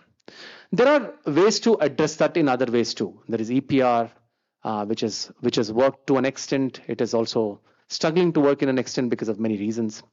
And there are a lot of new materials you can produce from it. But again, at the same time, we continue to lose money whenever we collected MLP or multi-layer plastic or flexible plastics. Then we realized, if you look at waste as what a consumer consumes, if you collect waste from Hyderabad and you looked at the waste that is collected from all of Hyderabad and compare it to waste that is collected in Bangalore, you can easily say which city consumes the most instant noodle. Right? I'm not telling which city, but you can say it. Yeah, very much, right? So you can actually say which city does it. Now you can even go and say which city is Maggie doing an amazing job in, or EP doing a better job in. Where is it? Which brand is playing better? You can also ask a question: is Korean noodles picking up in Hyderabad, or is Korean noodle picking up in Mumbai? Is it actually following Korean beauty? You can answer all of these consumer consumption behavior questions by looking at the waste. What we realize is if we were to convert waste into data, which is consumer consumption behavior data, then you can sell that data. And whatever the money you make from the data, you can actually use that to actually manage the MLP or the multi-layer plastic or the flexible plastics. So that's what we do. We actually collect waste from around 45,000 homes across India in 7 cities. We convert that waste into data. We sell that data to companies like Unilever, Coca-Cola, ITC, L'Oreal, anybody who wants to understand what is the consumer consumption behavior. The money we make from data, we actually use it to make sure that every kg of plastic is recycled the right way. And this involves a lot of technology. And this also involves a very good impact we create for that matter, because if you were to come to any warehouse of Bintix across 7 cities, you will see that not a single plastic wrapper is lying on the floor of the warehouse. Why? Because it's data. You don't want to miss that data piece. You don't want to miss a chips packet. So what it creates is it creates the same value to chips packet as much as a value that exists for a water bottle. So you remove the value bias. Now when you make money from data, which is a lot more than the money you can make from material in itself, you actually bring an impact amongst people who work in the waste system. They earn 3 times. There are workers in our warehouse who are earning 8 times more than what they earned 5 years ago. That kind of transformation, and they work with technology, that kind of transformation can only happen when you build value which is unimaginable in the waste system. Now, additionally, you also bring a change in consumer behavior. Whenever we collect waste from all the homes, 40,000 homes, we actually pay 4 rupees per kg for that waste. Now, it's their waste, their responsibility, I agree. But what it brings is, it's a mindset which consumers have, and it incentivizes for them to segregate the waste into dry, wet, and reject waste.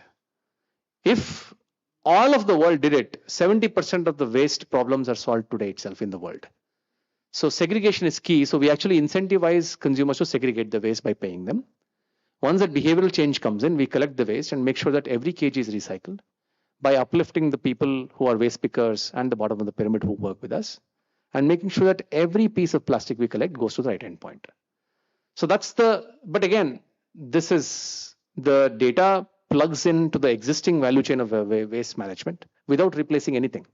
We continue to send the same plastic bottles, PET bottles to recycling to folks like Reliance or to Sri Chakra or anybody else around here.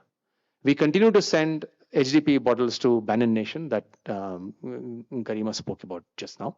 And we continue to send paper to paper mills, which continue. So the waste management system continues. But at the same time, because we make more value from that waste, we actually make sure that all types of waste are managed instead of cherry picking the waste and making money only from certain types of waste. So that's what we do. I'm happy to take questions. Sir, you talked about the noodles. What about the biryani? Any tips from that? There is no doubt, but Hyderabad, it's the most biryani. Yeah. Yeah, but so you can so one thing which we studied a very simple thing. We studied the impact of single use plastic ban. What did it do? to the waste. So since we have collected waste from 2019 all the way till now, we could actually look at the data that has come into our system, and then what did it do? We knew that 13% of the total plastic we were collecting at that time was all from Amazon, Flipkart, the carry bags from supermarkets and so on. That's the type of waste we used to collect. And that went from 13% to almost 5 to 6% in 2015. That is 2025. That is the impact of single-use plastic ban. Now, on the other hand, the total amount of MLP, which is the non-recyclable waste, 13% was part of that, has gone up. It has gone from 23% now today to 34% of the total dry waste. Now, if you go look back, of course, a policy had an impact and it removed a lot of formal players from adding it into it. But at the same time, a lot of formal players who package the products in MLPs has gone up as well. So essentially, as a country, we've not done well. We've actually added 9% more of plastic, which cannot be handled through recycling. Now, those are the things which we can learn when we look at plastic in a little bit deeper. And we can, those are important ones. So apart from the biryani and the noodle examples, these are other good examples which you can learn here. Waste to data, that's the new oil. We do not have much time for questions. Any question from the audience? Very much. That's a big story by itself. Any questions?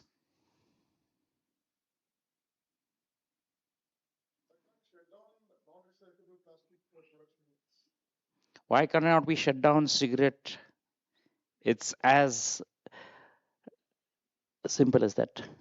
One last comment in 1 minute. Thank you. In fact, I would like to speak about the investment. See, the regulatory mechanism is very ripe. Industry is doing its work. I think what is required is the risk capital, because the categories which are very tough to handle, non-recyclable ones are tough to recyclable. Somebody has to burn the money literally in the beginning. Who does that? Now today, as part of fundraising team of Alliance, when I go to companies, they all work in the framework of what's in it for me. How am I going to fulfill my sustainability goals or EPR mandatory requirements and all that? If we go to banks, they look for profitability, which is so tough to achieve in these kind of solutions. So somebody has to literally burn the money in the beginning. Now the success story which has happened in case of PET, a lot of work was already happening, and today we can, we take pride in the fact that yes, India is the recycling capital to 90% plus rates. But then what is the real problem is we have to replicate the same success story in case of flexible plastic. Now industry has to come forward to really support solutions to even divert its CSR money to waste, not only look at broad areas, Schedule 7, poverty reduction and all, because waste is supporting employment. Waste is giving livelihood to so many people, and many of these waste workers are women who live in extremely who will put their hand literally into waste to draw value out of it. So it meets lot of SDG requirements. So government is doing its own job, but then I think industry also has huge responsibility that they start looking at waste as a category where they have to support or maybe even divert their CSR money. So I think amidst every circularity debate we can have, money is the core. Unless until we have players who can take that bet, we will have tough to solve challenges. So this is what Alliance is trying to do in region, where we are raising money from industry. We are talking to DFIs like World Banks, IFC, where they start looking waste as a category. Look at where climate financing has reached. It has not happened in 1, 2, 3 years. It has taken decades to reach, and look at the kind of way climate financing has evolved. This is exactly the kind of story we want to write in case of plastic waste as well, which is like in case of packaging, 40-50% of packaging is coming from plastics, and it has its own benefit. Every speaker has spoken about it, whether we call it sustainable packaging, where we compare from LCA perspective, plastic has its benefit. And somebody said that why can't it be banned? And I think I like the answer that Dr. Joshi gave, that it's very easy to say put bans in place, but actually very difficult to implement it on ground. So I think more and more players have to think We need visionary leaders who think 10 years, 15 years, 20 years beyond. And then let us all pool our resources together and work towards it. Thank you so much.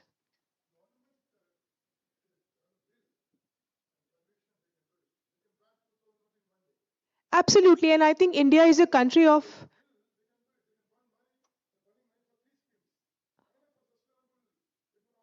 Well, see some tough to handle categories like single use. Absolutely. See, some categories need to be phased out. We have to accept that. But then, even within flexible, the broad gamut of category we are speaking about, even within that, much of it is recyclable.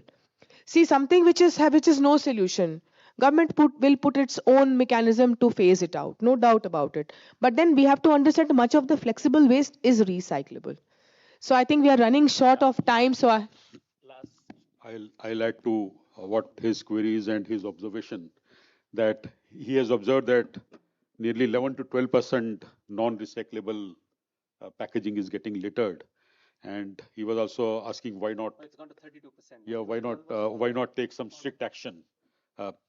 Answers for both. In very shortest way I would like to give is this change. If he wants to reduce this, it requires change of structure to monomaterials, and that has a cost.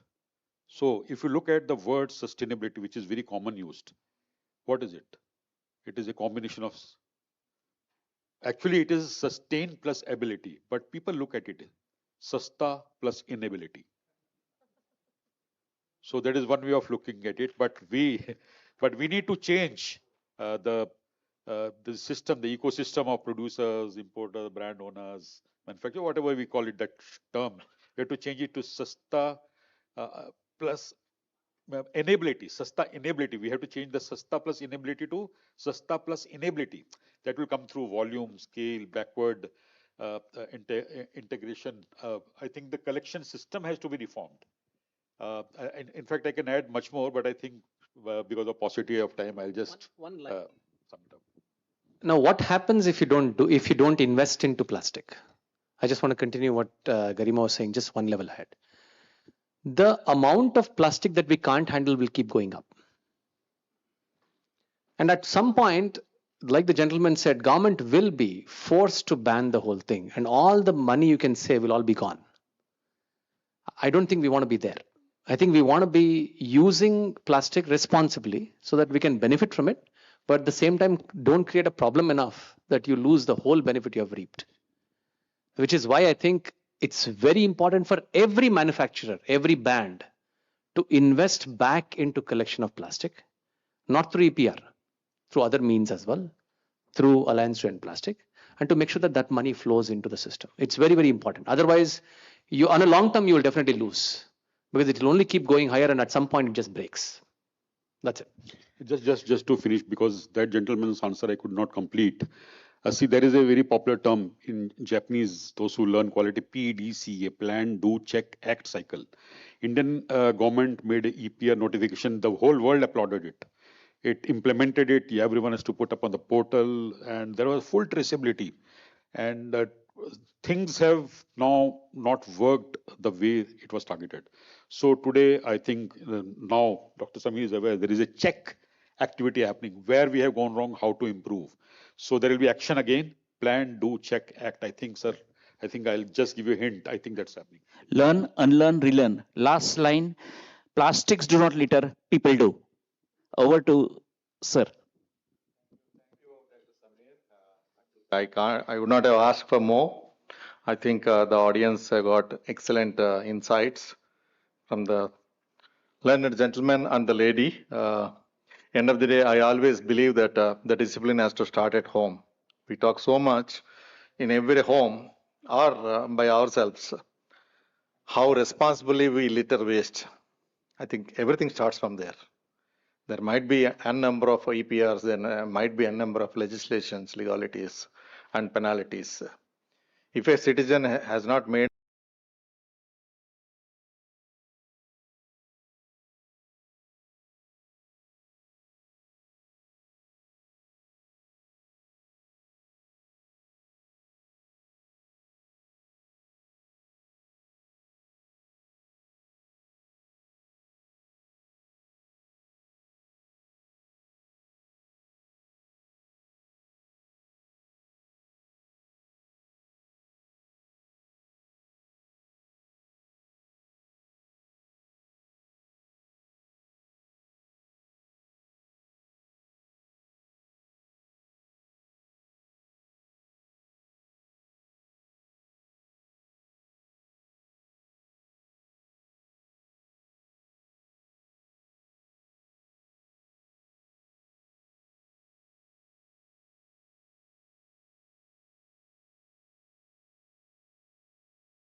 CII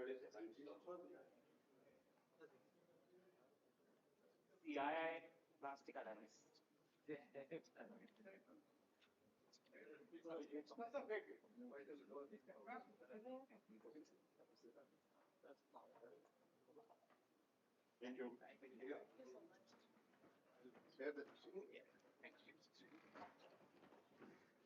Well, my friends, not with much ado, I call Mr. Davinder Singh, ITC, PSBD. Are you there? Well, I have to tell you something. When I started my career in paper 41 years ago, it was in a nascent stage. In the 90s, when I started using the paper boards, there was no coated paper within India. All the papers, coated papers, were in the North India, Balakrishna, NR boards, Gayatri Shakti, all those mini ones. They were sizing heavily, coating heavily, with a lot. But at the end of the day, the runnability was not so good at the time.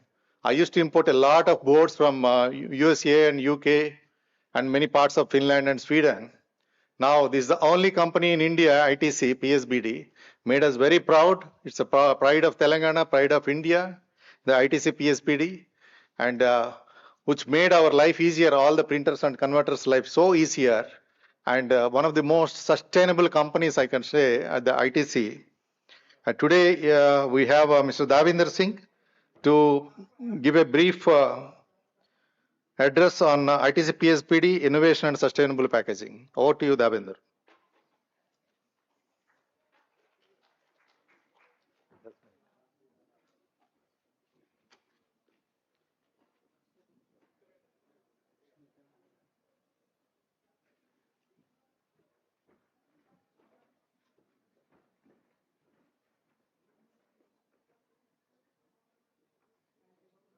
Thank you, Chakravarti sir, for the introduction. A lot of discussion on plastics. Let's talk a little bit about paper and paperboard. I'm Davinder Singh, Regional Manager, Central Region. I take care of sales and marketing activities in Telangana and Andhra Pradesh. So I have been given a topic on innovation, sustainability, and packaging. It's a vast topic, and Chakravarti sir say you have to finish in 10 to 15 minutes quickly. It's a vast topic. Still, I'll try to do justice to tell you guys that what we paper guys are doing, how the industry is doing. I'll try to cover how the industry has grown in sustainable packaging on paper side, plus the kind of barriers that has come up on paper boards and what ITC has to offer.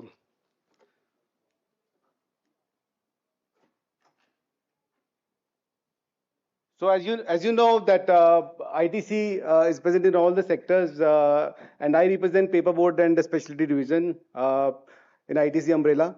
It's a 8,000 crore revenue we gave to our conglomerate ITC, and we have 3 manufacturing facilities in India. The mother one is Bhadrachalam, which is the largest integrated pulp and paper facility in Telangana. So we produce paper from 40 GSM to 450 GSM in this location. We have another unit in Kovai, which is Coimbatore, which produce recycled board. And we have one unit in Tribeni, close to Calcutta, which produce specialized niche grades like decor laminates and pharma prints. So circularity at ITC, PSBD, everybody was talking about circularity, how we are doing. Wood is our prime source of raw material. And to get a dependency on, to secure a raw material, from last 20 years, we have invested heavily in plantations. Last 20 years, we have greened close to 1.3 million acres of land and also generated 241 million paper days in last 20 years. So we take wood from our sources and then convert into paper and paperboard, which supplies to converters, goes to brand owners, and ends up with the consumers. Now, to complete the circularity, which everybody was talking about, we taken an initiative in 2007 with a WOW, which is well-being out of waste. We invested in WOW and collected. We have opened 170 collection centers across South India. You will be surprised to know last year we have collected 67,000 tons of dry waste. So there is a famous saying that innovation and creativity, in the past there is a failure, then you come into innovation and creativity to, innovate any product. Right from 1981, starting with the liner board with the recycled kind of a packaging for a fruit packaging kind of a corrugated boxes, we have came to virgin board boxes which are aesthetically good and strength-wise far superior than the existing boards available in the market. So everybody was talking about plastic usage and waste generation. Packaging as such, what we see is that 40% of global plastic usage comes under packaging, and the waste generation also surprisingly is close to 60% is done through packaging. Now, if you take Indian context in this, like in 2011 and 2016, there was a plastic waste management rules that has come up in 2022. Eventually, government banned the single-use plastic. So how our industry has evolved, in last 3 decades. Pre-2000s, our industry was mainly focusing only on, writing and printing aspects of the packaging. There was ideation which was going on since early 90s that how we can contribute in food packaging. And we came up with certain kind of papers which were available. Then from 2001 to 2020, there was a lot of activity that has happened on the baseboard side. You can see earlier, pre-2000, the market was totally on the recycled kind of a board which was available in the market. In 1998, ITC came up with the first factory which produces virgin paper board. And now you can assume that in 2025 is roughly 1.7 million tons of market potential is there. So post 2021, we are working as an industry on how to give a barriers on paperboard so that some kind of plastic can be removed from the market. So on barrier point of view, there is again a timeline which has happened. We started, there was a coating or a barrier called wax coating which was done on paperboards, mainly on the recycled board. You remember that there are French fries, there are burger boxes and sandwich boxes which were wax coated and then served in the market. Post that in early 2000, poly extrusion process came up. So this is a very reliable performance for the food packaging. But the only problem was it is non-compostable and it is difficult to recycle. The third phase came post 2015 when there were biopolymers like PLA and PBS came into picture. These are also equivalent to the service like PE coated paper boards were providing, but the only problem was these boards were not scalable and not cost effective. Just to give an idea, biopolymer boards were roughly 2 times the cost of what PE coating was giving. So now what is trending post 2021 is the aqueous based coating boards available. The good thing about this is that they are compostable, they are easily recyclable and scalable. When we made paper boards, we see that there are 3 levels of requirements from the consumer side to us, which we see that a barrier will perform. One is a food contact safe, odor free, oil grease resistant, gluing. This came with these kind of products as a level 1. We came up with a wrapping paper, we came up with the food trays. Second was like there was a requirement from the consumer that there has to be water resistance and heat sealing properties are required. So we came up with the cold food boxes, which we have a product named Indobar, and then heat sealing properties. We have a paper for tea getting served in or coffee getting served in paper cups. There's another requirement from paper, but which eventually is still in a prototype phase, which plastic, which difficult to replace plastic. There is the moisture resistance and the oxygen resistance properties, which is still in the prototype phase, and companies are working on that. So what we have to offer, with ITC, we have products which are, which we are doing our bit to replace plastic a bit. So we have a flagship series which was launched 4 years back, depending upon the performance of the application point of view. Like Philo series we have launched. So Philo Bave, Serve, Pack, Tub and Bowl, depending upon whether it is used in beverage or for serving purpose or packaging or tubs or bowls. Another was Omega series that we launched 2015-16, that is on a PLA that I just mentioned, PLA kind of a board or PBS kind of a board. We also introduced sign-up board. We invested in our Hyderabad facility. on a laminator to replace rigid plastic, especially at the point of purchase kind of advertisement where we see in modern outlets. Also in FMCG sector, we have given antifungal boards to replace plastic from a paper soap where it is polycoated. We provide special kind of coating so you can replace plastic, and some niche segments like lollipop sticks, paper straws, these kind of application. So I'll just get you through our product portfolio, what we have launched. So this is the Philo Babe. So earlier, if you go 15 years back, before the plastic, this single-use plastic was banned, we see plastic paper, plastic cups and PE-coated paper cups. So now we have solution which is compostable and biodegradable. And you will be happy to know when you travel to Indigo, all the paper cups that, you get tea and water, that is on Philo Babe. Plus in Hyderabad, you are having tea in Nilofer, that is also on Philo Babe. Another product that we had is Philo Serve, which is replacing LDP coated disposable and single-use plastics. So that is also recyclable, compostable, food grade product available with us. And apart from that, we have Philopeg for deep freeze application and food delivery. Annapurna Dosa in Coimbatore is totally shifted to Philopack. HUL has collaborated with us 6 years back and came up with all their ice cream of quality walls or bricks has been moved from poly-coated boards to Philopack, which is emulsion coated board. So another problem that we were facing earlier was that there was a seepage kind of a thing when you create a carton out of Philopack, and that has also, we have developed a kind of a coating which for 24-hour test we have done with the Indian food habits, which is very oily. So there is no seepage. That has been done on Philopack.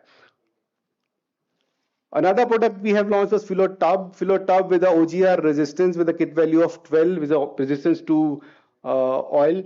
That is replacing ice cream tubs, the small tubs, and plus the popcorn tubs or chicken buckets that you see in the malls. So our proud customers include Polar Beer, Naturals, plus Cinepolis. They are using Philo Tub. Another product which, as you see that a lot of Zomato, Swiggy, there is a lot of growth, people ordering at home. Earlier it was PP containers. So we have launched Philo Bowl a year back and is also getting traction. There is an ideal replacement for PP containers. This is our PBS series. Another is the Sign Up Green that I just mentioned. Just to replace plastic, we have launched this rigid board, which have a more strength than the plastic board, at a point of purchase and can be advertised. Plus the paper for sticks, we have paper for straws, we have paper for earbuds, we have antifungal soap wrap and antifungal board, which is replacing, if you see the Dove soap along with Moti, that is on our antifungal board.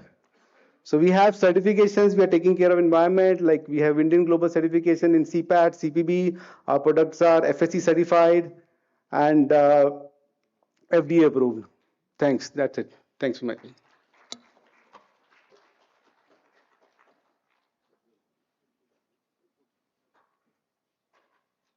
Thank you, Davinder. Thanks.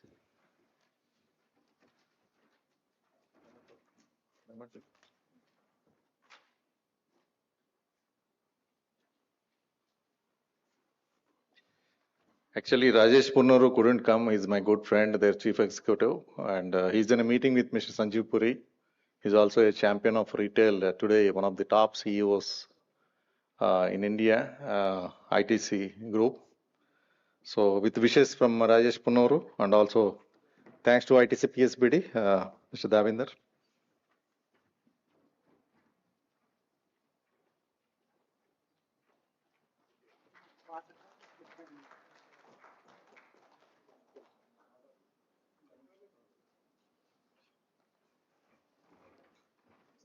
Well, I know the most awaited session today. Usually we keep all the best of it best to the last. In fact, Professor Chandan Chowdhury is a very well-known name in economics, academics, both. A distinguished professor from Indian School of Business, So Operations Management and Information Systems. He's also Executive Director of Munjal Institute of Global Manufacturing. And he's a mentor for our Manexi and manufacturing panel as well, coordinated with the same Mr. Daniel George at CII. I'm very glad to have him moderating this final and very important session. In this, I also have a good friend, Dr. Vijay Krishna Kant.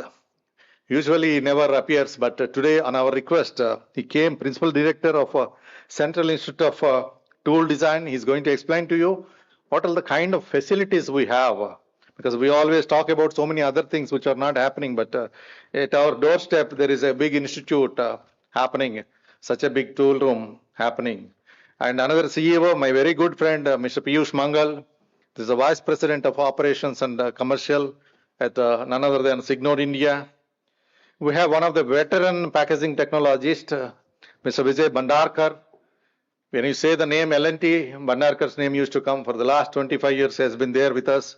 And today, this largest cuisine, the same L&T, is the Deputy General Manager over there. And our dearest Shankar Patel Garu, who has been sailing with me for the last almost 25 years together, and one of the backbone of establishing the Indian Institute of Packaging Center in Hyderabad together with me. And currently is chairman of Indian Institute of Packaging in Hyderabad, and also is a pioneer in fully automated robotic plant of pallet making, which is, in fact, he exports pallets, can you believe, such a high volume one. And he's the managing partner of Shivshakti Timber Industries, where he manufactures that. And in addition, he has a very specialty paper mills also, Wings Paper. And last but not least, you must have heard RX Propellant, why he's here, you must be thinking. But today, you name anything, this is the facilitator for any infrastructure, especially in the pharma field. Mr. Gaurav Rastogi, on the infra part, he is going to address. So it's a diversified fields, the people from the diversified fields, and ably chaired and moderated by a good friend, Dr. Chandran Chaudhary. Over to you, Chandan. Please welcome all the panelists with a big round of applause on the stage. Thank you. And we have 45 minutes of time for you. We intend to close this at 5:30 so that people leave early to their homes. Over to you.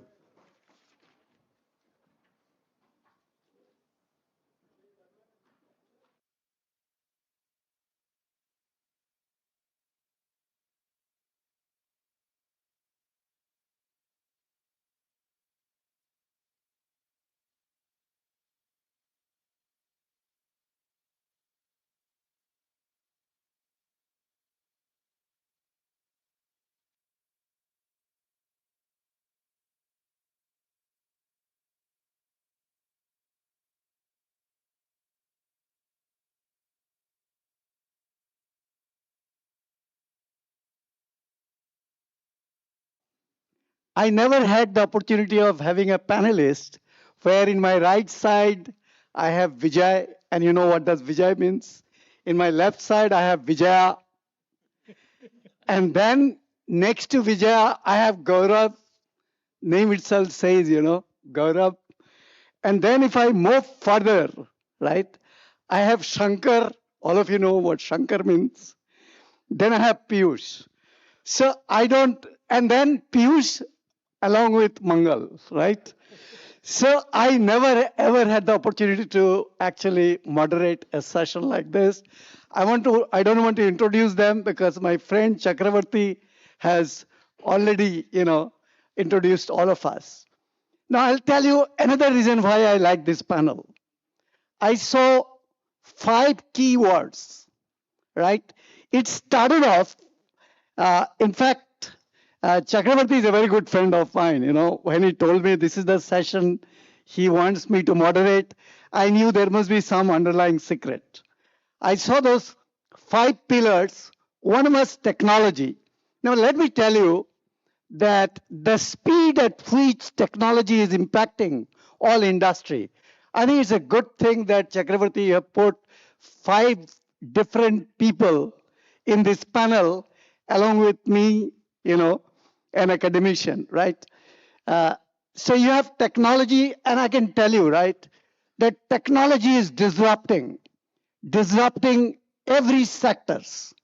You talk about packaging. I was hearing about Tetra Pak in the morning.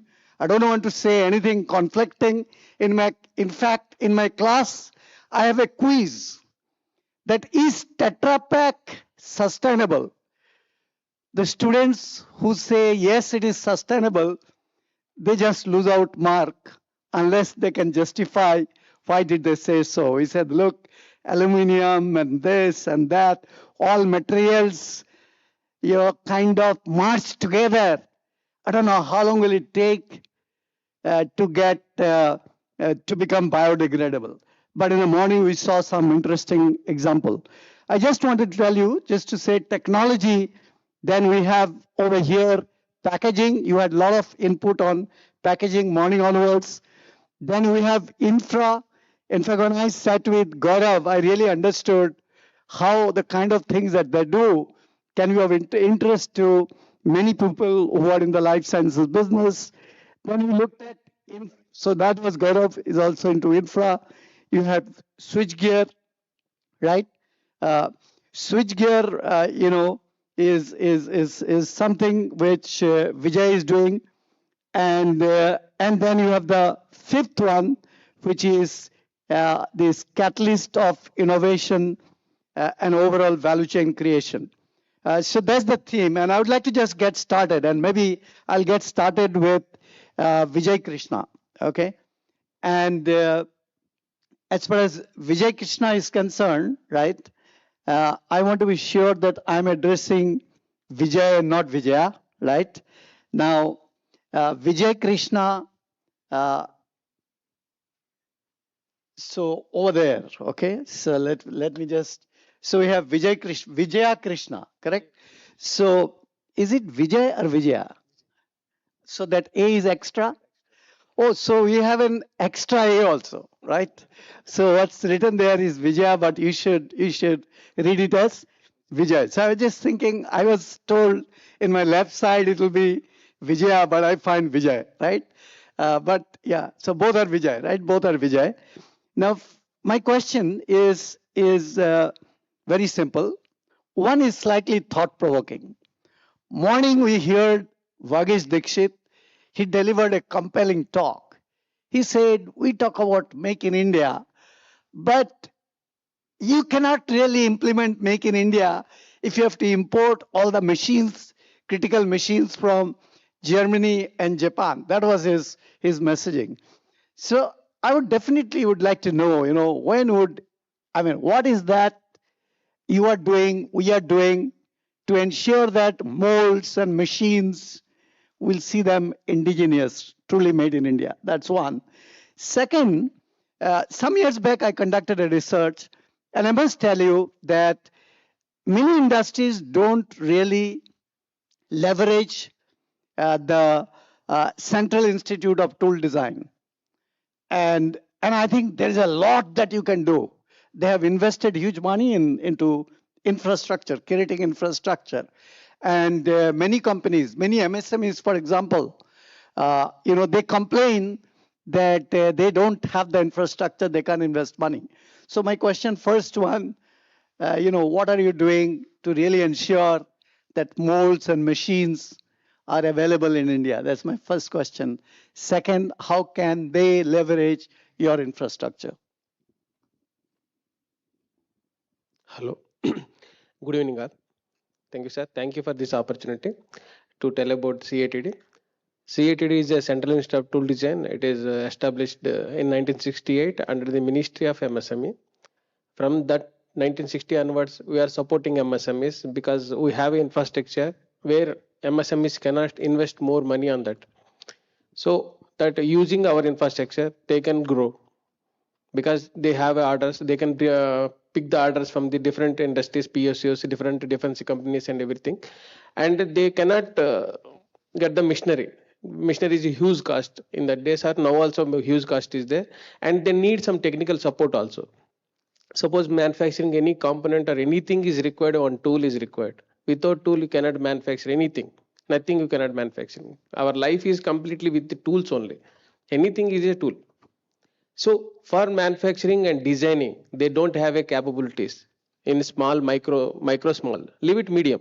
micro and small industries, they don't have any capability to design and manufacturing of the tools and advanced machinery also. Suppose you take wire cutting machines and EDM machines, they don't have. Nowadays, these machines are required because nowadays the design is complicated and it is the manufacturable also. Generally, you will start that design for manufacturability. Come to nowadays, any part, any design can be manufactured because that process is completely changed. For that required the very high cost machinery is required. They cannot invest on that. So here CATD is there Balanagar located in Balanagar. It is treated as a common facility center for MSMEs. I can say that in and around Balanagar MSMEs, our students, we conducting skill development and also diploma programs is there and PG programs is there, who are relieved from our programs. They became now the CEO of the companies. Proudly I can say many CEOs are used our services for develop their companies also, MSMEs also. So we are supporting MSMEs, making different tools and also supporting some public sectors wherever they're getting problems in manufacturing. We are supporting in design wise and manufacturing wise. So come to our package industry also, we can support you. Thank you, sir. Great. So, I would now switch to my friend Piyush.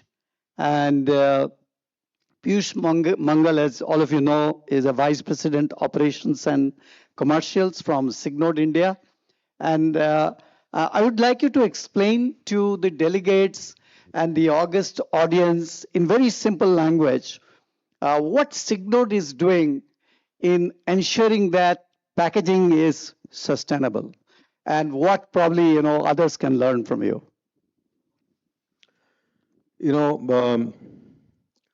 Packaging, if I am a consumer of any product, why should I have a packing?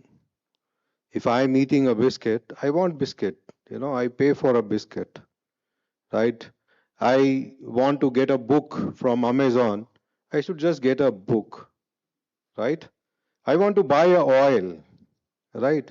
Why should I have a can, right? If I want to buy a Tetra Pak, a milk in a Tetra Pak, I should just, buy Tetra Pak. So that's the reason I say packaging is a necessary evil. Necessary, but evil. Nobody want, right? But, we are in the business of packaging and making money. So, earlier panel also you heard people, environment, profit. So we are into the business of secondary packaging, and what we have been doing, I don't know how many of you remember good olden days, maybe 30 years back or 40 years back. If you buy a refrigerator, it used to come in the wooden case, right? All large wash machines used to come in the wooden cage. And those were the times where we said, why wood? You are cutting the tree, why wood? And so 35 years back, 30 years back, when people worked, we came up with a solution. And today you don't see any of the durable in the wooden case, wooden packing. Now that's what Signode does, right? So how we reduce, which can be, what is sustainability, right? It is reduce, reuse, recycle, all that stuff. Now, you make money. You still make money, right? That's one aspect. The second aspect is any industry that manufacture anything packs. Now, packing can be done by hands, that is manual. It can be done automatic. So we also provide solutions where we provide those machines, semi-automatic, automatic, further automations, robotics, etc., etc. where you reduce the manpower, right? When you are into food business or pharma business, you don't want somebody to touch the product. So no touch solutions. So in various ways, we give packaging solutions that meets the need of an hour. Yeah. Wonderful. So let me now switch to switch gear. Okay. And we have with us, another Vijay, right? Vijay Fandarkar. And so I would like to know from you, if you look at the switchgear industry, how technology is impacting, how factories in your space is becoming smarter, how do you trace switchgear?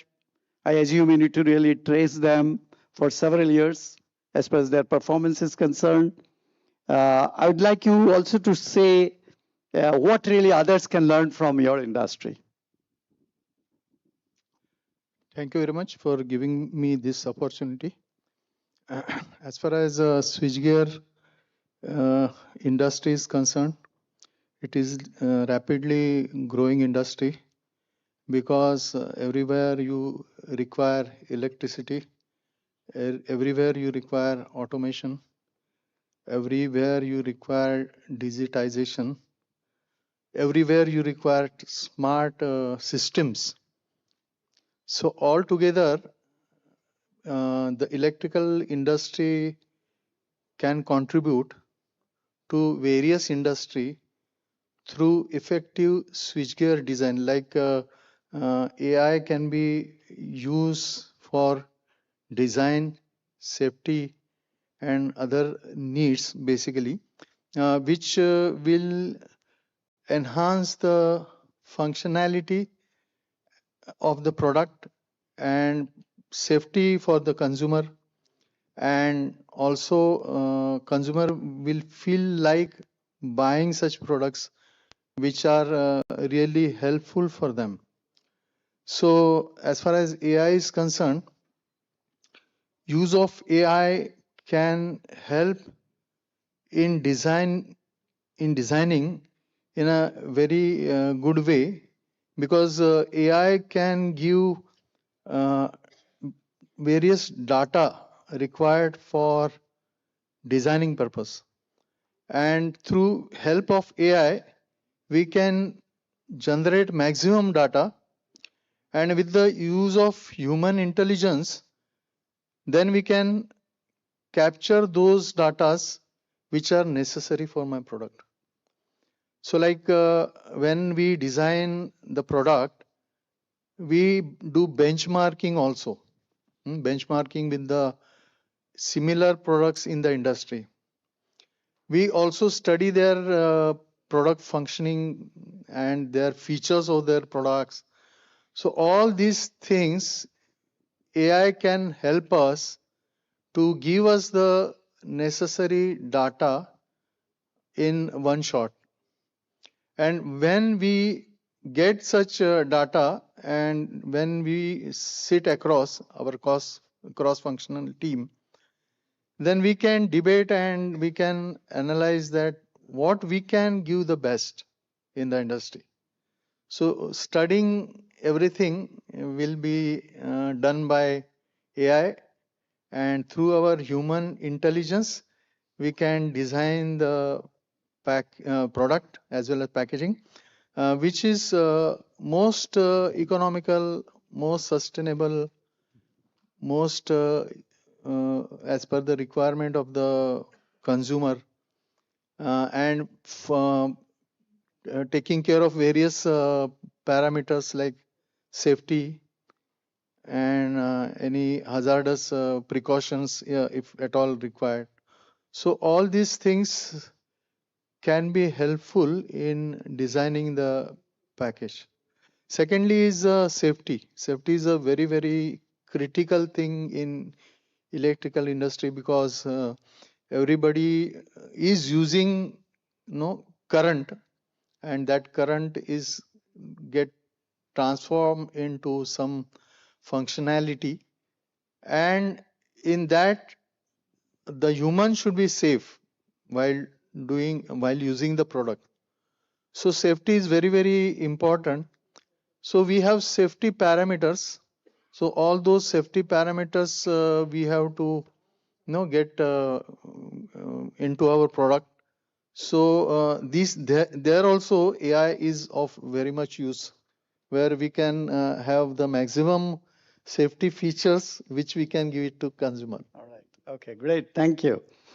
So let's actually listen to the man. We have Shankar Patel, as Chakravarti friend mentioned. He's the chairman of Indian Institute of Packaging, and he also happens to be managing partner Shiv Shakti Timber Industries. Now, I have very specific question. I would like to know from you, first of all, if our all of us, if we are interested in really designing greener and sustainable smart packaging, how do you do it? That's my first question. And how AI can be leveraged to do all these things better. And again, same question, what all of us can learn from you?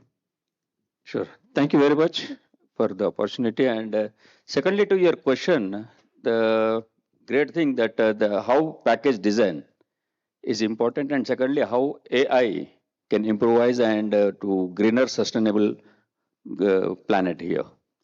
So first thing is that I am from Indian Institute of Packaging, and Indian Institute of Packaging is a government body, autonomous body, and established in 1966, means 50 years. 60 years, it's the 60th year we are into. So our institute is doing actually basically research in packaging technologies, new materials, what material can be used for the primary packaging, secondary packaging, and tertiary packaging. And while package design itself, we take care of the sustainability in terms of the global sustainable practices. Secondly, that whenever we design the package, first our aim is to protect the product and increase the shelf life of the product. These two main objectives are there in the mind of the designers, actually packaging designers. And third is now is a sustainability. It is added one in the last 30-40 years. Before, no one is talking about the sustainability. In last, I think that in 21st century, we are more focusing on the sustainability. And it's a good question. How AI can give advantage in producing greener and sustainable package. With AI, we can assume actually what exactly the product needs the packaging. The dimensions of that package, it can be optimized. The thicknesses of the packaging material, if we are using 20 mm material and if we are oversizing that one, the AI can definitely help us in determining exact size of the package, thickness of the package. Instead of 20 mm, we can use 8 mm, 9 mm, optimizing that one. This way we can definitely help sustainable practices over there. Yeah. Thank you. So let me now move to Gaurav Rastogi. He is Senior Vice President from RX Propellant.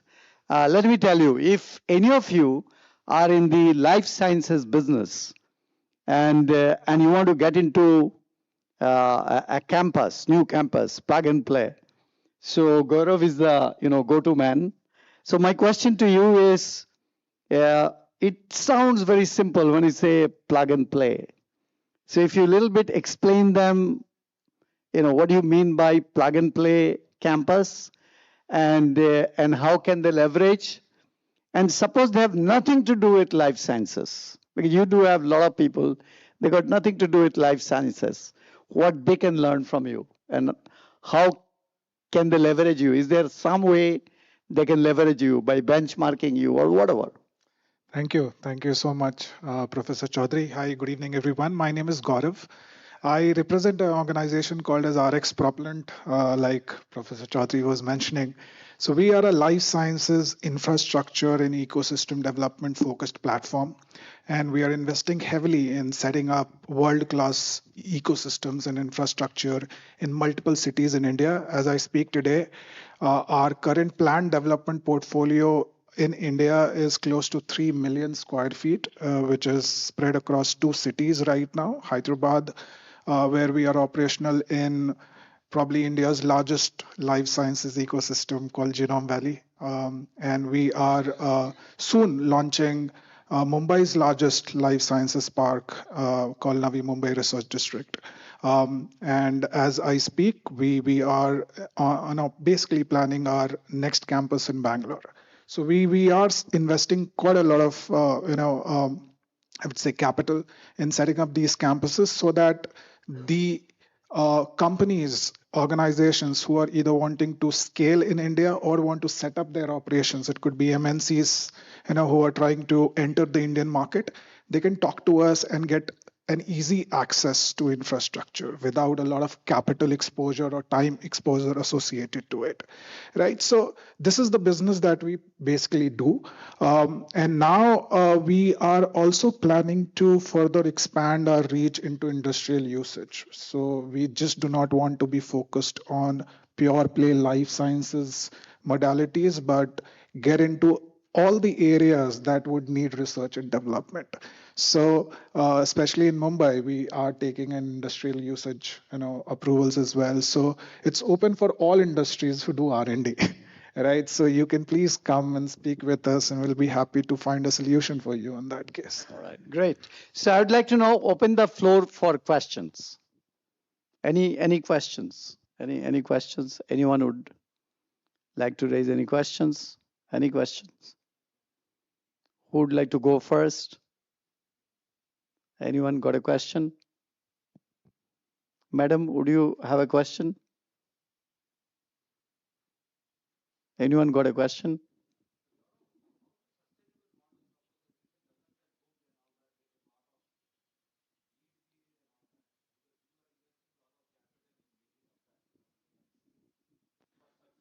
Yes. What should be the lead time? See, we typically do a speculative campus from early on itself. So we do it without a tenant in place. So the building, the infrastructure, the utilities are all pre-commissioned. The benefit for the companies who come and work with us is that they simply move in. And the only time associated for their operational readiness is the time they need to do their interior fit outs. Rest everything else, the building shell and all the high side utilities are pre-commissioned, including your chillers, power backup, ETP, ZLD. All those things are pre-commissioned in our campus. They also help them with the licensing and all that? So the campuses that we do are pre-approved for pharmaceutical and life sciences operations. So large part of the approvals are already in place. And the tenants are basically supposed to just simply take their own internal licenses, which are based on our approvals. So it's a pretty seamless process thereafter. What is the tenancy that you have in Genome right now? I mean, we are 100% full. That's good. Yeah. Any other question? Any other question? Yeah. Any other question? So maybe I have one question, which is for the Packaging Institute, right? So I want to know that what is the scale of your collaboration with industry?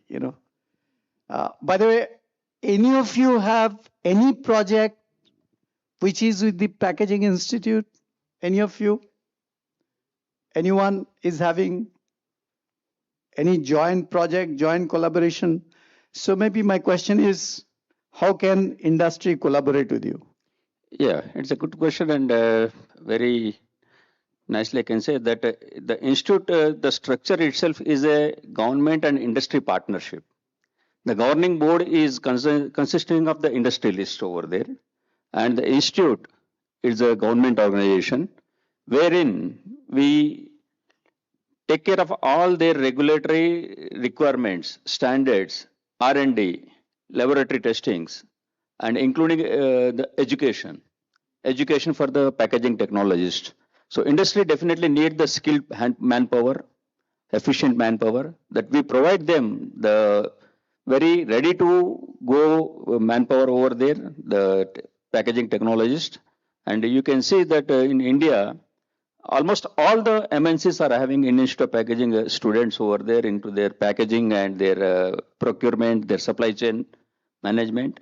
And very proudly we can say that Unilever Globe is having our alumni as their packaging head, Mr. Muthu Subramaniam. Now he came out from the Unilever. Like that, many of our alumni is there into the big scale, all the MNCs we can say. PNG is there, the Coca-Cola. Yes, Mr. Vijay sir also is IIP alumni, first, second batch, fourth batch. So this is the collaboration into the industry and the academia. So a big hand for Shankar Patel, because I think skilled workforce is very important. I did not know that they have MS in packaging technology. Yes. They have got undergrad course which you just started in Delhi, which is in 4 years course, right? Yes, sir. You also have programs for industry, which is short term. Yes, short term. 3 months, 6 months courses also are there. It is called ITC, intensive training courses. And online courses are also there to improvise their skills over there. And these are very well recognized by the industry, the courses whichever the institute is offering. So all the industry is very well recognized them. And this is the 41st batch or 42nd batch that we are running over there, PGDM, PGDP. Huh? In fact, we take people from the students who pass out from IIP, and I must add one more thing, that for the industry, if there is any problem that with respect to the packaging, or even if industry want to export the hazardous material, IIP is the one who have to certify. Without that, they cannot certify the package over there. Okay, very good. One more thing. Yeah. Actually, one more thing is which is very important is that nowadays sustainability is a major discussion which is going on in the industry, and professional packaging technologists can work for the industry in collaboration with IIP, and many people actually do not know whom to approach for such projects.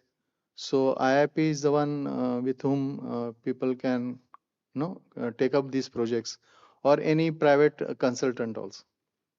Yeah. By the way, please, you have a question. Yeah. After that.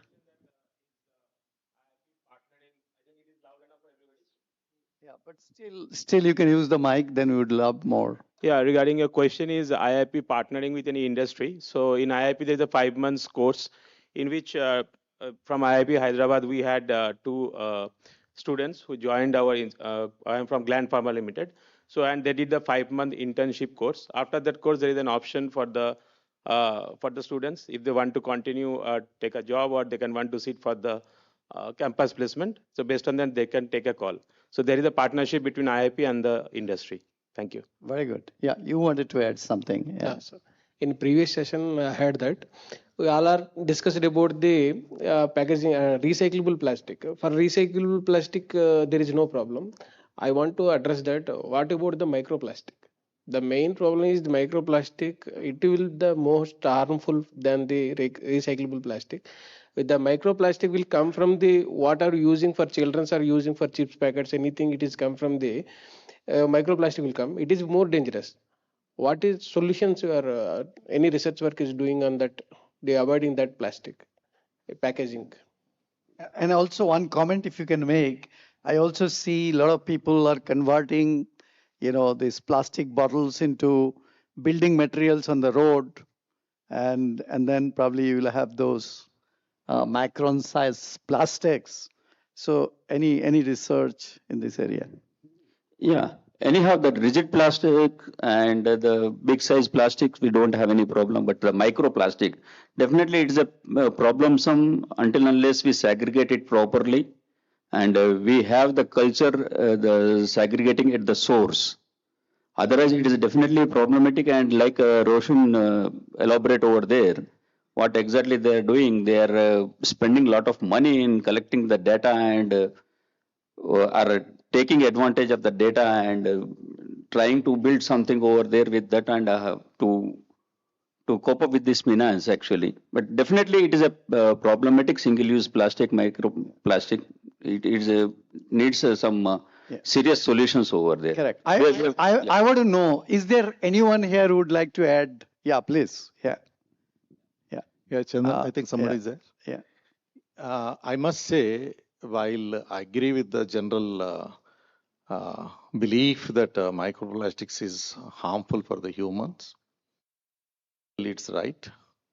But as a packaging and pharmaceutical technocrat for the last 40 years in this field, I must say this is blown out of proportion. Thanks to the people like Greta Garbo and other people. I might sound a little different from others, but I must also say the studies is not still proven. Well, theoretically, you have the problem, and nobody is assessed the extent of their health and ecological impact. But बोलने के लिए इतना अच्छा होता है सबको, because the moment we say anything negative, I think it goes into the minds of the people. We are talking about the microplastics which get induced into our body by swallowing some drink or by having some foods which are exposed to the plastic. We talk about it, and also in the oceans, in the air, the microplastics are already mixed with the multiple proportions. So how harmful it is that people are talking about that, but reality says that actual toxicity levels or exposure risks and long-term consequences are yet to be fought. So Dr. Vijay Krishnakant, I must ensure you there are enough problems to worry about for the mankind. While I say that you should not stop worrying about you shouldn't stop worrying about the microplastics. We start learning what packaging and what plastics are making humongous help to the human health, especially the COVID time. I always keep saying, but for the plastics, but for the packaging, we'd have lost so many millions of more people. Take the case of Dharavi, the Mumbai, the Jhopadpatti. Millions of people live together. You cannot say lockdown and you cannot say live in isolation. Those days, plastics were the real saviors for the people. But anyhow, these are two different topics, not to divert away from the microplastics thing. But I wanted to assure all the people, let's not worry too much on the microplastics. Let's worry so much other things till such time the scientific the results prove. Thank you very much. Yeah, Bharat sir is there. Yeah. So I just wanted to add something. There is a report by European Food Safety Authority on 23rd of October. It is available on their website, 53-page report. As per them, between 2015 and 2025 today, 1,711 studies have been published on microplastics and nanoplastics globally. And they picked up about 122 studies, then they narrowed down, I think 2025, it's mentioned in the report. And they did the thorough survey of how they have done, and the conclusion is none of the study is conclusive enough to say that microplastic is a concern. And at least if something like water is packed or anything is packed in a bottle, and the claims that we read in newspaper that so much of microplastic is not happening, that's not there. And it is there, and most of it is happening due to abrasion, but it is not that level that it will be. They have given some recommendations for future studies, but at the moment they have debunked this 1,711 studies. Just wanted to, because this was a forum, people should know the right thing. Yes. Thank you. Correct. So thank you. The Bharat Bhai has really given with the statistics. Thank you very much. I think a big hand for both Bharat Bhai and Chakravarti, right? Yeah. So I'm just looking at the watch, and one of the reasons why Chakravarti gave me the role of moderator to finish it, ahead of time. So if you have no more questions, I have a good news to announce. The session is over. Over to the organizers.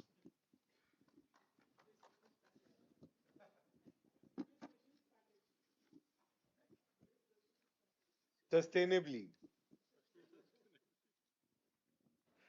Well, Chandan, I couldn't have asked more. In fact, I know the fag end of the day how, but as you sincerely and determinedly and confidently told, the audience remained in the hall are truly glued to the platform, glued to this sacred stage, I can say. Whatever the knowledge sharing, it's like a temple. We always say that the institutes are temples of knowledge, be it ISB or be it Institute of Packaging, be it Indian Institute of Technology, whatsoever.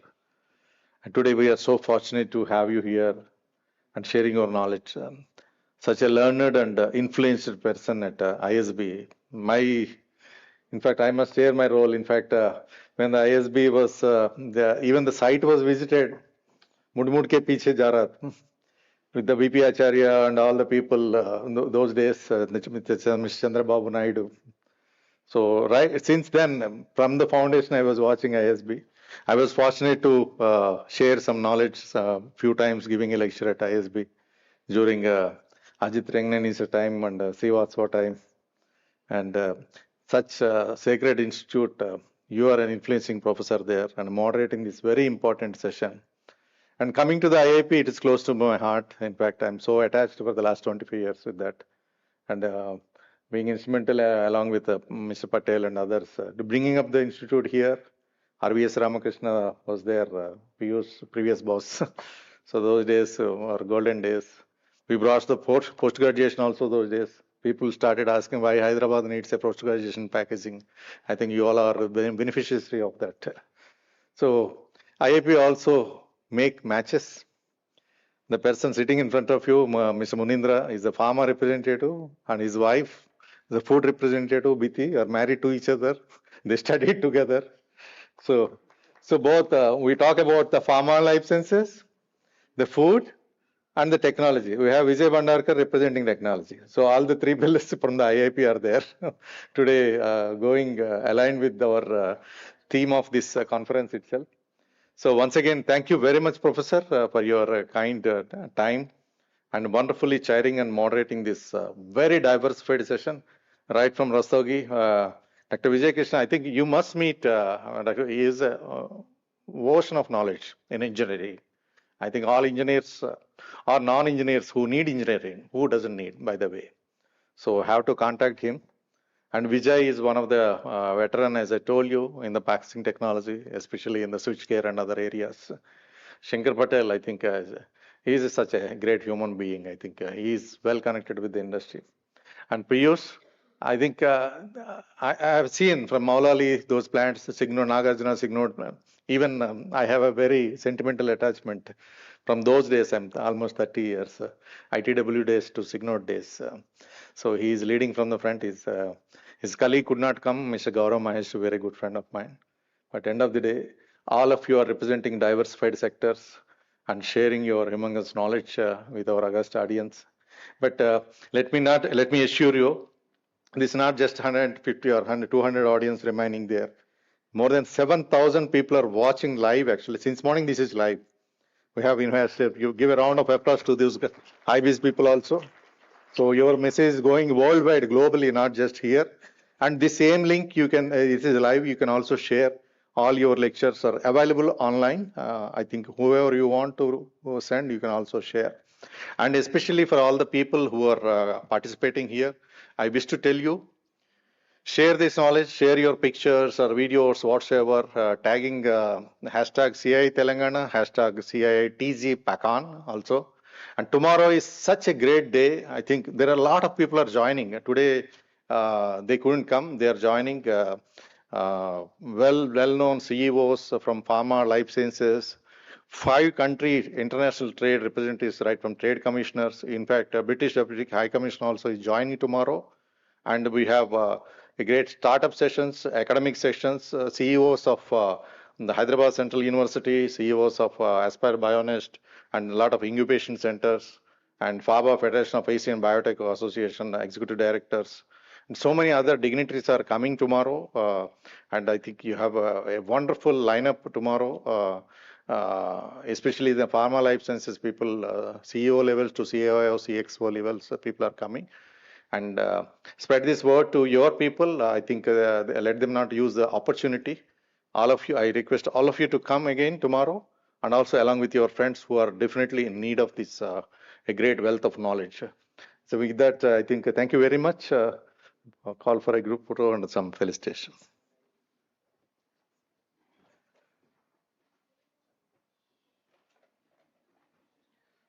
Yeah, the chair first.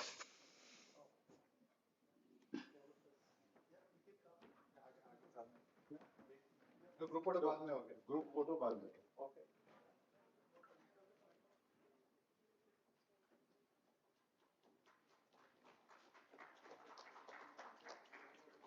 जल्दी जल्दी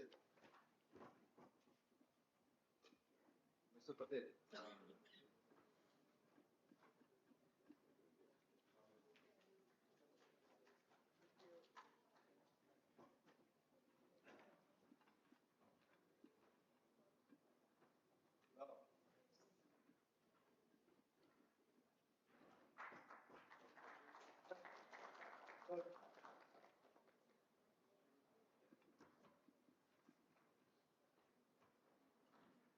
doctor Vijay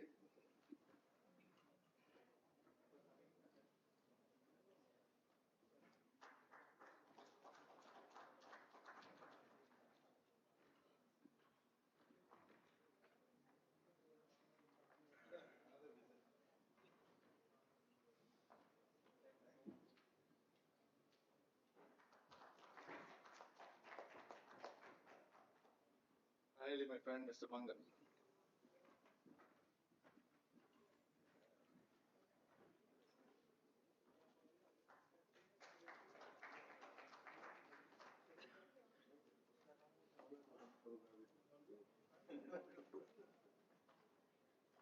Yeah, group photograph.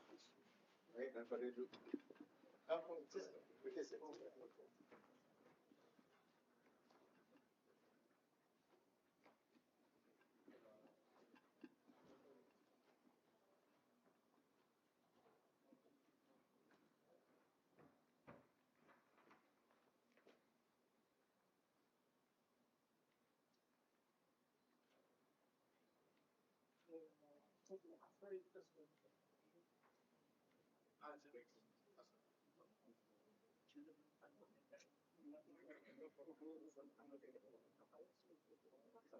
Thank you.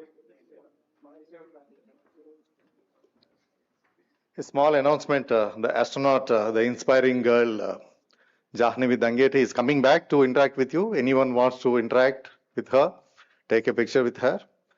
Another few minutes she'll be there. Thank you very much. See you all tomorrow.